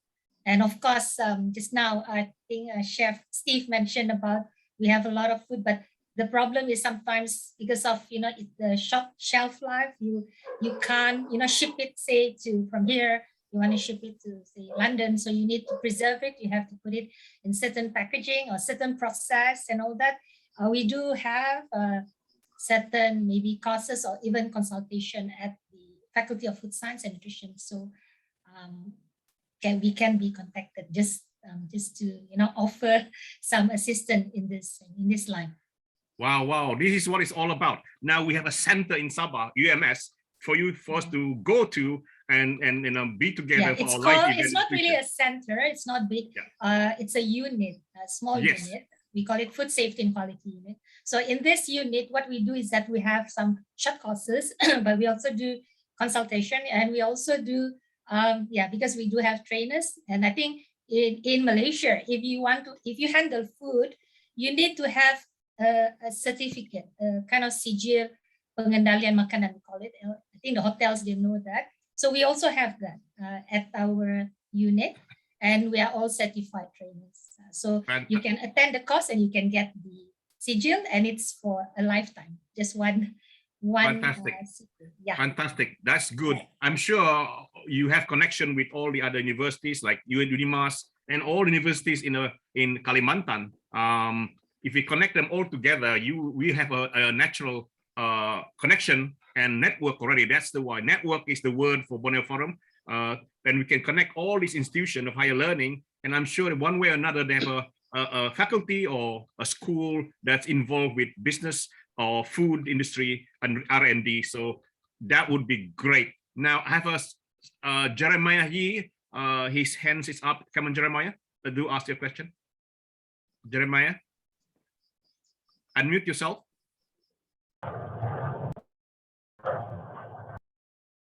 Okay, Jeremiah. Hello. Can you hear me? Yes, yes, yes. Go ahead. Okay, my name is Jeremiah. I am driving at the moment, trying to find a spot where I can get my camera on. Okay, now I would like to say something about the food industry in Sabah. Okay, I am an advisor to the Assistant Minister of Agriculture and Fisheries in Sabah. All right. And the Ministry of Agriculture and Fisheries, formerly known as the Ministry of Agriculture and Food Industries, is in charge of a few government departments, namely the Agriculture Department, the Fisheries Department, the Department of Irrigation and Drainage, the Vet Department, and they are also in charge of KPD, LIGS, and Corn Nelayan. And for a long time now, the ministry through the departments are giving some form of assistance to farmers or entrepreneurs who are involved in the food industry, like giving of courses and helping them with equipment, and also getting them to produce merchandise like keropok, jam, flour, all sorts of food stuff. And I heard throughout the forum just now that some people are interested to get their product to export. For your information, the Department of Agriculture, through its Division of Biosecurity, issues all the permits for import and export of plants and plant-related products. Okay.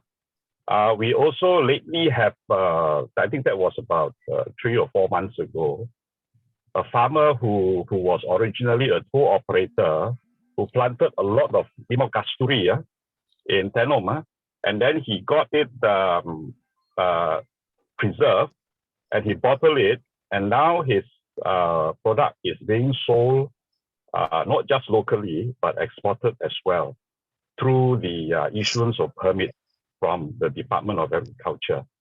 So for all of you people who are interested to get some form of assistance or even some knowledge on how to market your products, perhaps you can come to the Ministry of Agriculture and Fisheries to get more information or details. Okay, so there are a lot of things that, for instance, like the last one is about the lihing or tapai. I remember very well that many years ago there was one brewery in the Pinampang area near the Kandazon and Tarawi villages. I'm not sure whether they are certified, but if you want to sell your alcoholic beverages locally, you have to get a permit from customs. Okay, and if I'm not mistaken, if you are thinking of doing this into an enterprise, perhaps you can seek some advice from our ministry or our Department of Agriculture, because it's food related, rice in particular. And our current Minister of Agriculture is very supportive of all these ventures and business operations. Perhaps you can come and ask about it, so that maybe we can think of whatever form of assistance we can give to you, so that your dream can become a reality. All right. So I think I will leave my calling card with Alan, If there is anything that you people need from me or from the ministry, perhaps you can get my card from Alan. Thank you. That's all. Wow. Thank you, Jeremiah. Fantastic. Fantastic. That's what Mesti mau cari kau nih. this is what we're talking about. This is what we're talking about, because none of us know, and I mean, especially you know, a lot of people don't know these kind of resources. It's all there for us to unearth and make it known, and we can do that to Zoom on. Usually we have to wait for event or something. Now we can do it here. Fantastic. And anything else? Oh wow. Okay. Yeah. Oh, LLB Horns. Okay, a lawyer as well. Doctor Jeremiah. It's incredible. A lawyer and a PhD in political economics. Fantastic. Thank you very much, Jeremiah. Definitely. Thank you for that. That's what we need. Connection like that. Anybody else before we end this? We are 12 o'clock now in the UK. I'm not sure what time is it there. It's incredible. This is probably our longest at the moment. If there's nobody else, Richard, would you like to? Yeah, if it's possible, there's a chef, Jason Manson. Are you still here? He's based in KL, and he's been in the food industry for quite a while in KL, for 20 years or so. And I can see his name. Jason Manson is he's unmuted. Jason, I can see you. Yeah, I'm still here. Actually. Yeah, Okay. Chef Jason, there was a question earlier about the turning the indigenous cuisine into the mainstream.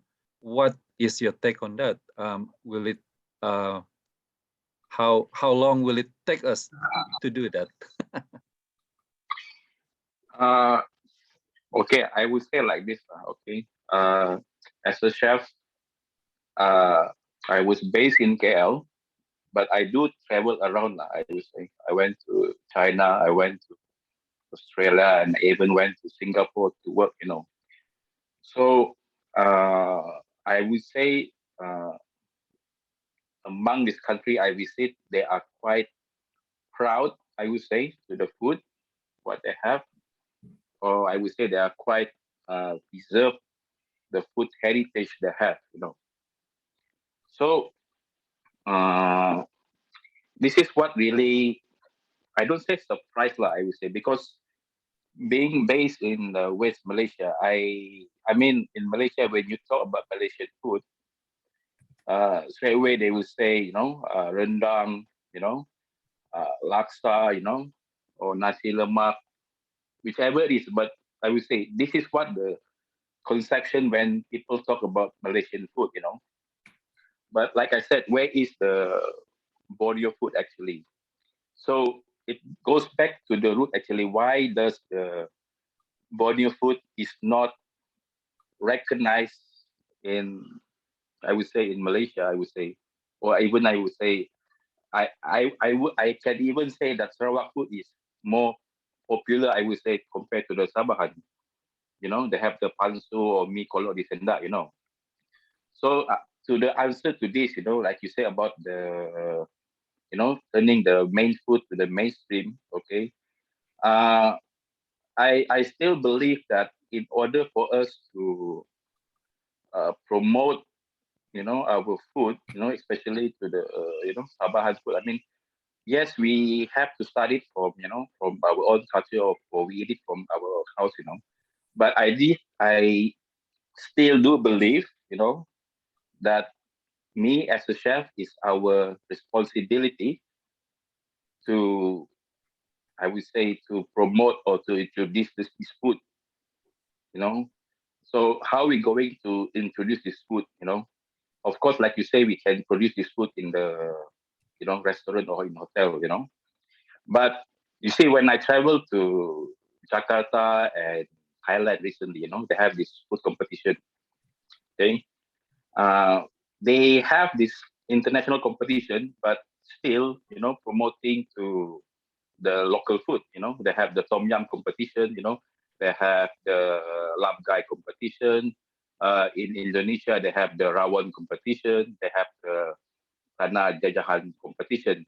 You see, it's still maintained, you know, the taste of the food, but how they present it, it's very modern, I would say. It's very interesting, and definitely you see the presentation is very interesting, you know.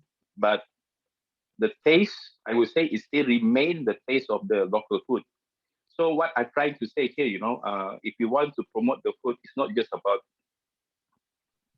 doing the food, you know, but you have to present it differently, you know, to attract your, I would say, like your customer or your client or to the international.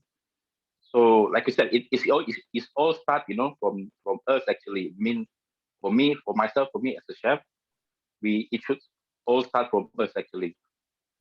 So like I said, I do agree with you. I mean, we should, you know, improve, I would say, in terms of the presentation, you know, the taste, you know, the taste, like I said, like the taste is, we can remain the taste, but I would say presentation does play part, you know, when promoting the food as well.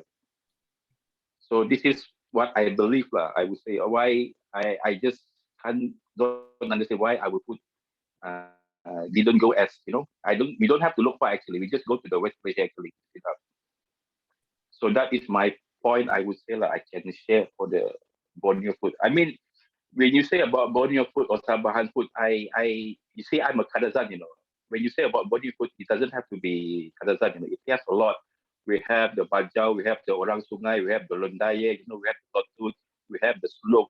The cuisine is so big, you know. So, like you said, it's the Borneo food, you know, it's a lot, you know, the cuisine, I would say. So that is my point, Chef Richard, actually, about our food, actually. Wow, thank you. Appreciate it. Yeah, welcome. Very nicely done. Chef Richard, can I add a little bit on that issue? Okay. Yes. Can I just add up a little bit what Jason was mentioning earlier? Yeah, you can. Can Chef Steve say something, and then you can continue.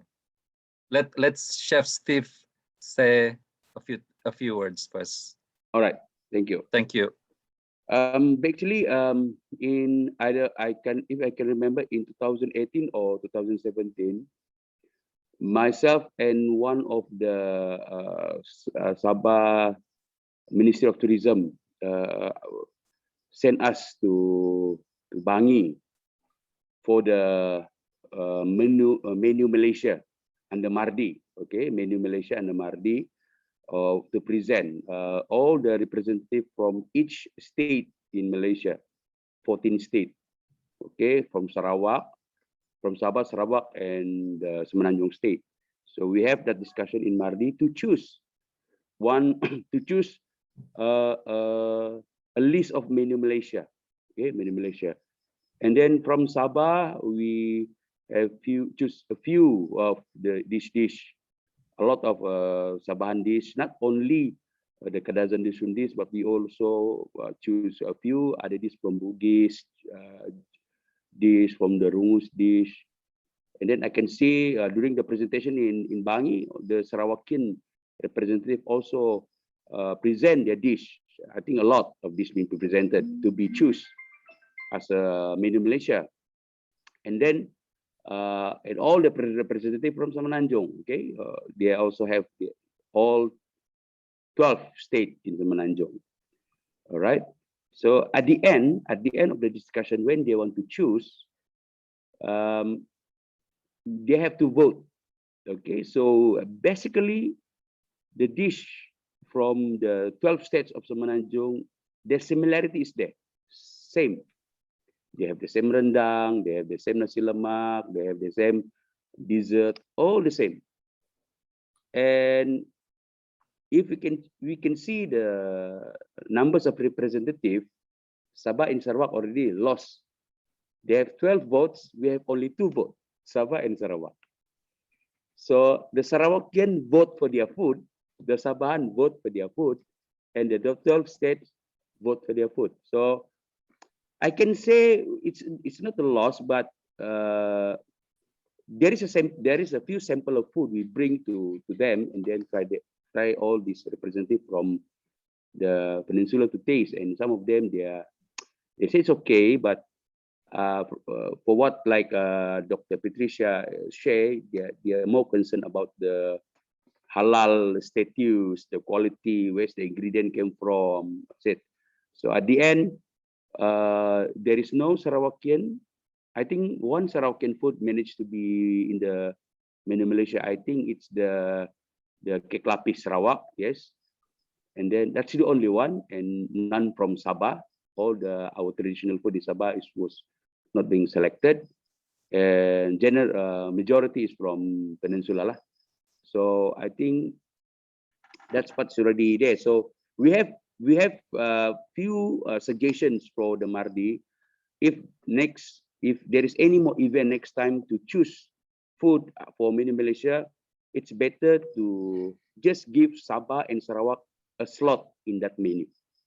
So we don't need to vote again, just a slot. Sabah and Sarawak just have to choose one or two, and then we send, and then they have to accept it. That's it. So that is the thing lah. So until now we are still waiting what's the next course of action. Thank you.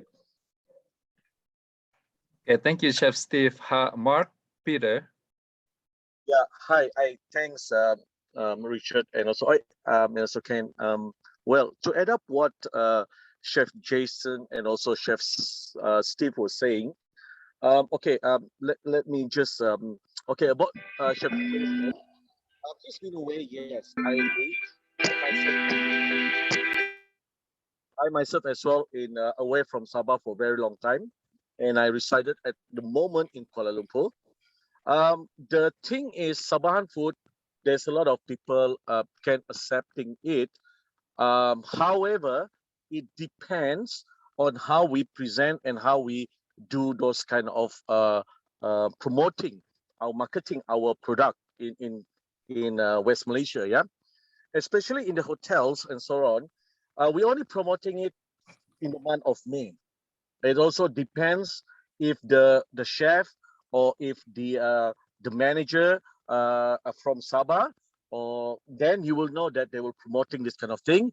And also that is the only month where you can see Sabah tourism, they will get involved themselves and promoting about the Sabahan food and so on. Yeah. So there's a lot of actually local entrepreneurs from Sabah. They sell very well Sabahan food in Semenanjung, such the barbecue chicken wing Sabahan style. Okay, I'm sure Jason knew about it. And also the tuhau serunding, you can also have that actually nowadays. And also there's one shop in Puchong, which is they're serving the ngau chap, beef style, Sabahan style. You see? So it's quite I can say that acceptable by a lot of people. And there's one shop as well in Jalan Pudu where they're selling ikan bakar Sabahan style, which is there's a lot of good response as well. You see, so I still believe that we have a lot of potential here, but it's just that how can we promote it? Not only because all the while we have to depend on the governments to support, and when there's an event, then we will shout out loud of it. By the way, I am also the part of the organizing committee of Kadazan Dusun, KDCA, in Klang Valley. So yeah, we organize every year during the Kaamatan in Kuala Lumpur, and then we will serve all these kind of things, and then we also introduce as well. And you'll be surprised that there's a lot of our local Sabahan who stay in Kuala Lumpur, also supplying all of the local food, and also the rice wine as well. Yeah. Okay. For Chef Steve, I agree, Chef, that the 2018 when the government calling to do to have the menu Malaysia, that is where we actually been invited to have the patent or the rights of our own food, because to be frank with you, at current moment, there is no pattern that we can claim what food is our rights. You see, like nasi lemak, Malaysia cannot claim that is from from Malaysia, or even the chicken rice and so on. So I do understand that when they want to have the menu Malaysia, and then they want to have the voting and so on. However, we have a lot of good, beautiful, and delicious menu that we can present, even though we have to, yes, of course, we have to go with all those halal and so on.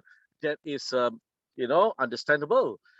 So we can actually make a simple dishes like the Sabah style chicken wing, and with our good chili padi, when you make it to combine with it, and also the ngao chap, everything, it's really good actually.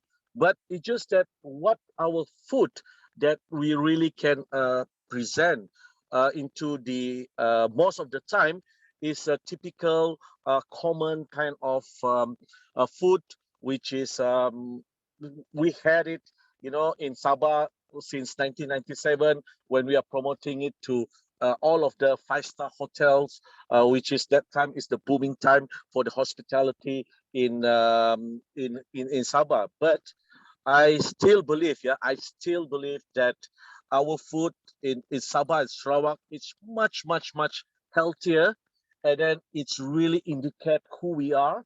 And then I still believe that it has a lot of potential, and then we can really market it well as well. Yeah. Well, that's for me. There's no offense to everyone, but this is only my personal opinion, as I myself involved in the hospitality industry as well. And I do believe that Sabahan, Borneo, we can do it. Thanks. Mark, have anyone suggested Sabah ceviche Hinava to be Sabah Malaysia's own? Well, you see, we don't have to go for Sabah. I mean, there's none. There's none that making a pattern and whatsoever. However, because of they didn't go for the Hinava because it's similar to sushi. You see, like the Japanese kind of things, So Japanese is a signature dish, signature food for them. But there's no wrong for us actually by the government of Sabah for us to make a pattern and to claim this kind of thing that our signature dish. You see, so these are the things actually we can make a pattern. We can have the right first to indicate that this is the signature dish from Sabah, and also like umai, for Sarawak, and sort of the ayam pansu, cooked in bamboo, those kind of things, you see. So we don't have to go to like federal and so on. We can make it to the level, to the local government authority first. Then from there, we can present and bring it up to the next level, to the Malaysia Festival, and to the government of Malaysia as well. Fantastic. Yes, wow, so much content. Richard, I think we ought to move towards the end. There's so much content, but we cannot just carry on. I think we've been our longest session at the moment. How many hours now? Quite long. So Richard, should we wrap it up, or is there anything else that we missed? We apologize that Jenny John couldn't really present, but I think Henry Amera did a brilliant job. Very exciting. Terima kasih, Henry. Otherwise, we are good to wrap this up, Richard. Yes. Okay. Ken. Thank you. Yeah. Thank you, Ken. Thank you, everyone. Kepada semua, terima kasih. Maaflah kalau kami kadang-kadang banyak bahasa Inggris, terutamanya kepada peserta Indonesia, lebih biasa bercakap dalam bahasa Indonesia, bahasa Malaysia. Kita campur-campur lah, ada English, ada bahasa Malaysia, bahasa Indonesia. Terima kasih semua. Thank you everyone. Thank you to all the speakers. Terima kasih kepada semua pembentang kertas, setiap Profesor Patrick dan selainnya. Saya tidak ada list di sini. Richard, probably you can mention them. Thank you very much. Terima kasih. Kita akan teruskan hubungan kita. It doesn't end here. The point of this Borneo Forum is to link and to invigorate. It's a start. It's a start for us to realize that we have so much connection, how much similarities, so much ambition, similar ambition, and we are Borneans. We are Bornean. We are Bornean, Bonesian, whatever you call it. And although we are not a nation, but we are an island more popular than the nation itself. So we have this entity is called Bonesian or Borneans. Let's unite in terms of our economic activity, our business activity, our social activity, our sports, cultural, food, and all this. That's where we unite without being political. So thank you very much, everyone. Thank you so much. Thank you. And can we have a group photo before we go? Yeah, sure. Let's have a group photo. Yeah, ask everyone to put on your camera. Yeah, put on your. Show yourself, everyone. Let's have a group photo. Yeah. You can take the group photos. Siapa yang boleh ambil lah. Si Mark tidak suka tuh kalau kasih ke muka. I can see my uncle there also. Sure. Where's Uncle Jeffrey? Oh yeah, there you go. Hello. Good. Let's do a screenshot. In fact, you were more of us earlier, only 27, but that's okay. Obviously, it's been long, very long, and I can't blame. But we're also very eager, to make full use of the forum, even though people are free to leave, but the passionate one, the hardcore, still here. These are the hardcore. It's so exciting, Usually we have no opportunity like this. The ordinary people, I call it. You have all the conference by the academic and all this, but ordinary people step in. It's beautiful. This is what we are about. This is what Borneo Forum is about, to connect all of us together. And I like to develop some kind of directory for the Borneo, really, for us to go further and connect.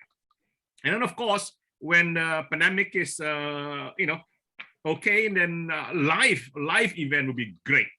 Kuching, Kota Kinabalu, Bandar Seri, and of course, Balikpapan, Samarinda, the new IKN. I think we all gonna be going there a lot, I think, in the future, because that's gonna be a huge new city, and we'll probably be flying there a lot more or driving there a lot more. So thank you again. Terima kasih, and have a good rest of your weekend. Terima kasih. Thank you. Thank you.